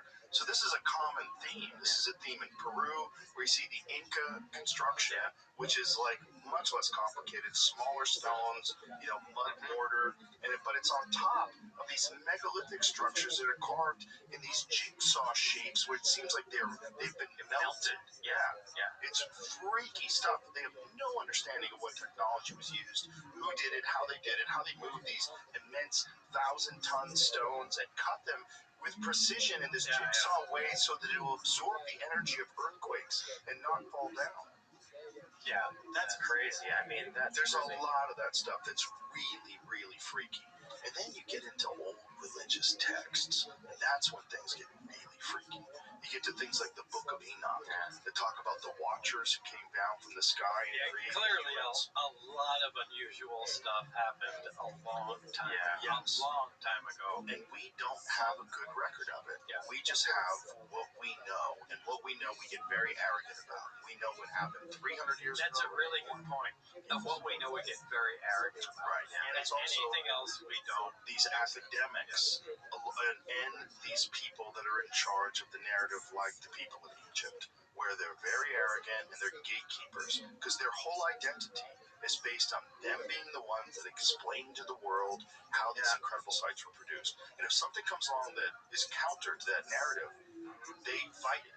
They fight it because it's part of them. It's their identity. Yeah, when I spoke to Filippo Biondi, I talked to one of my cousins in Italy. I spent a lot of my time in Italy when I was younger. One of them, she was younger than I was when I was there, but she's now become a respected archaeologist in Rome, and she's an Egyptologist.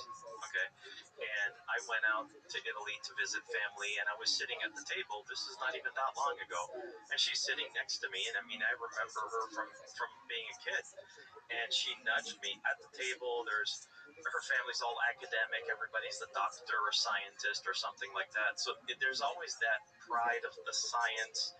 And she nudges me, and in Italian she says, "I'm really interested in what you do, what you're looking into."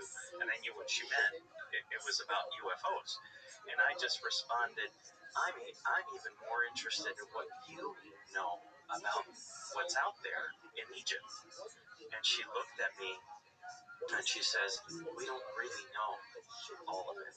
She said, a lot of it makes no sense." But she said it whispering because she knew that that's not well seen at the table, because now she's going to come across as this pseudoscience type of like, oh my God, she's going to come out of the mainstream, you know. So, and then she went to her place, and I was still there. We were there for a couple of days. She came and gave me a little book, and in Italian, I don't know how to say it. The missing. I don't know how to say it in English, but the missing Vangelo, like the missing scriptures, basically. It's a little book in Italian about the missing scriptures that are not in the Bible that speak of things that are not convenient for what we are arrogant to think we understand. And one of the fascinating things about these missing scriptures is they found them alongside existing scriptures.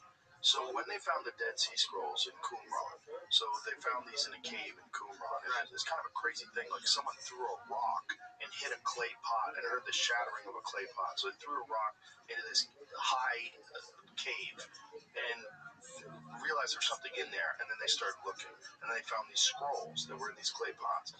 Inside the scrolls, they found the book of Isaiah. It was 1,000 years older than the oldest version of the book of Isaiah that we had ever found. And it's identical, verbatim, to the book of Isaiah that is currently in the Bible. Along with it is the book of Enoch. And the book of Enoch is fucking squirrely. Yeah. Book of Enoch. Yeah. It's a good way to describe it. Just a few rabbis decided that the book of Enoch was too weird because it didn't jive with the Torah, so they left it out of the biblical canon. That's right. That's why it's not taught. But the book of Enoch is readily available. You can read it, and it's also in the Ethiopian Bible. The Ethiopian Bible includes the book of Enoch. Really? Yes, and those are the people that supposedly are in possession of the Ark of the Covenant. Ark of the Covenant, yeah. Which is like, Graham Hancock talks about it. There's like a person is sent to, like, they have a job of watching the Ark of the Covenant, but it's known that it's going to kill them, so they all get cataracts and cancer. Yeah, like it has like bad things. Yeah, that's well, right. it has some sort of radiation apparently, and they exhibit signs of radiation poisoning when these people are designed to be the curators. Where is the Ark of the Covenant? In Ethiopia, supposedly in Ethiopia. So you guys think that? I mean, I think it's ancient technology. I think it's probably ancient technology. It's probably some completely not understood ancient technology. No, I'm not discounting it. I'm just wondering. Well, I like the fact that you're skeptical, even though you have the craziest fucking story. Yeah. It speaks to your integrity. It really does, because you're not a guy who believes kooky shit. So for you, a guy who doesn't believe kooky shit is a hard, rational scientist who's an engineer who's done things like put a rocket engine in the back of a fucking Honda, and then or a hydrogen-powered Corvette, and then you go and see these things like, wait, what the fuck is this thing you have? Look, I worship technology. Right. Nothing else. Right. Yeah. So, I mean, to hear something like that do you think that actually exists? I don't know. Graham Hancock is convinced it exists. It's very carefully guarded, and these people have been guarding it for centuries. I mean, it's just throughout history, right? Yes. And so, I mean, there's too many missing pieces of the puzzle to really say one way or another. I don't think whether or not it was just mythology or actual. Yeah.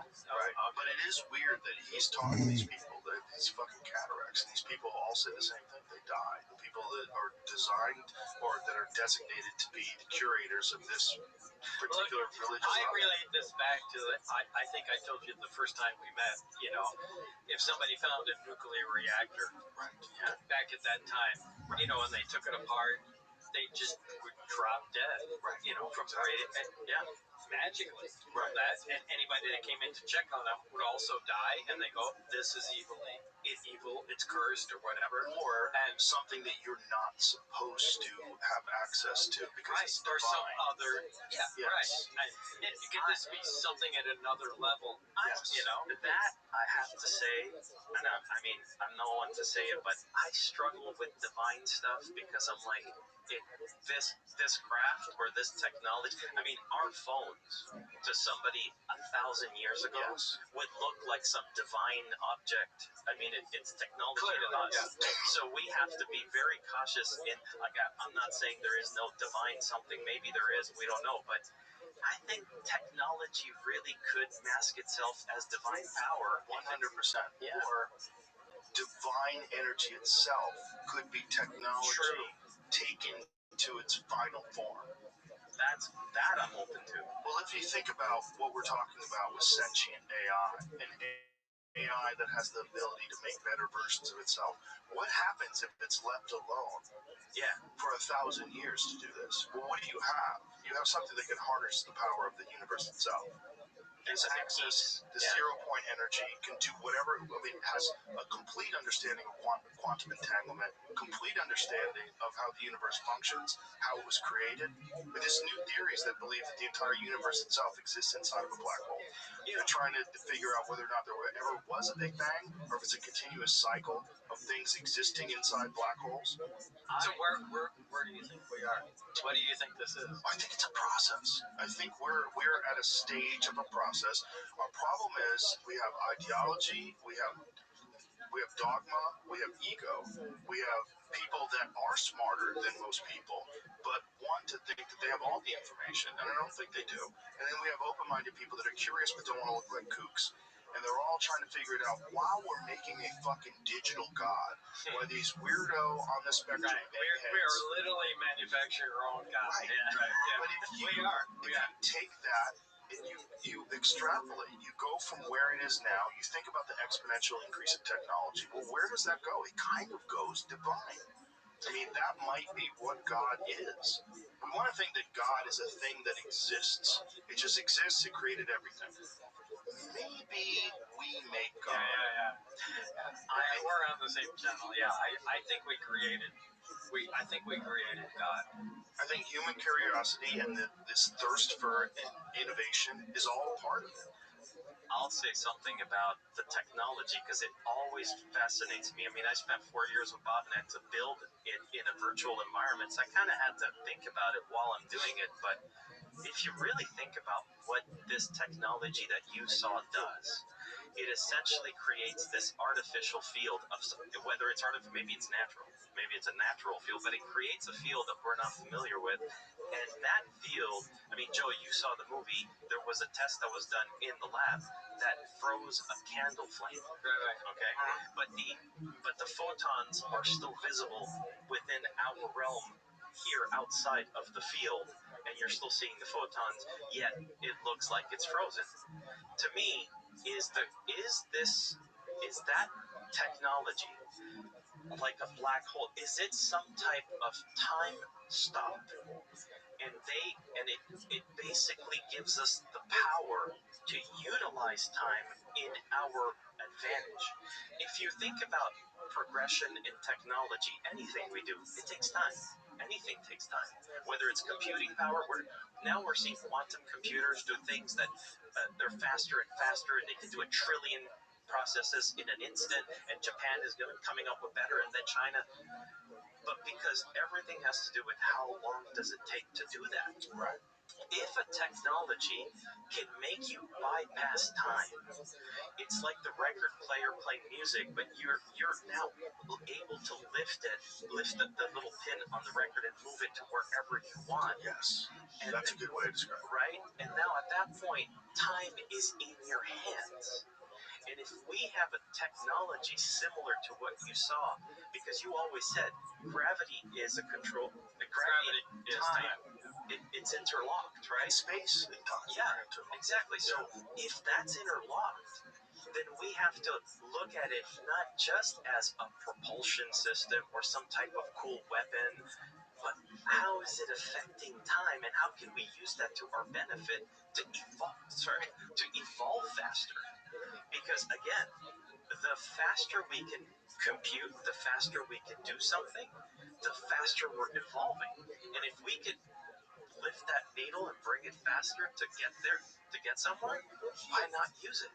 Or should we be allowed to do that? Us in our current form. Yeah, like I said, I'm not exactly on our side anymore.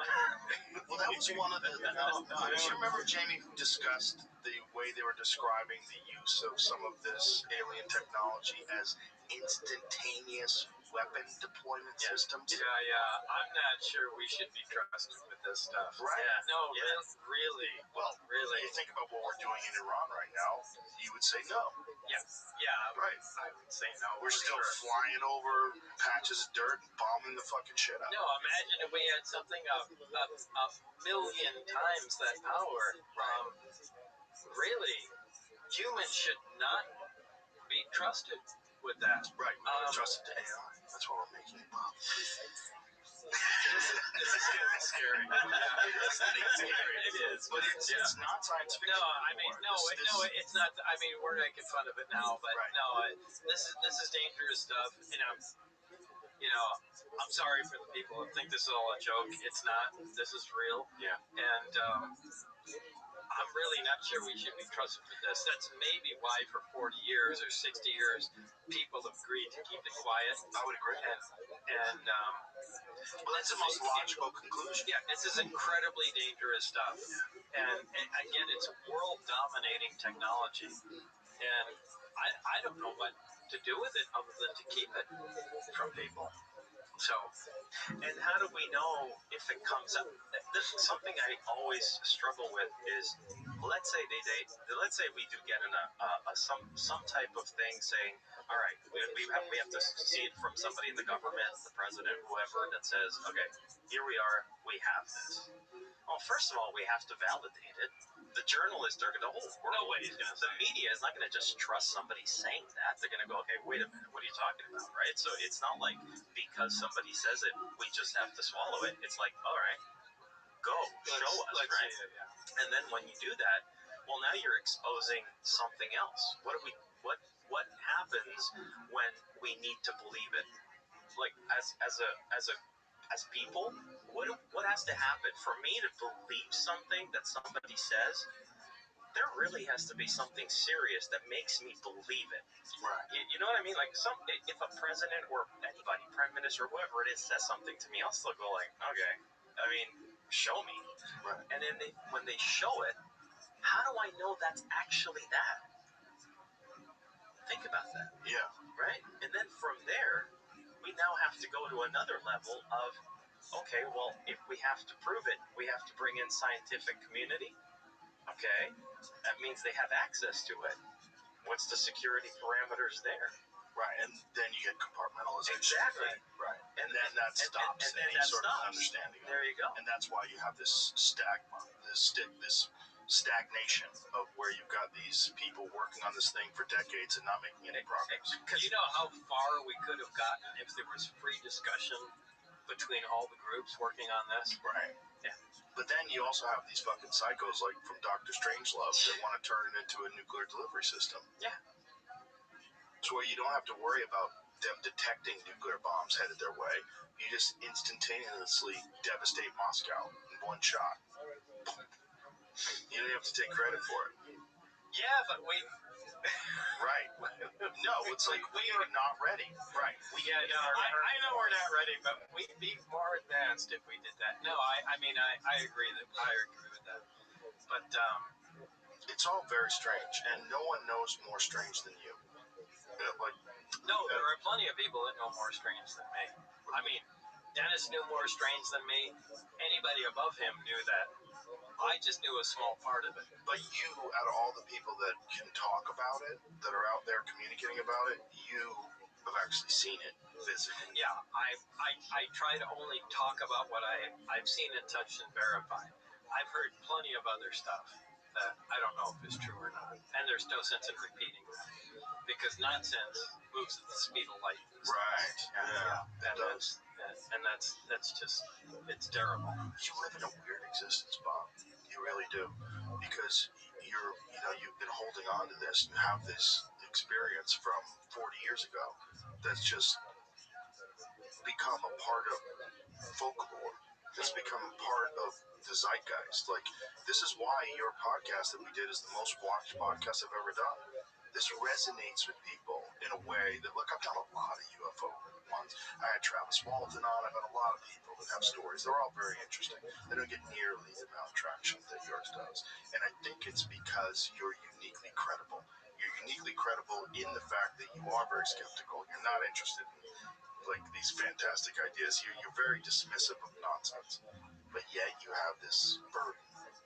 Like you actually physically touched these fucking things and went inside. Yeah, I did. I mean, I was fortunate enough to have this really unique job. That's about it. And I am fascinated with the technology, but that's where it stops. I'm not interested in anybody else's story, although everybody has to email me. And, you know, I understand it, you know, that they're looking for somebody. Hey, I saw this thing out when I was on my boat. And, you know, what is it? I don't know. You know, I mean, they're just looking for something, and it's Right. like, I don't know, maybe it was Venus or something, and Right. oh my God, you suck. You know, you work for the government. You know, it's like, that's true, dude. I'm just looking for a prosaic explanation, Right. and you know, but I only know what I saw and I touched for myself. And everything else, even in official government documentation, it's just words on paper. I don't know if that stuff is true. So you got to draw the line there. Yes. But you know, I know what I did see. I know for a fact, and there is no way you can tell me that that's not real. Yeah. I mean, I have to say, in having worked with them and having, you know, inadvertently, there's no way that myself or people on my team weren't trying to dig deeper. And maybe there's a problem. Maybe there's going to be a gap. Maybe we'll find something wrong with the story. Because we went very deep. We had to build S4. We had to build the sport model. And there were things that happened over the years, things that he had said to us before we had built it, that there's no way he could have known, because there was physicalities, real things that we built. When you build something in a 3D environment, you're actually building a real world. It's got light bounce and refractions like the real world. Like when you turn on the light, it does the same thing. If a material has a sheen, you see it. It's literally the same thing. It's just computing power that gives you access to another world. And he mentioned things that were absolutely impossible to know. And like what? One of the things that got, two things really convinced me. One of them was in the interior of the craft. You had said to us it was very dark in there. And while Bob is explaining to us this interior of the craft, and many times he kept repeating, it was really dark in there. Even though there were halogen lights. Right. And so at a certain point, he says, as I'm crawling in, there's like these extension cords. And I remember going, extension cords? Like that hadn't computed. And he's like, yeah, they had lights in there. And I'm thinking, it's true. I mean, there's no light switch inside this big thing. It's 52 feet. It's big. And so he said, yeah, there were two big industrial yellow industrial lights with 4 spots each pointed up. And so we decided to make those.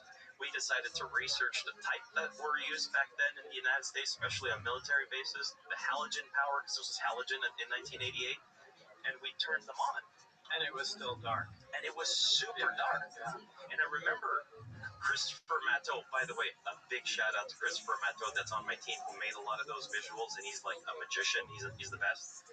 He's there, and I say, Chris, turn on the lights because we have to film in the craft. And he's like, they're on. I said, they're not fucking on. I can't see anything. He's like, they're fully on. And I said, well, that doesn't make any sense. It's so dark in there. Yeah, I remember thinking, shit, that's a light in there. And so we upped the power of the light so that you could see more. And it was still dark. And I thought, what the hell is happening? I go, is there a bug? Is there something wrong? He goes, no, I don't know. It's absorbing the light in there. We had to up the light intensity on those tripods by 20-fold in order for you to see the visuals you see in our film. Otherwise, it would be really dark in that craft. So how did you compute that? Like, what parameters did you establish? So what you do is you're inside a 3D environment. You're in a 3D world. Now we're inside the craft that is 52 feet in diameter. We bring a camera in there. So we were filming. The whole film was done with the Blackmagic 6K cam. So we would bring our Blackmagics in the 3D environment. You can actually set that.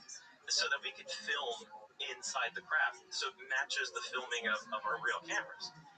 And so as soon as the camera's on, it's the same lens, it's the same aperture, everything is as you would have it.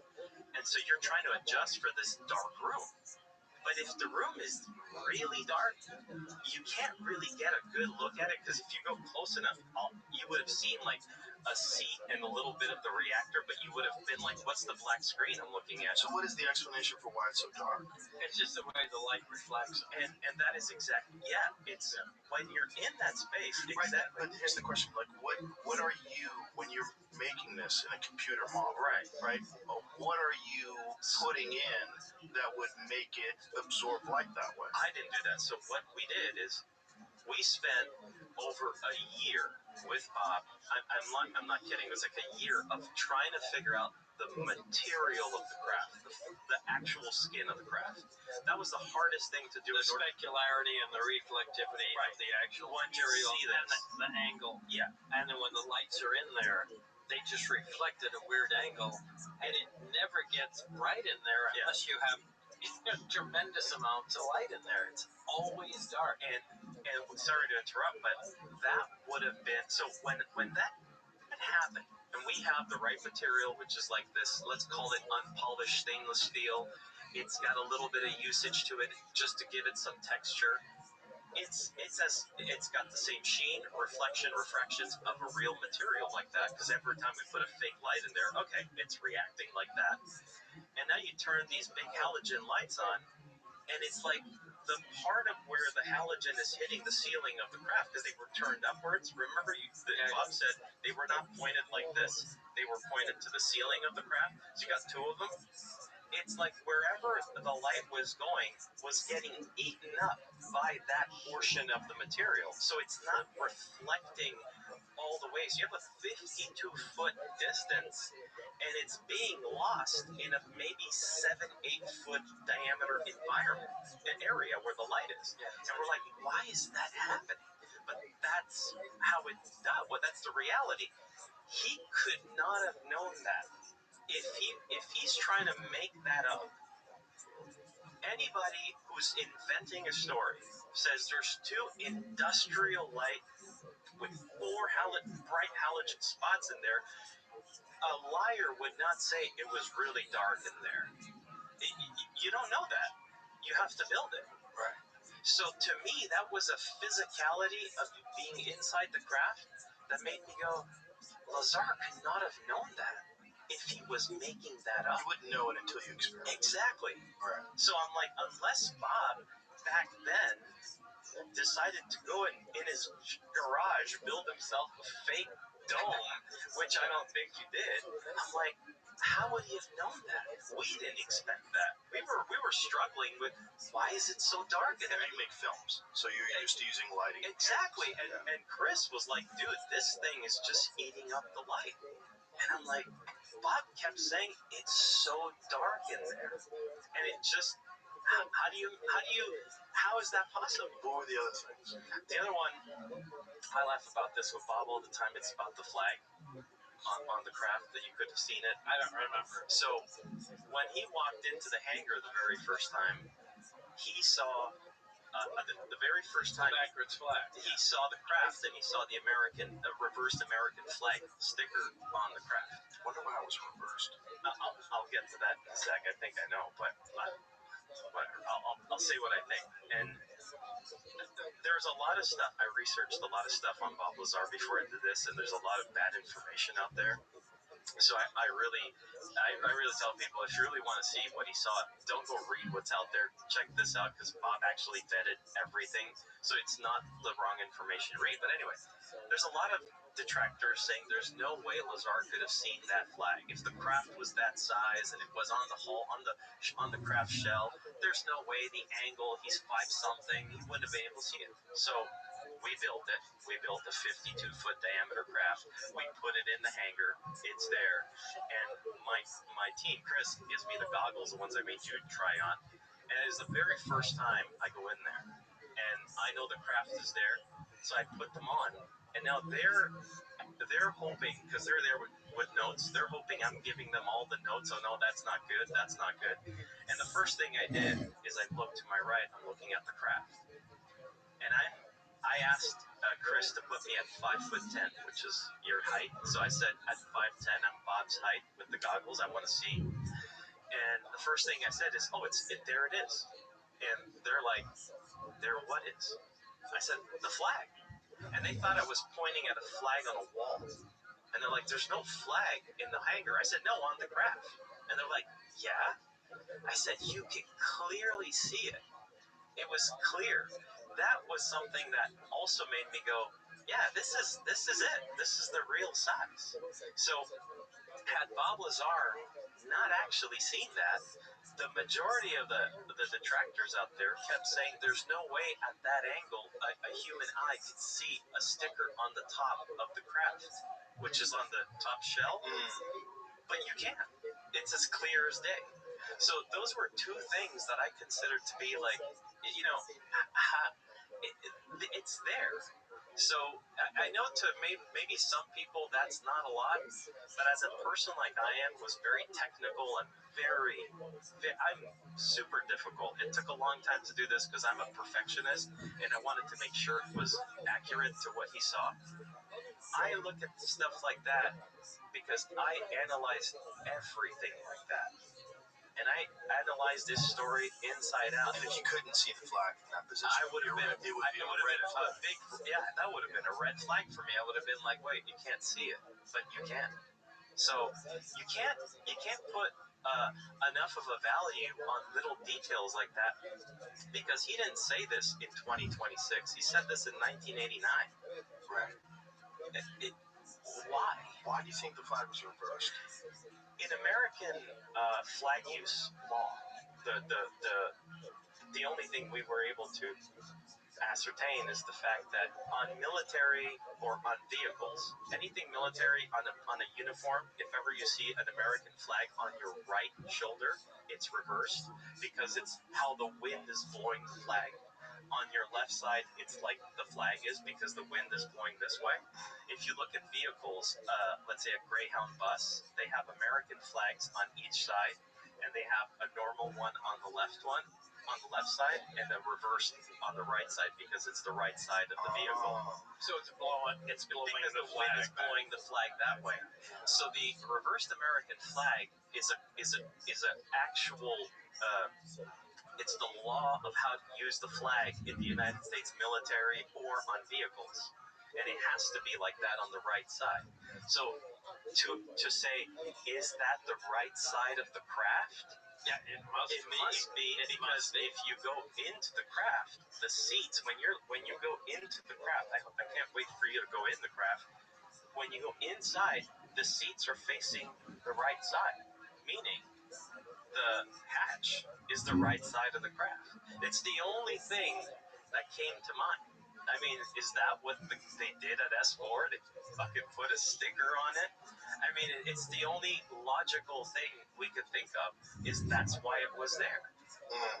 I don't know. My other, because if it was an American flag, if it was just for identifying this as America, why would you reverse it? Right.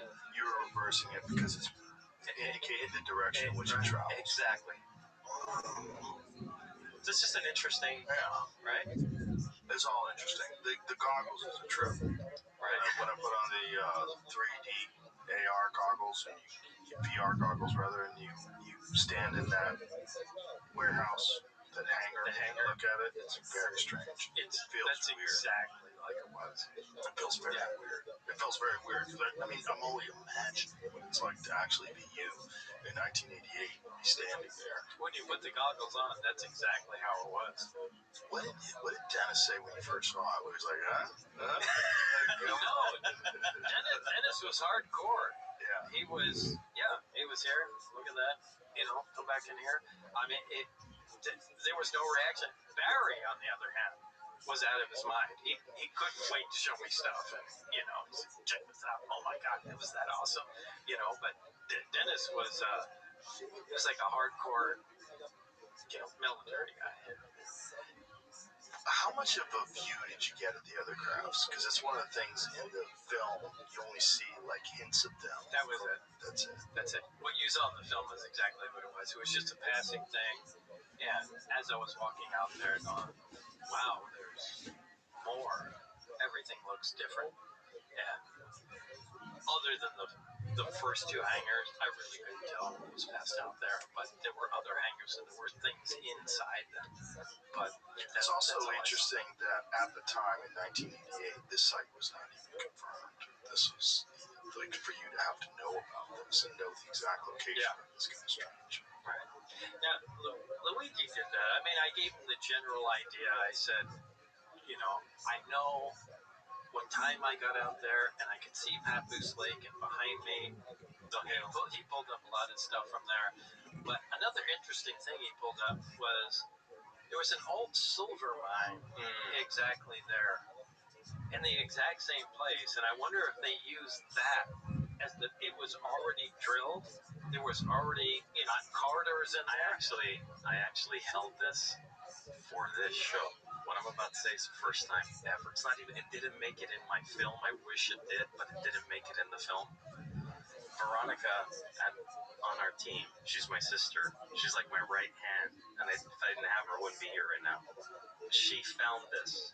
And at a certain point, we were looking at the maps out there, and you'll see in my film that Gene Huff sent us some U.S. Department of the Interior official maps of that environment at the Groom Lake, Papoose Lake. But we weren't satisfied. We wanted to go deeper. We said there's got to be more. And there's one map in that is a publicly available map. It's super not easy to find, by the way. That is in the hands of the U.S. Department of the Interior. I could get it to you if you want. I can email it to you. That map is the oldest map of Papoose Lake known in the hands of the government that is public domain. That map, and everybody's going to be listening to this, clearly shows a road that goes right into where S4 is. It doesn't show a road near it. It shows a road going right in the mountain. And they removed it. That map is from 1941. Okay? Right after that, the map is 1950 and 1952, and those roads were removed. But the oldest map we ever found, it's going to be available. We're going to post it on our website. It's going to be everywhere. It shows clear as day a road that goes right into the mountain, exactly where Bob Lazar said S4 was. So do you think that was the road to the silver mine initially? Yes, I believe that, yeah. It makes sense that they would use an existing facility and just enlarge it instead of start from nothing.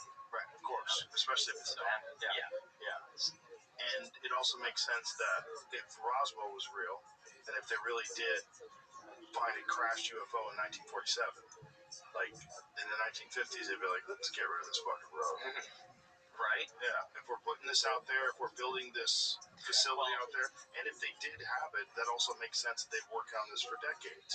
You come along in 1988, they've got this happening in the 1950s, and it's still there. Yeah. I think what happened is when the CIA took over, because CIA is the one who took over Area 50, they're the ones at Area 51. I think what happened is as they took over, they just removed the road. It wasn't even because there was a flying saucer there. I just think they got in there, took control of that terrain, that whole landscape, and said, remove it off the maps. Because it's there prior to them taking ownership of that land. So, I mean, it's clear that there was a road there, and then they came in, CIA said, take it out, and S4 might have had already an installation. It wasn't an installation, but they probably had a tunnel in there already, because it was a mine. So it was an easier way to build a big facility in the side of the hill. Makes sense. It does make sense. And then there's also the images that you got of what looks like the hangar bay doors that are camouflaged. And I have to say that... Gotta go again? No worries. That's all good. Technology will fix that. It'll remove your prostate. Turn you into a fucking alien. So that image that you got of the, unfortunately, it's kind of blurry, but you do see something that looks very similar to what you'd expect to be camouflaged garage bay doors. I got contacted by a guy called Scott Mitchell. And I was getting contacted by everybody, Joe. Everybody was trying to get in and getting to make me work with them or use something they found. So I was ignoring 99% of people's it's getting tiring. Everybody you got to listen to me. I know stuff about that. I'm like, what? I'm working with Bob Lazar. I have enough right now. But this guy, we had built the base. And I knew exactly where it was. I knew exactly the layout. And this guy, he not only contacted me, but he sent me an image that he had drawn. He didn't want to send me the what he had found, but he says, here it is. This is where the doors are. And this is exactly where they point to. And I looked at the image and I said, not bad. I mean, he really nailed it in the image. And I thought, okay. At first, I thought somebody on my team leaked something we had. To be honest, I'm like, oh, who did that? Who sent out one of our renders to somebody? Because that's what I thought. And they're like, no. What? So I talked to this guy, and he's really, really good at researching, and he ended up becoming probably one of the best I've ever, he's one of the best I've ever seen. His name is Scott Mitchell. And he says there are pictures that were taken in 2020. And ironically, those pictures were taken on December 25th, 2020, which is Christmas Day in the middle of COVID, which means the base might have been shut down. If you think about that, you know what I mean? It's COVID, it's in the heat of it, plus it's 25th of December, so there's probably nothing going on there. And this private pilot in a small Cessna requested access inside the perimeter, and they granted him permission. And he had a big Nikon camera on board with a big telescopic zoom, and he took a shit ton of pictures, and they're amazing. They're all public. They're all available. You can download them. And there's these pictures of Papoose Lake and the hill. They were being used on the internet for a long time. Everybody was like, you say Bob Lazar is a fraud. It's not real. There's nothing there. Well, of course you can't see it. It's, first of all, 17 miles away. And secondly, they're not designed for you to see it. And that also, let's talk about something that Bob was talking about in 1988. The picture was taken in 2020. I mean, there could be could be a different landscape now. Anyway, so he said, look, this image, if you change the contrast, you got to keep the original, but just move and try to extract data from your image. Anybody who knows how to do that with photography, you can do that. And he pulls out these geometric shapes. You can see them. They're like little. They look like rectangles. And I thought, what if this is not real? I was super skeptical. I'll be honest with you. We're talking about the picture with the doors on the hangar doors, the one from Scott Mitchell, the one that we have in the film. Oh, right. And so I didn't believe it. I thought, there's no way. I go, there's no way this is real. I don't believe it. So Scott was really cool. He said, look, man, I understand you're a skeptic. I get it. I want you to do me a favor. Go online, search it yourself. I won't even tell you where it is. I'll just tell you who took the pictures. The only thing he gave us is the picture number is 0501. That's what the picture number is. He goes, if you find it, have whoever on your team play around with it until you see it. That was fair, because I said, okay. Because I mean, if it's out there, there's two different places. It was online, and the one place we got it from was the source of it. Okay, was from the photographer, the guy himself. We take it. I had 3 different people on my team. Everybody's really good at all this stuff on my team. So I said, guys, this is what we need to see. If you guys can pull it up, I'm not going to be as skeptical. Everybody got it almost at the same time. They were playing around, and eventually the easiest software we used to get that detail out was DaVinci Resolve. And with DaVinci, it's a faster process than if you're messing around with Photoshop or whatever. And it came, and I was like, oh my God, it's really there. You can clear. So what I did is I had them scan the rest of the picture because it's pixels, right? So I said, let's also see if it's not some pixelation. Is it maybe just what the photo does?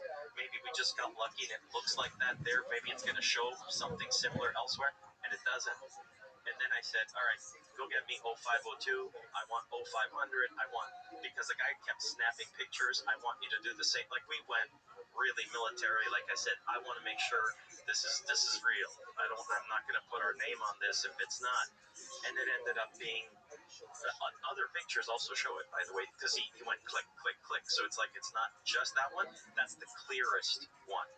And so I was, at a certain point, I go to Bob's house, and I'm sitting there, and the guy calls me. Scott Mitchell calls me, and he has no idea I'm with Bob Lazar.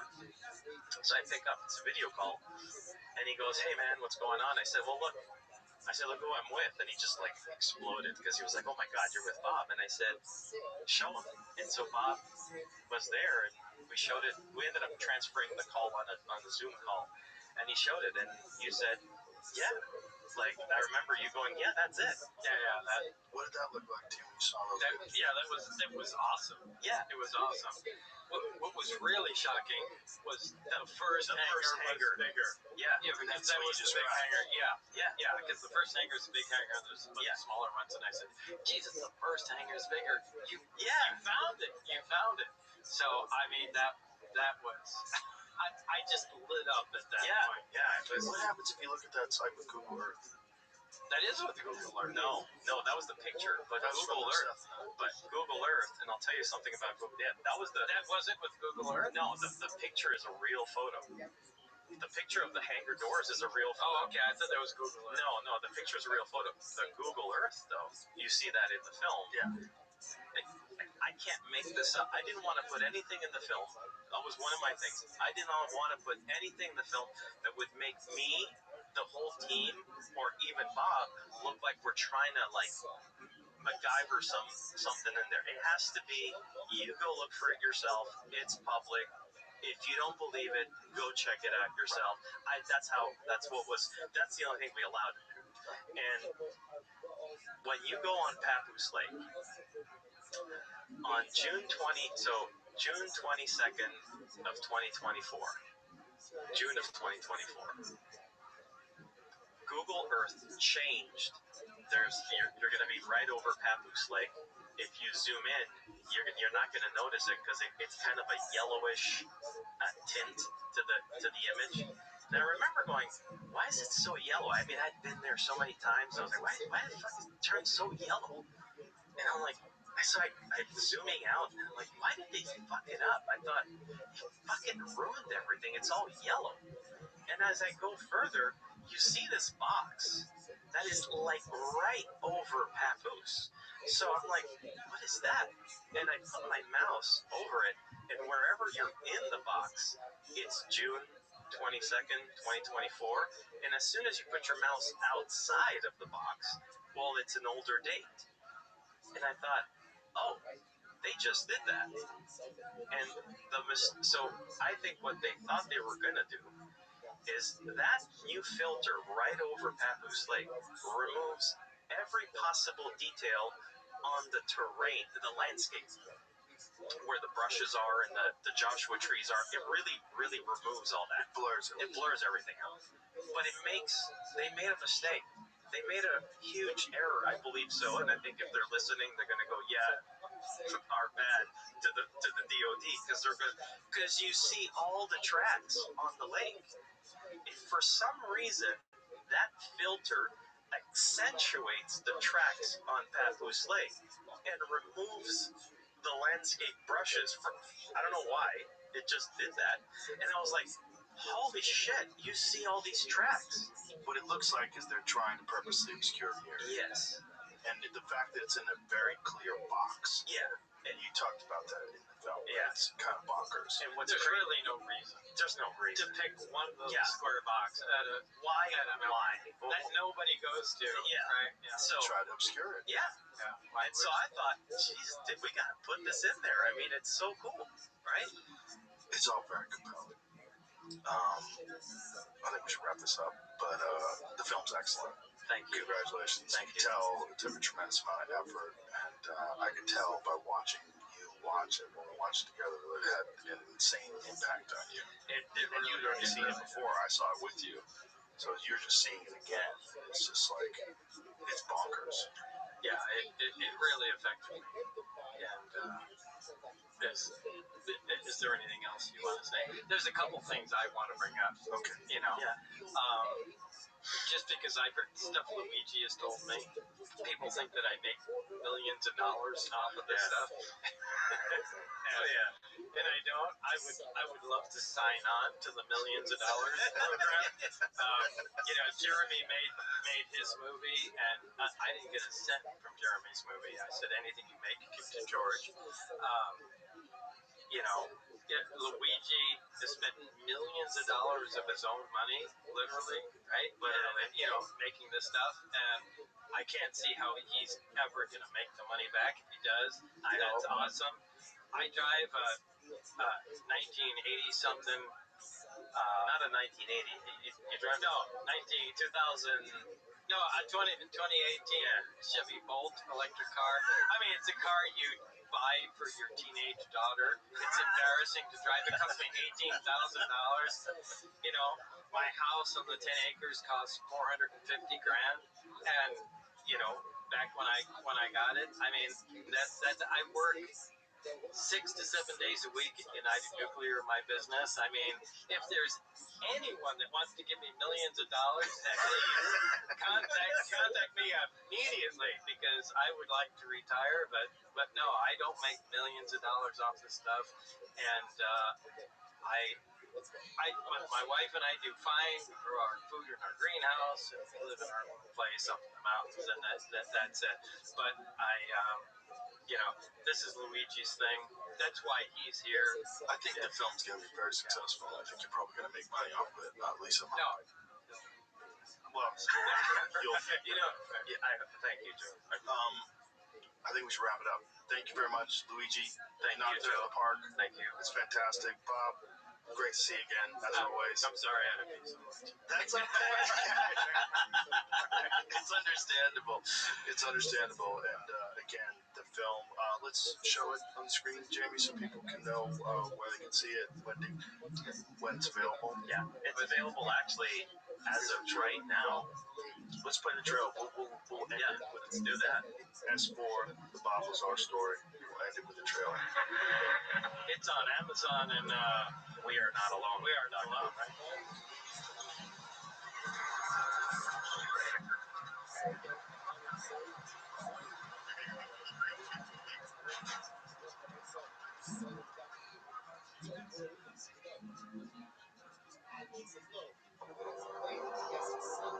Physical evidence now exists which proves that there is life elsewhere, and at least one form of that life has been here.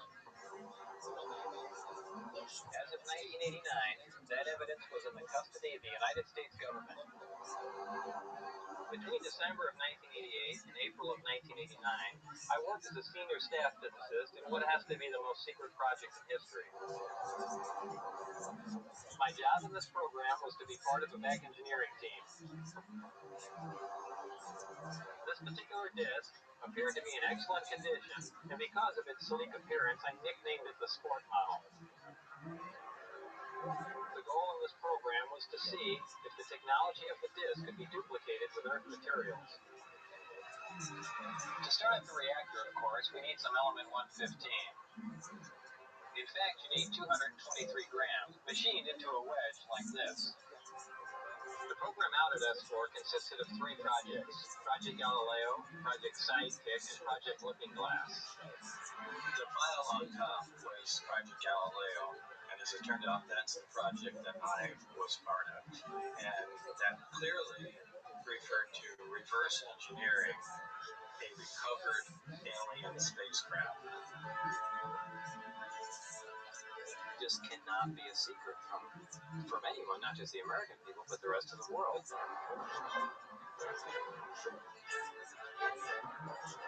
All this stuff is something that happened to us for years. They're doing everything they can to keep this information secret.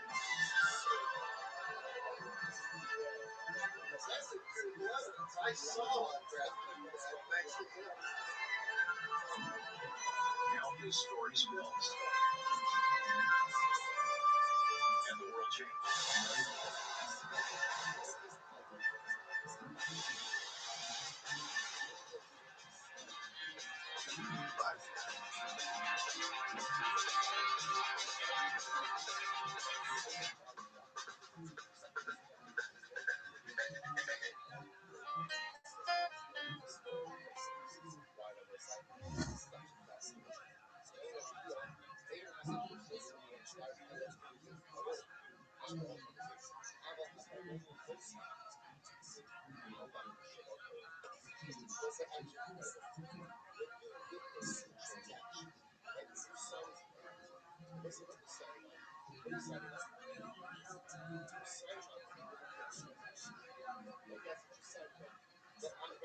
I read this transaction.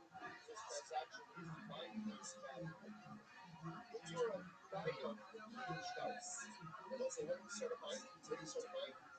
Signatures. That's certifying transaction. Fast. This guy got something that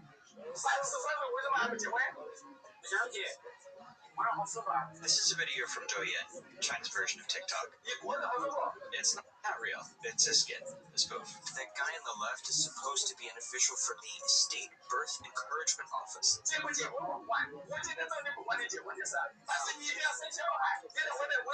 He's yelling at this guy to tell him, hey, you better have kids. The joke is that this is what it feels like to be in China nowadays.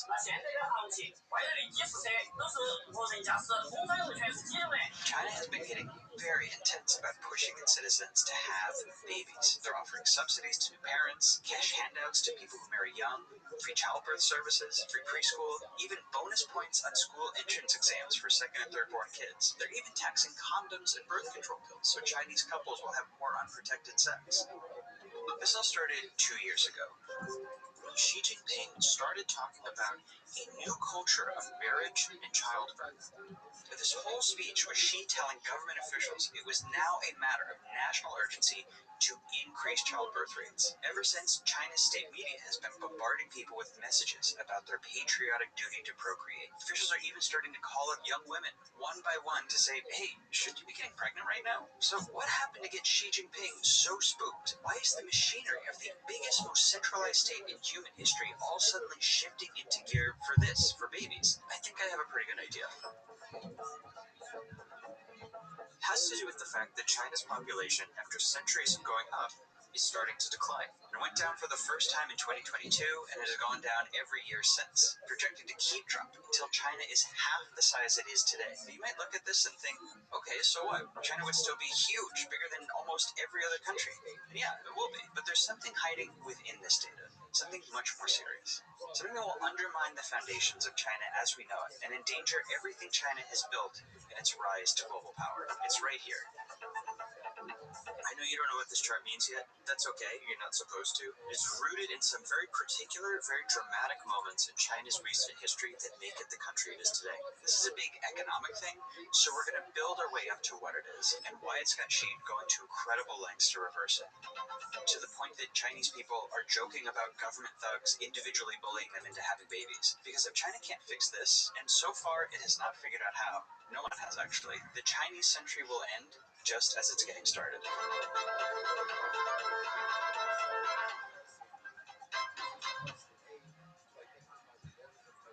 To understand this problem looming over China, we've got to look at what it and the world will look like at the end of this century if they fail. And at this one very alarming chart that shows where things are headed. It's a story that all traces back to something called the one-child policy, something you may have heard of. But let's start with a particular problem that basically every country encounters sooner or later. As societies get richer, people have fewer and fewer babies. This is from the open source website Our World in Data. They're great. We're going to show you a bunch of their charts. And it shows that as of 1950, the average woman in these countries gave birth about 3 times in her life. but nowadays it's closer to 1.5 births. But that is actually a huge drop, and there's a reason why this is such a big deal. Anything below this magic number, called the replacement rate, and your population starts to shrink. You see birth rates going down like this pretty much any time a country gets richer. Western, non-Western, good social safety net, bad social safety net, always happen. Here's an our world and data thing that shows this. Each dot is a country. Moving right means it's getting richer. Down means lower birth rate. There they go. Down and right. Down and right. And if you're wondering, okay, but why? The answer has to do with a bunch of things. A big one is people's values changing as they have more opportunities and options that come with greater wealth and education. But it's more than that too. We don't need to get into all of that right now, but if people want, we could, so let us know in the comments. But for now, just know that when a country gets richer, people have fewer kids. Okay? Good. Anyway, look at that chart again. Let's just highlight a few of the rich countries. The US, Japan, Russia, France, all clustered together, right? But here's China. It's kind of an outlier. It's like it ended up with the birth rate of a much richer country without becoming rich. Let's actually highlight China's whole trajectory here. You see? China's birth rate dropped really early. This is super important. Most countries, by the time their birth rates go down, they look like this. Or this.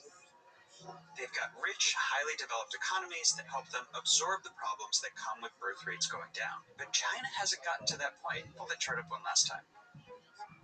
Something happened here that threw China way off course. This is why China's birth rate is dropping 50 years before it should.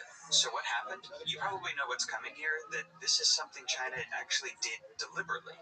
It was planned, and that plan had a name. The one-child policy. One-child policy. One child. Go back to that chart of birth rates. Let's add China in here. Really, really high birth rates here in the 1950s. 6 or 7 kids per family. Then China had a huge catastrophic famine here due to a policy called the Great Leap Forward.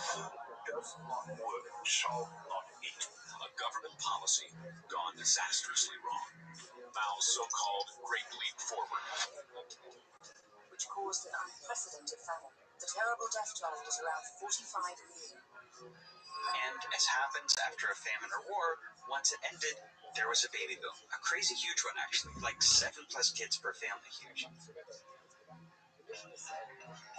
China's leaders saw this and they panicked. They thought China's birth rate was going to stay like that forever. Like this. So now we gotta meet this guy. This guy was in charge of population policy at the time for China, and he predicted the population would grow to 4.5 billion and exhaust the country's food resources. This is what he thought would happen. This is his prediction, but this is a crazy prediction. That's not how this works. The thing to understand is that China at this point was run by engineers. Like the guy who made that prediction, China's population guy, was a missile scientist. Social scientists, the sorts of experts who could have said, hey, don't worry guys, population growth slows on its own, it's gonna be fine, have been mostly jailed or exiled in political purges. So all of these engineers in charge bought that guy's official recommendation to save the country from this completely wrong prediction of rampant overpopulation by doing something very drastic. Banning any family in China from having more than one child. Now that sounds impossible. How do you police the wombs of hundreds of millions of mothers? How do you prevent anyone anywhere in China from having a second child? They put this guy in charge of it, a former army general.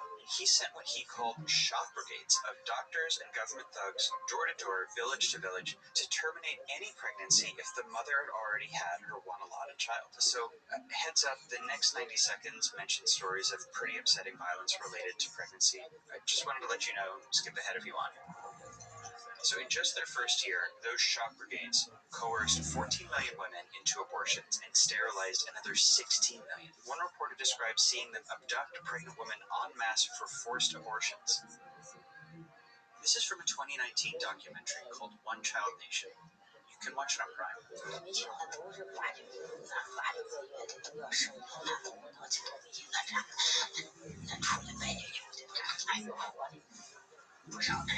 One thing it shows, the people who implemented all this really still believe it was necessary.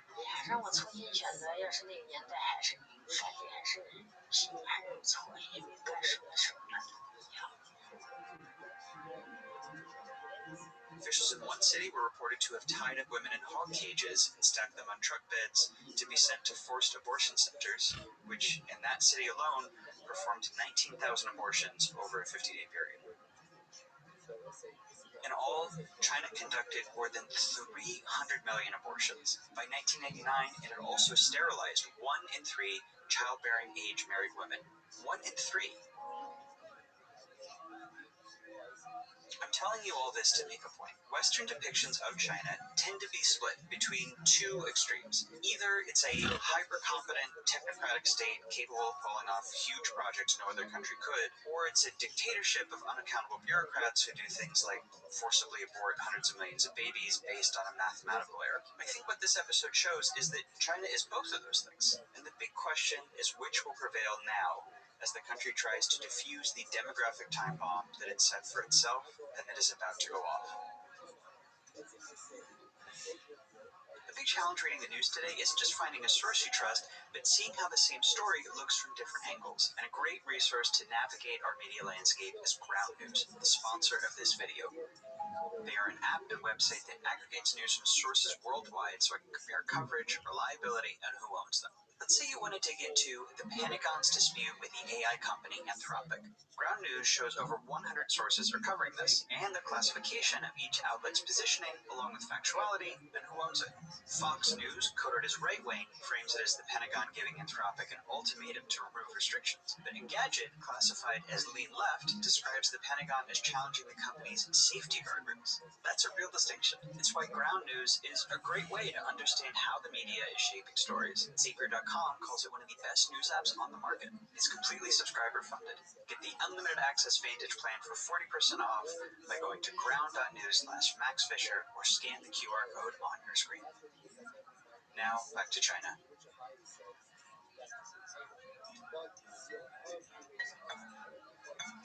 So, look at this chart again. By 2015, when China ended the one-child policy, yeah, birth rates have been really low for a long time. But remember that below this line, a country's population will shrink. China pushed itself so far past this line that it is now triggering something that the architects of this policy never anticipated. Something very, very dangerous. Okay, remember this chart? This is the time bomb. To explain it, I want you to picture a family. Think of this family as representing all of China. Right now, today, China's population looks like this. China's got, on average, 4.5 working age adults for every one child and every one elderly person. Actually, let's see the numbers. China's got 980 million adults, 236 million children, and 204 million elderly people. That means above retirement age. This is a really healthy balance.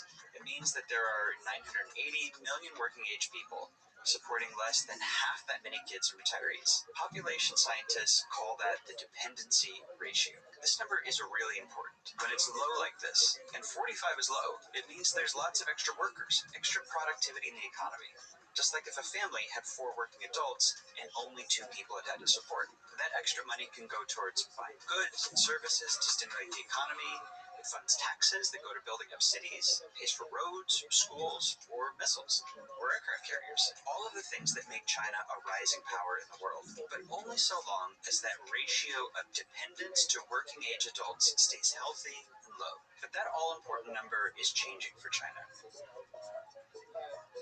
So now we're back at this big chart staring Xi Jinping, and we're finally ready to explain what it says. What we are looking at here is the dependency ratio for China over time. It used to be really high, almost double what it is today back here. Remember, this was that huge baby boom that inspired the one-child policy in the first place, which is just to say this number hitting 80 so scared China's leaders they thought it would literally destroy the country. Now let's see how China compares to other countries. China's number today is lower than most peer countries. Remember, that's good for them. Take a look at France for comparison.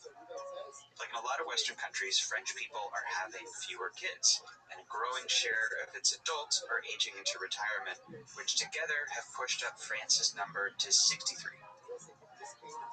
Here's what that looks like. Okay, gotta French them up a little bit. That's better. France looks like this. 1 retiree, a little less than 1 child, for every 3 working adults.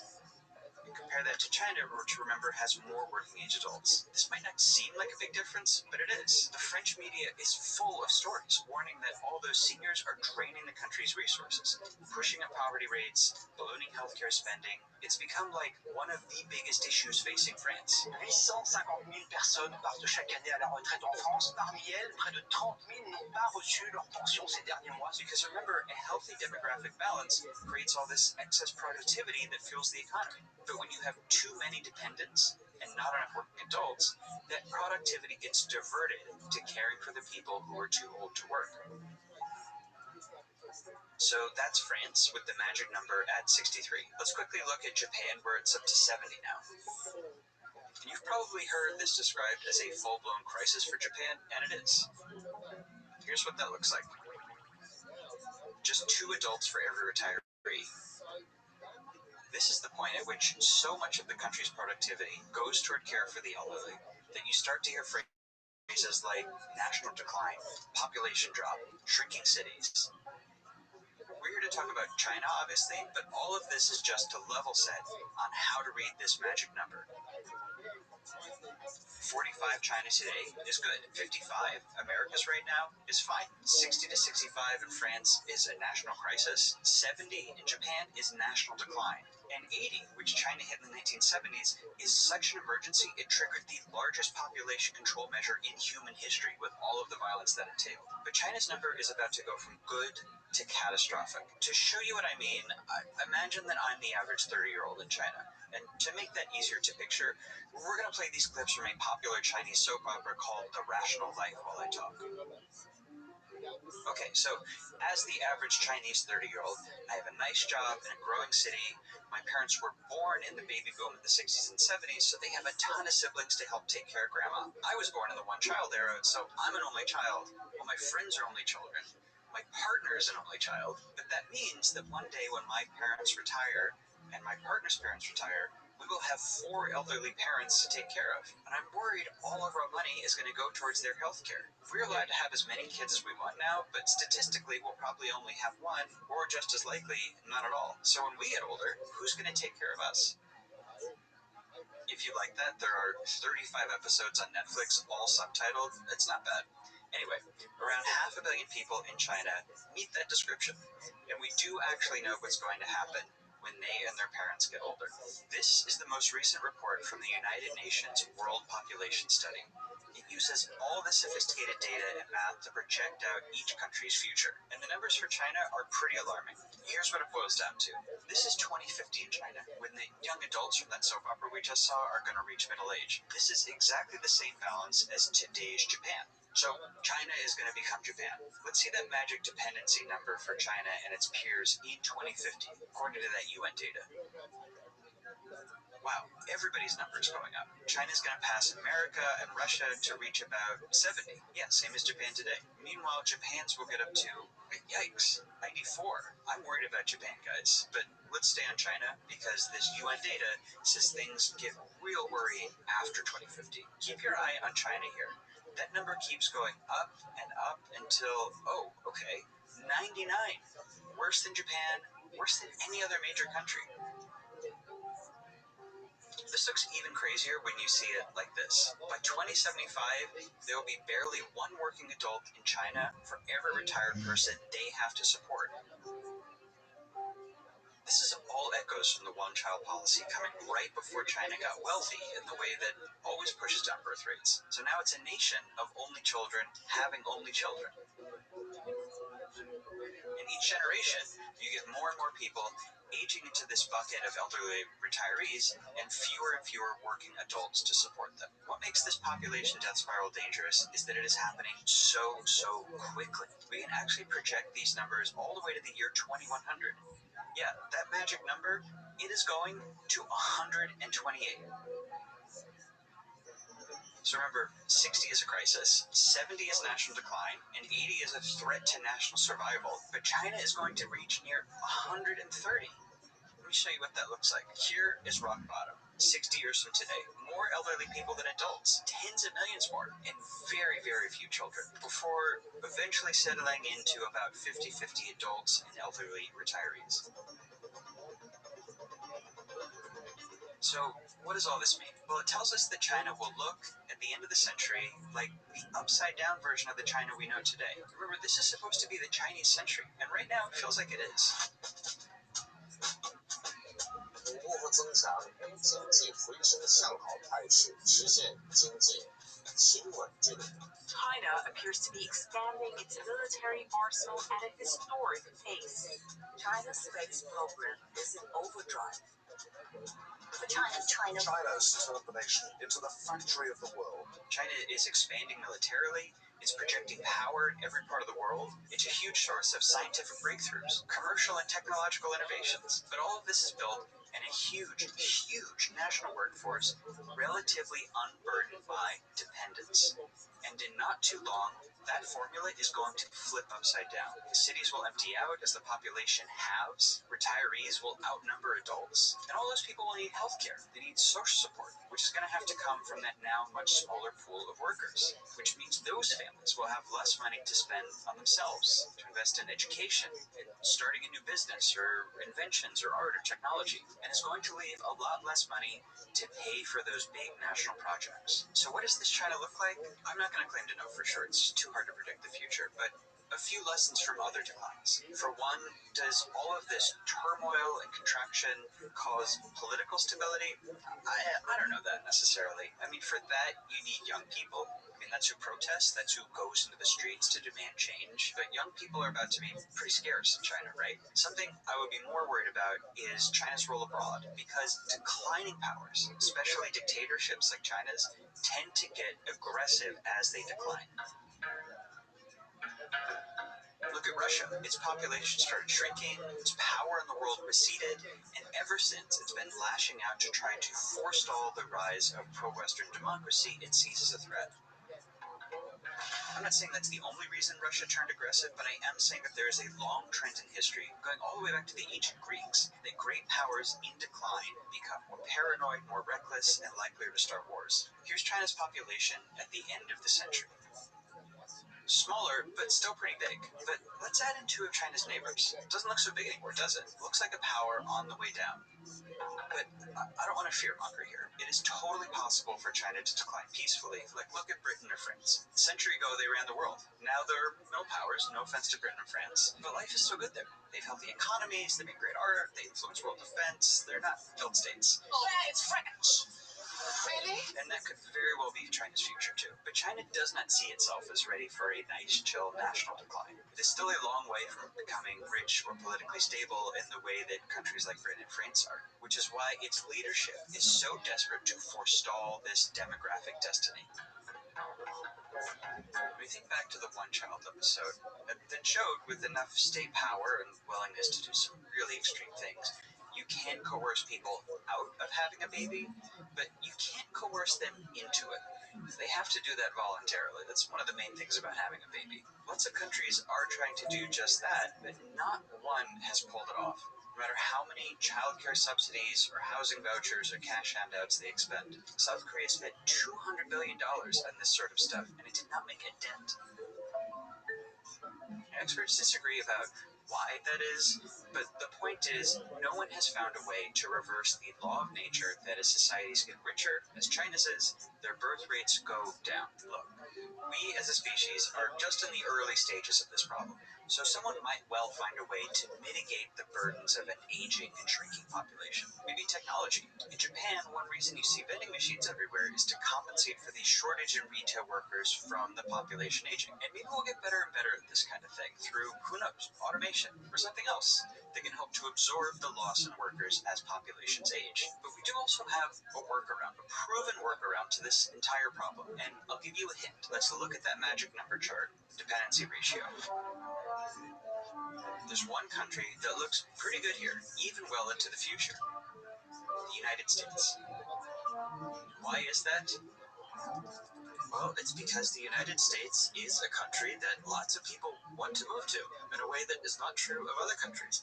And this gives it a much healthier demographic balance. The math of this is simple. Immigrants tend to be working age. That's when they are able to migrate. And the U.S. has a lot compared to other countries, about 15% of its population. So More immigration means more adults paying into taxes and social services per each child or retired person. That's the big secret. That's it. France has a lot of immigrants too, which is part of why it's aging less rapidly than other European countries.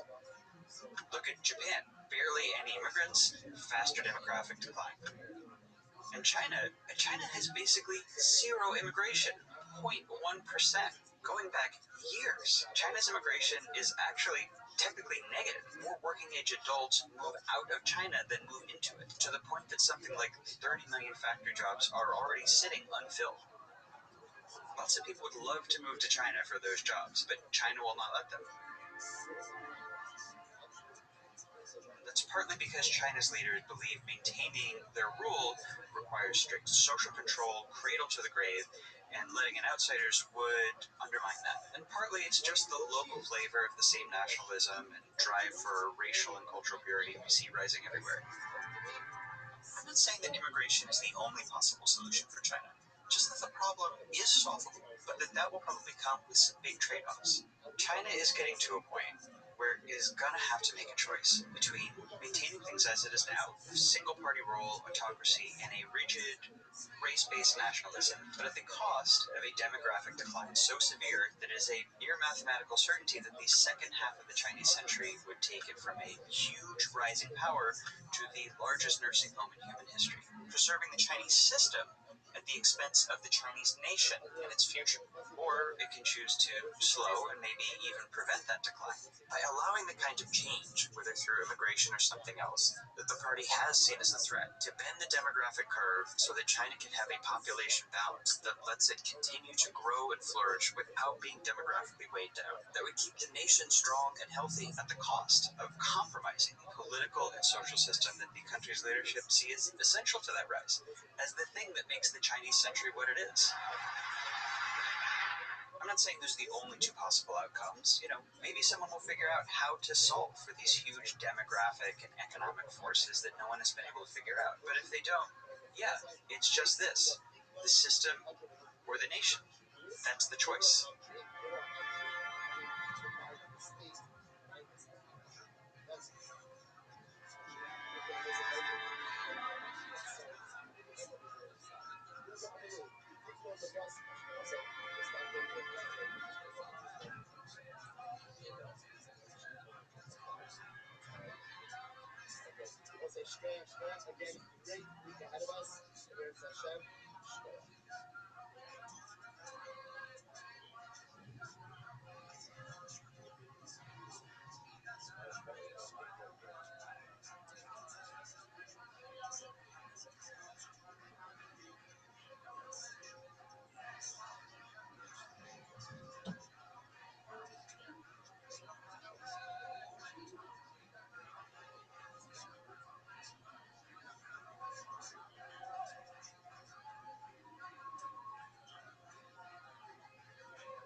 These are the 7 most powerful men in China.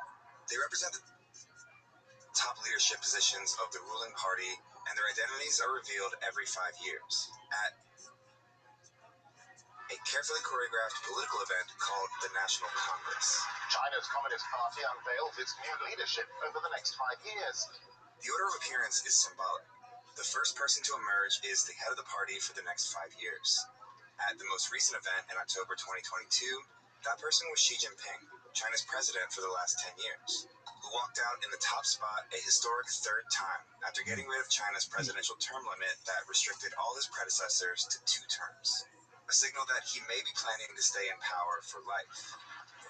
The world hasn't seen a Chinese leader like this since Mao Zedong, the revolutionary founder of the People's Republic of China, whose ruthless dictatorship scarred the Chinese people for generations.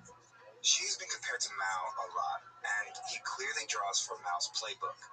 But there's something else that connects these two. When Xi was just a young boy, Mao ruined his life. Generations apart, their paths crossed unexpectedly, and a teenage Xi from an elite family in Beijing ended up in exile, condemned to hard labor in the countryside. 50 years later, Xi is one of the most powerful political figures in the world and the only leader since Mao to have unchecked power over China. So, how did he go from being banished in his country to taking complete control of it?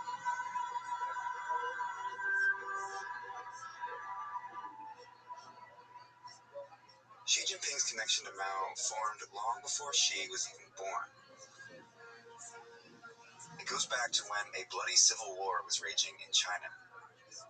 A group of radical communist revolutionaries, including Mao, gained influence over large swaths of mainland China and controlled a communist military called the Red Army that fought the Nationalist Party ruling the Republic of China at the time. At this point, the communists were losing bad. The bulk of their army was pinned down here, in a communist-controlled region originally established by Mao, now surrounded by nationalist forces. And they were running low on food. So the Red Army decided to launch a bold attack to break through the nationalist forces and evacuate the roughly 130,000 communist soldiers and civilians stuck here. On October 16, 1934, they made their move and attacked a weaker part of the enemy line. They broke through, and even though their numbers quickly dropped, with thousands dying and thousands more fleeing to the countryside, around 86,000 stuck together and pushed on. This was the beginning of a year-long historic retreat called the Long March, the journey to establish a new communist base far from the nationalist forces. Mao, who used to be a military leader, wasn't in charge at this time. He'd insisted on using guerrilla tactics, which had heavily influenced the Red Army earlier in the war, but that approach had fallen out of favor and he was demoted. The Long March changed that.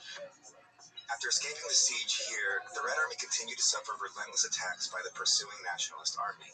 The military leaders of the march had pushed for a more traditional wartime strategy of direct confrontation rather than Mao's guerrilla tactics.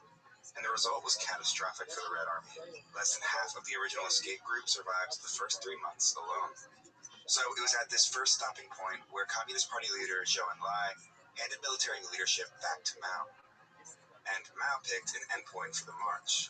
Here, 800 miles away in rural northern China.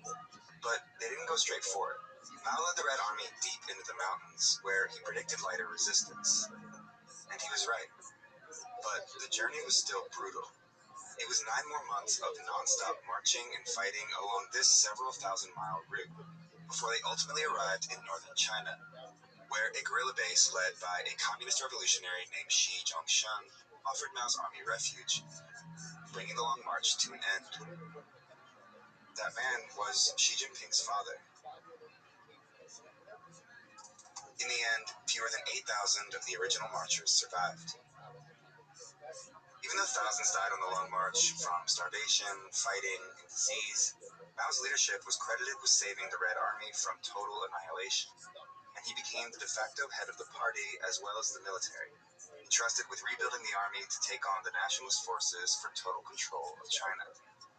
Wherever and however the Red troops move into battle, they spread the glory of Mao Zedong.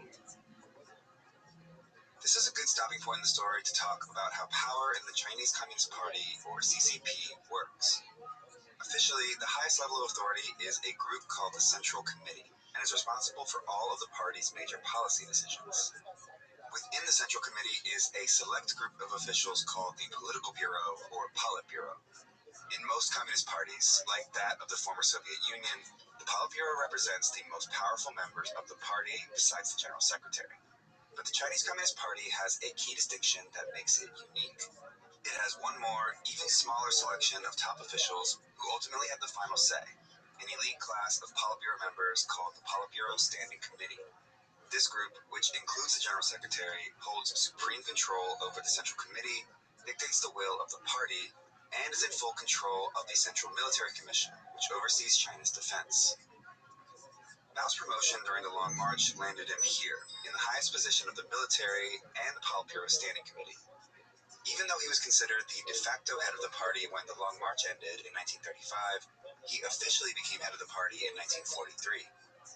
With both the party and the military under his control, Mao began to exploit the system to ensure he remained at the top for the rest of his life.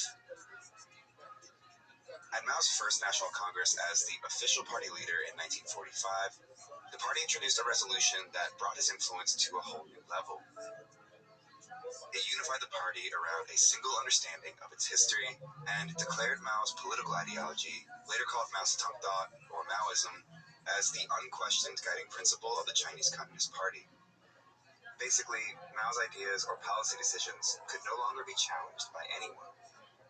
It was here he unveiled his equivalent at the time of the Politburo Standing Committee, the four other top party leaders, all long marchers deeply loyal to Mao, like Liu Shaoqi and Zhou Enlai, who would go on to hold some of the most powerful positions in the future government. 4 years later, Mao declared final victory for the communists in the decades-long Chinese Civil War and established a new country, the People's Republic of China, or PRC. Mao Zedong, once a lowly party worker, now assumed the stature of the dominant figure in all of Eastern Asia. But winning a revolution isn't the same as running a country. Because now that you're running a country, there's all these other things you have to do, like deliver the mail and like build a dam and stuff like that. You can't possibly have the party do all these things. So the party set up a government that would take the policy decisions made by the Politburo Standing Committee and figure out a way to make them a reality. And so it evolved to a system where the party would make all the important decisions, and especially the Politburo Standing Committee.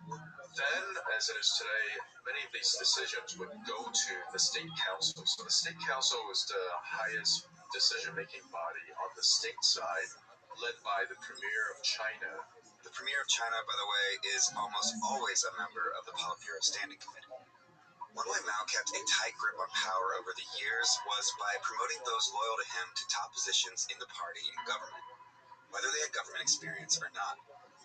For example, Zhou Enlai, the former party leader who helped Mao rise to power during the Long March, became China's first premier. The advantage of that is that they could never challenge it. The disadvantage of that is they didn't know what they were doing, and so administration suffered, policy outcomes suffered. Long March survivors often became party elites under Mao. Xi Jinping's father, for example, was appointed Secretary General of the State Council. And as the son of a Long Marcher, young Xi was given the informal title of Princeling. Mao succeeded in never giving up his power during his lifetime. His unchecked policies resulted in massive famines and widespread persecution that cost between 40 and 80 million lives over a span of decades, and culminated in the disastrous Cultural Revolution, a violent final attempt from Mao to consolidate his power and force loyalty to the practice of Maoism. The idea was to make himself and his ideas eternal, the way he viewed communist figureheads like Lenin and Marx before him. Anyone that didn't fall in line with Mao's ideology was publicly humiliated, impoverished, excluded from society, and in many cases, executed, either at the hands of the army or by a militant youth group obsessed with enforcing Maoism, the Red Guards.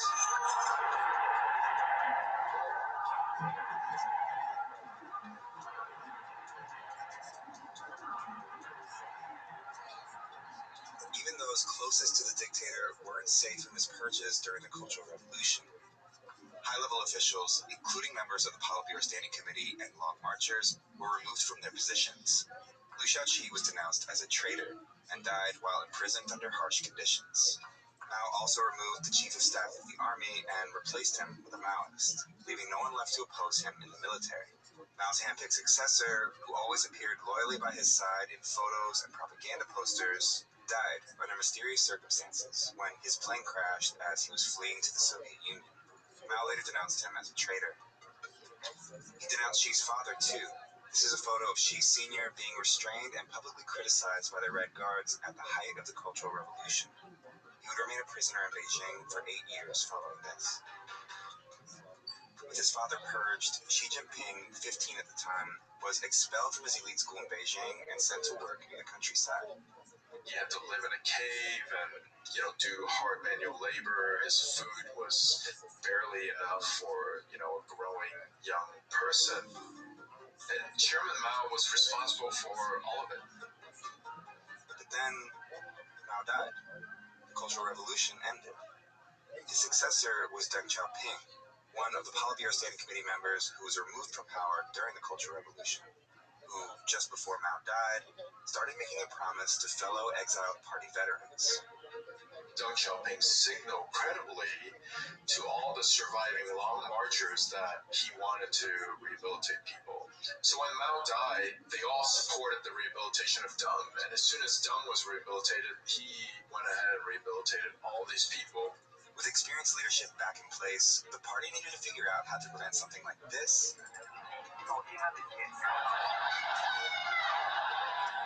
from ever happening again. In order to undo Mao's cult of personality, the party introduced a second historical resolution in 1981. It condemned periods of Mao's rule and emphasized a renewed commitment to collective leadership, vowing to oppose the consolidation of power around one person moving forward. The successors to Mao didn't want a dictatorship, so they divided up these positions and put them in the hands of different people. Like Mao, Deng kept tight control over the Central Military Commission as its chairman, and held a leadership position in the government, but was never head of state. He never held the highest position in the party either. Instead, he set up a new advisory commission and served as its chairman, which allowed him to influence the party's direction without positioning himself directly on top of it. This allowed a power-sharing structure while still making Deng the de facto leader of China until he stepped down in 1989, following the army's massacre of students protesting in Tiananmen Square. A protester suddenly ran into the middle of the street and in front of the oncoming tanks. Anger and unshouting the entire Chinese government. It has the real feeling of rebellion in the streets of Beijing. People want to fight the military out of their city. Deng and his ideology, which moved away from Maoism, set a precedent of sharing power. He opened up China and established economic ties with these countries, and was the first PRC leader to visit the U.S. in 1979. Today we take another step in the historic normalization of relations which we have begun this year. Deng's reforms became the foundation for decades of economic prosperity that led China to having the world's second largest economy over time and being on the verge of becoming the world's next superpower. Communism is creating a consumer society. Also reminds you that the standard of living in China is going up. Here, capitalism rules. Well, one thing power sharing did lead to was a lot of policy innovation and then some degree of decentralization, and both of these things helped China's economy enormously. Which is why this period of economic growth and reform, stretching over roughly 30 years, is known as the Deng era. And whether he wanted to or not, Deng kept his word and never tried to consolidate absolute power around himself. He did end up sharing power, and that set the stage for power sharing in the party until the rise of Xi Jinping. So what was Xi doing all this time? When Mao died in 1976, Xi was back in Beijing, studying communist philosophy.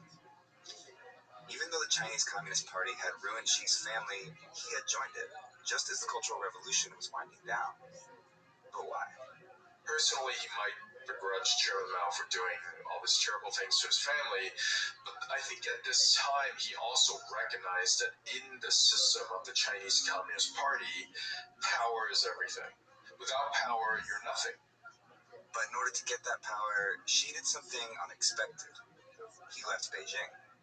As his competitors were fiercely competing with each other in the 1980s and 1990s, he sort of got out of their way and went to the provinces.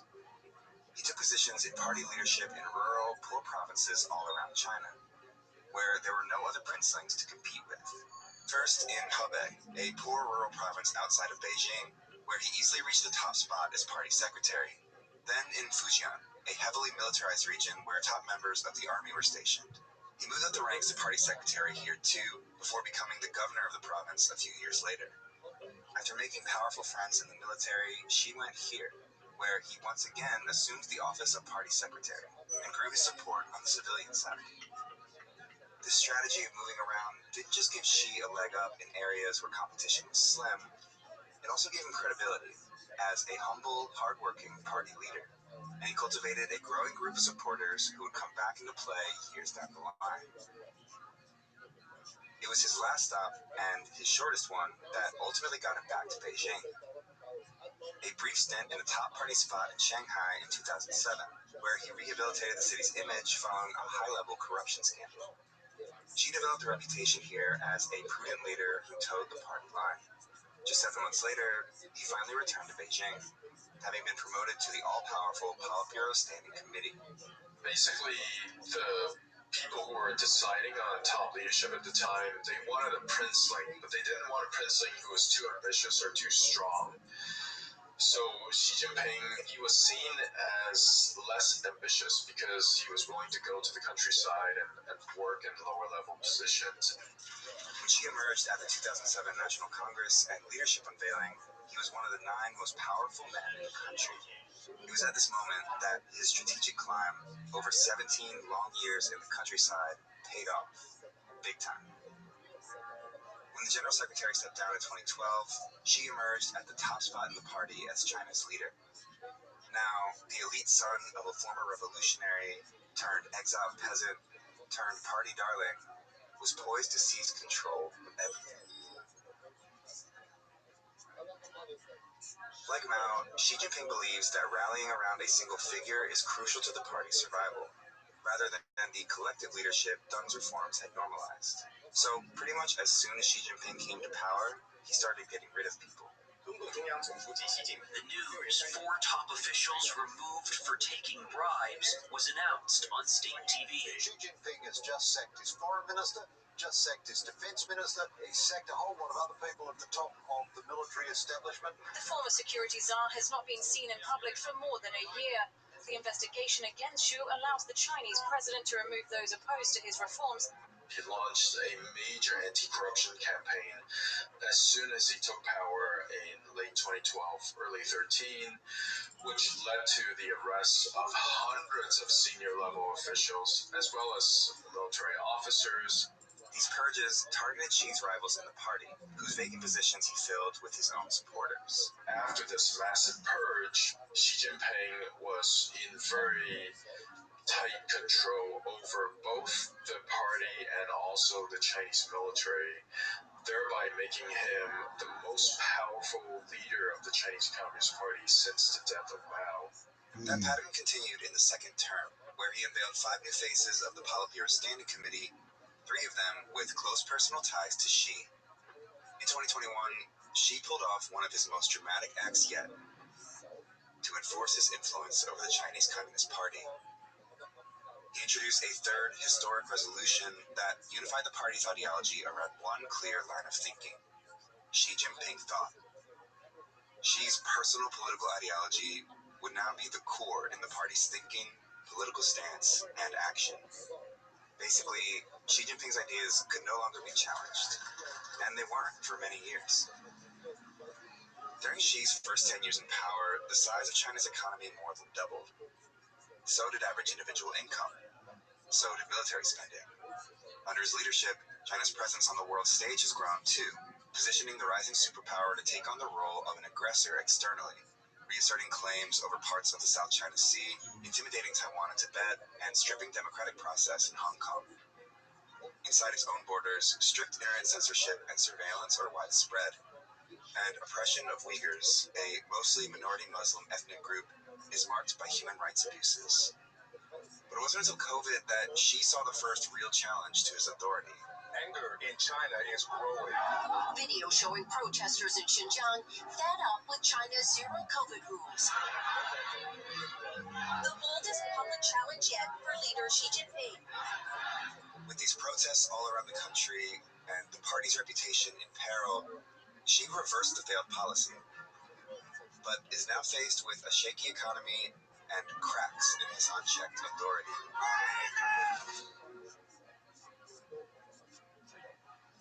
It was just weeks before the widespread protests at the 20th National Congress in 2022 that Xi walked out in the leading position a 3rd time. He'd already locked in the presidency for another 5 years, and unveiled a Politburo Standing Committee completely packed with those loyal to him, after removing the final senior members of the party that had ties to his predecessor. Now, there is no one left in party or military leadership whose ideology differs from Xi. I don't think anyone can push him out at this point. I think he will be the most powerful leader in China as long as he's alive and conscious. Thanks so much for watching this episode of Atlas. So many teammates worked on this piece. A small army of editors, animators, and researchers helped bring this complicated story into focus. I'd especially like to shout out Raja, one of the key researchers on this piece, who conducted an incredible interview with our expert, Victor Shi. It takes a lot of resources to make these videos, but we publish our work free to watch here because we think journalism should be accessible to everyone. If you believe in keeping journalism free and want to support our continuing work, go to vox.com/give now to make a contribution. Thanks again.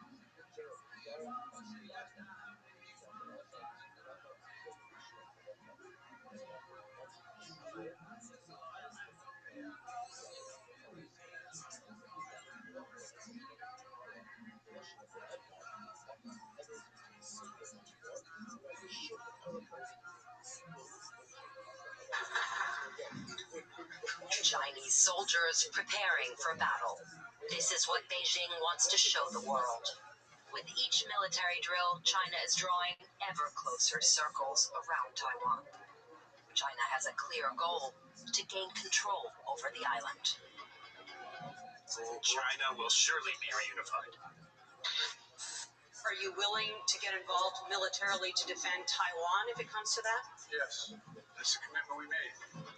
The United States is building up its military presence in the region and is practicing how to sink Chinese ships.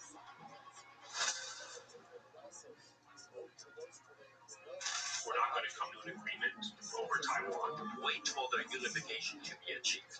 Peacefully, I hope. Non-peacefully, I dread. But why are these two superpowers so fixated on Taiwan? What's in it for China and the US? And how do people in Taiwan feel about it?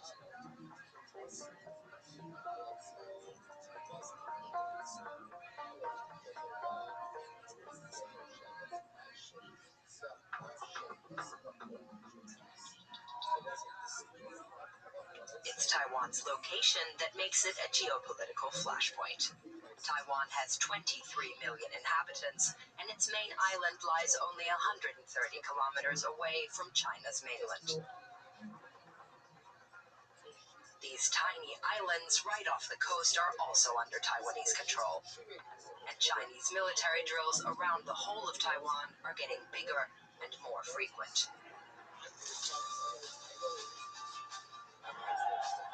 In recent videos released by China's People's Liberation Army, Beijing has threatened to encircle the island. It sees Taiwan as part of its territory and says it's ready to use force if necessary to get it back. We'll talk more about the history and Taiwan's status later. For now, you need to know that in the late 1940s, there was a civil war in China between communists and nationalists. The communists won and took control of mainland China.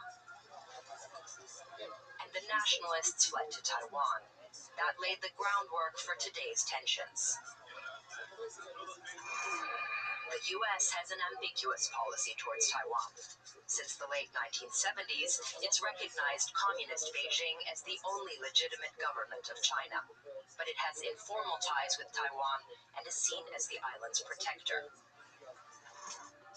Okay, let's go back to the map to understand why the US and China can't quit Taiwan. In some ways, Taiwan's strategic importance is about 3 choke points around the island. To the west, there's the Taiwan Strait. It's a key trade route for both Beijing and Taiwan, and also for everybody else. Almost all the world's biggest container ships pass through here. To the north, the Miyako Strait. It runs between Taiwan and these Japanese islands. And in the south, the Bashi Strait. It runs between Taiwan and the Philippines. For China, these two straits on either side of Taiwan are key strategic gateways to the Pacific Ocean. Taiwan is in the middle of the Chinese coastline, which is very important. This is Victor Gao. He's a former Chinese diplomat and vice president of the Center for China and Globalization, a Beijing think tank some say is close to the Chinese Communist Party. Taiwan Island faces the Pacific directly. And if Taiwan is occupied by a foreign country, for example, it interrupts the continuity of the Chinese coastline and also prevents the Chinese access directly to the Pacific Ocean. The U.S. says it has no troops permanently stationed in Taiwan, but the island plays an important role in U.S. strategy. To understand why, let's look at the military bases in the region.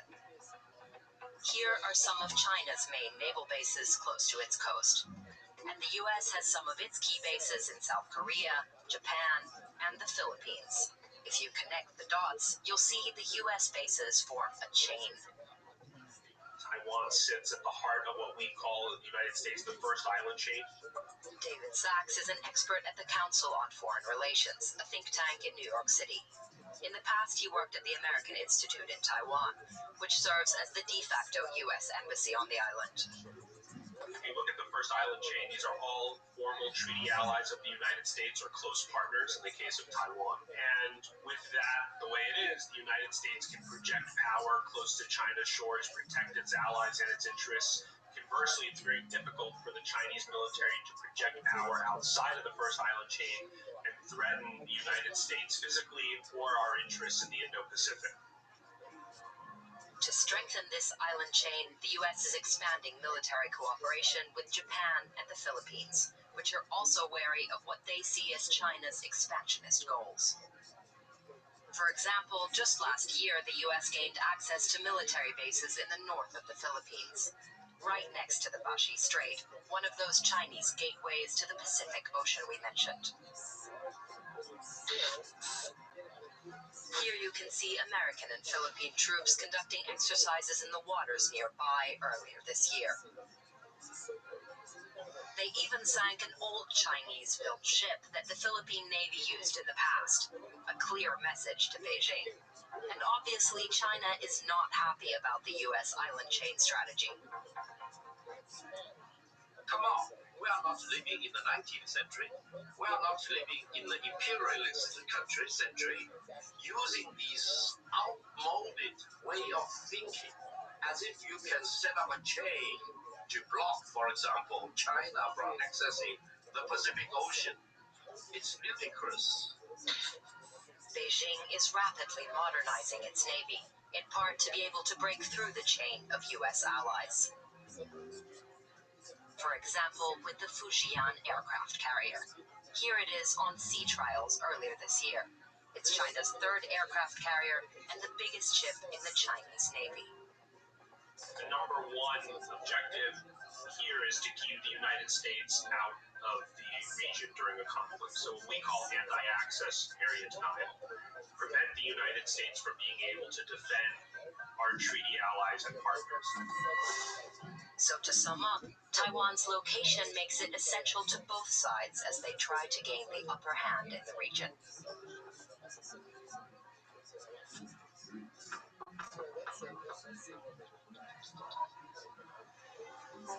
But the rivalry is also about money.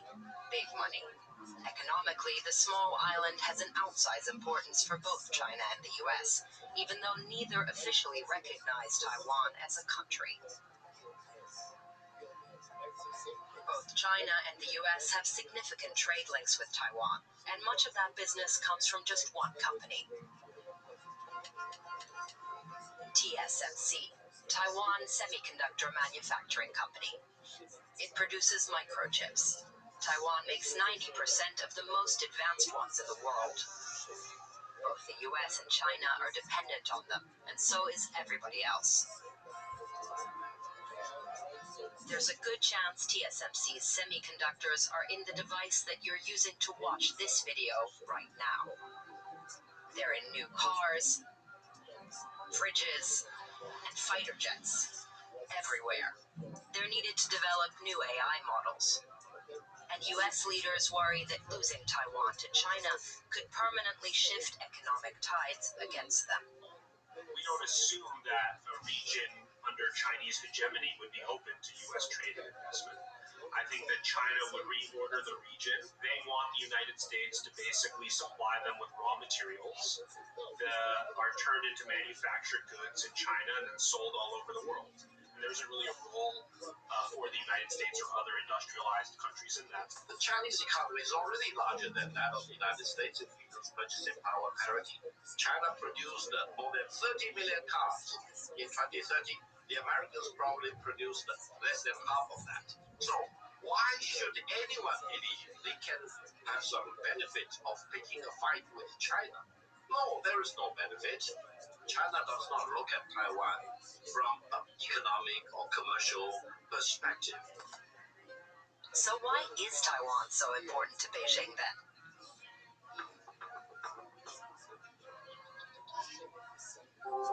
To understand, let's dive back into history. China lost control over Taiwan during what it calls the Century of Humiliation. These caricatures of China being carved up by various foreign powers might explain why. From the mid-19th until the mid-20th century, China was plagued by invasions and internal disputes. This is important because that notion of humiliation still plays a big role in Chinese state ideology even today. In 1895, Japan took Taiwan from China and made it a colony. After World War II, the Allies forced Japan to give it back. But at the time, China was in the middle of a civil war. The government of the Republic of China, or ROC, was led by nationalists under Chiang Kai-shek. Mao Zedong led communist forces against them. In 1949, the victorious communists marched into Beijing and established the People's Republic of China on the mainland. The defeated government of the Republic of China fled to Taiwan. That's why there are two governments that call themselves China. One on the mainland, the People's Republic of China, or PRC, and on Taiwan, the Republic of China, or ROC. The PRC government in Beijing sees Taiwan as a breakaway province and says there's only one China, even though they've never actually been in charge in Taiwan. Most of the world accepts this one China policy, including the US. They don't recognize Taiwan as an independent country. Wait, so why is the US supporting Taiwan then? There's also a history to that. After the Civil War, the US initially saw the nationalist government in Taiwan as the only real China, rejecting the communist government on the mainland. US soldiers were even stationed in Taiwan under a common defense pact. The change came in the 1970s. The US sought closer relations with Beijing. That meant closing the US embassy in Taiwan and pulling out US troops. Still, informal ties persisted, like that de facto embassy, and the US still guarantees to sell Taiwan weapons. But they have a deliberately ambiguous policy on whether they would defend Taiwan. It's meant to prevent China from invading and Taiwan from declaring independence. But that strange limbo has been the status quo in Taiwan for decades, and it's created realities on the ground. Taiwan developed from a nationalist authoritarian regime into one of the strongest democracies in the region. There are elections, a free press, and civil liberties. Taiwan was first in Asia to legalize same-sex marriage. This year, a progressive party was re-elected for a third term, vowing to maintain that tense status quo. DW's Taiwan correspondent Yu Chen Li can give us a sense of things on the ground. Here in Taiwan, the atmosphere is very different from you might read in the headlines. The tension has become part of daily life. One key reason is that people in Taiwan have been living under the threat of the Chinese Communist Party for many decades. The majority of the Taiwanese prefer to maintain the status quo with China, but how to do so is a rather polarized debate. If China wants to bully us, at least we still have the US and Japan. They're our friends. I've always been skeptical of America, but we have no choice if we can't get stronger or have enough forces.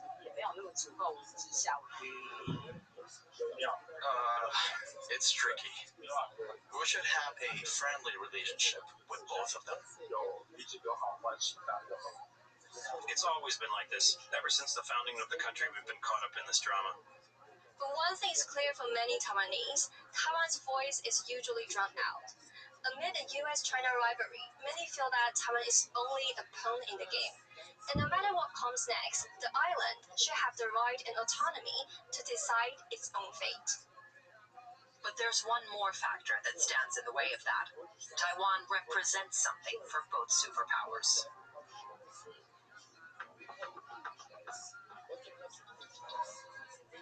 Taiwan has embraced the US worldview, which promotes democracy and capitalism. China is a one-party system and a socialist market economy, and a major Chinese Communist Party narrative centers on Taiwan. Remember the century of humiliation we mentioned when China lost Taiwan? Well, Chinese President Xi Jinping sees bringing Taiwan back into the fold as an important step in overcoming that humiliation. This is part of the so-called national rejuvenation, a revival of the Chinese nation as a great power. But with Xi Jinping, I think you did see some impatience. Xi Jinping has clearly put himself forward as a leader of, world historic importance. He views himself in a very similar way, I think, to Vladimir Putin, that he's just not a run-of-the-mill leader. He's transformative. No one, no country, no single human being will be able to block the peaceful reunification of China or the non-peaceful reunification of China. So we should all call on the United States. Don't play with fire. But for the U.S., supporting Taiwan also means keeping up key alliances in the region and promoting democracy. If China were to invade and annex Taiwan, we would see that democracy extinguished, and it could send chilling effects to democracies around the world. You would have deep questions being asked in South Korea, Japan, and the Philippines on whether they can rely on the United States for their security. Because of where Taiwan is and what it represents, neither China nor the U.S. are able to back down. And the rest of us are stuck watching the superpower rivalry play out.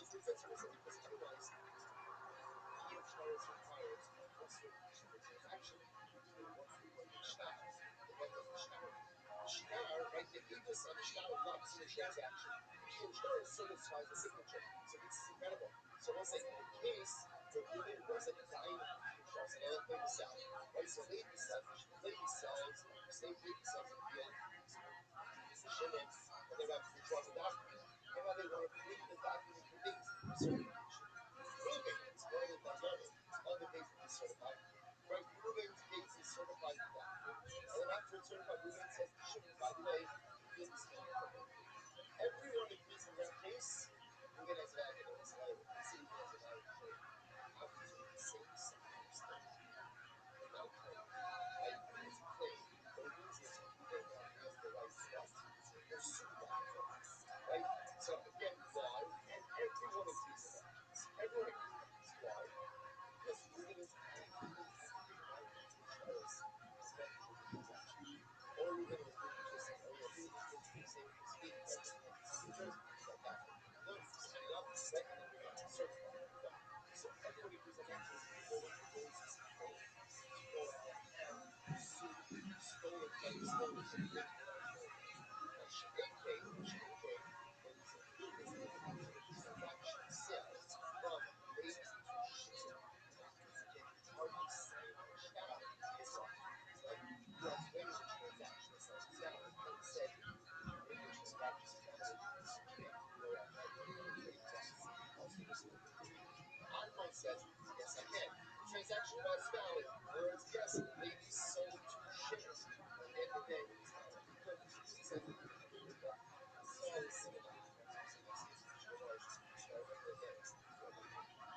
So same case. Let's say a couple of same cases. In this case, ship purchaser or ship purchase because the fact that go to parcel A, shipping seller, parcel B, uses parcel A to identify stores of parcel B. We didn't say sons of that star as well. Because that is the side of the star. So which gives us no guarantees. The last two sides of the star will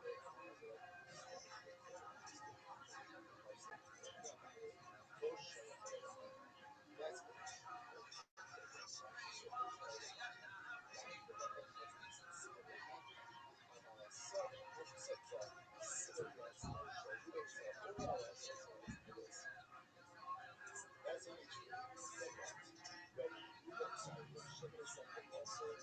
someone else.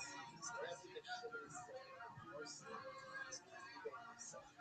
Shimon is selling our slave to eBay. What happened if sale, Shimon uses our slave as a border identification. In that case, even though eBay, right? But eBay has to do something. eBay has to go ahead and lose out.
So A as a part of the movie, was shooting birds, narrow strip up the screen. Narrow strip up the screen. That's what maybe that's what shooting birds. Anyway, shot with the upper two. So it's actually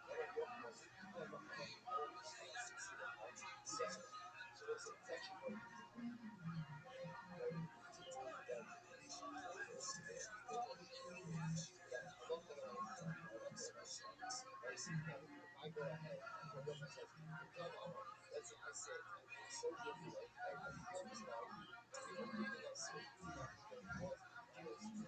such a beautiful attitude. Still, sitting there, so let's see what's happening here. Really sign up this document. She was something that made her like she was something that so inside out. Inside out. It's my way to feel days. It's working by day.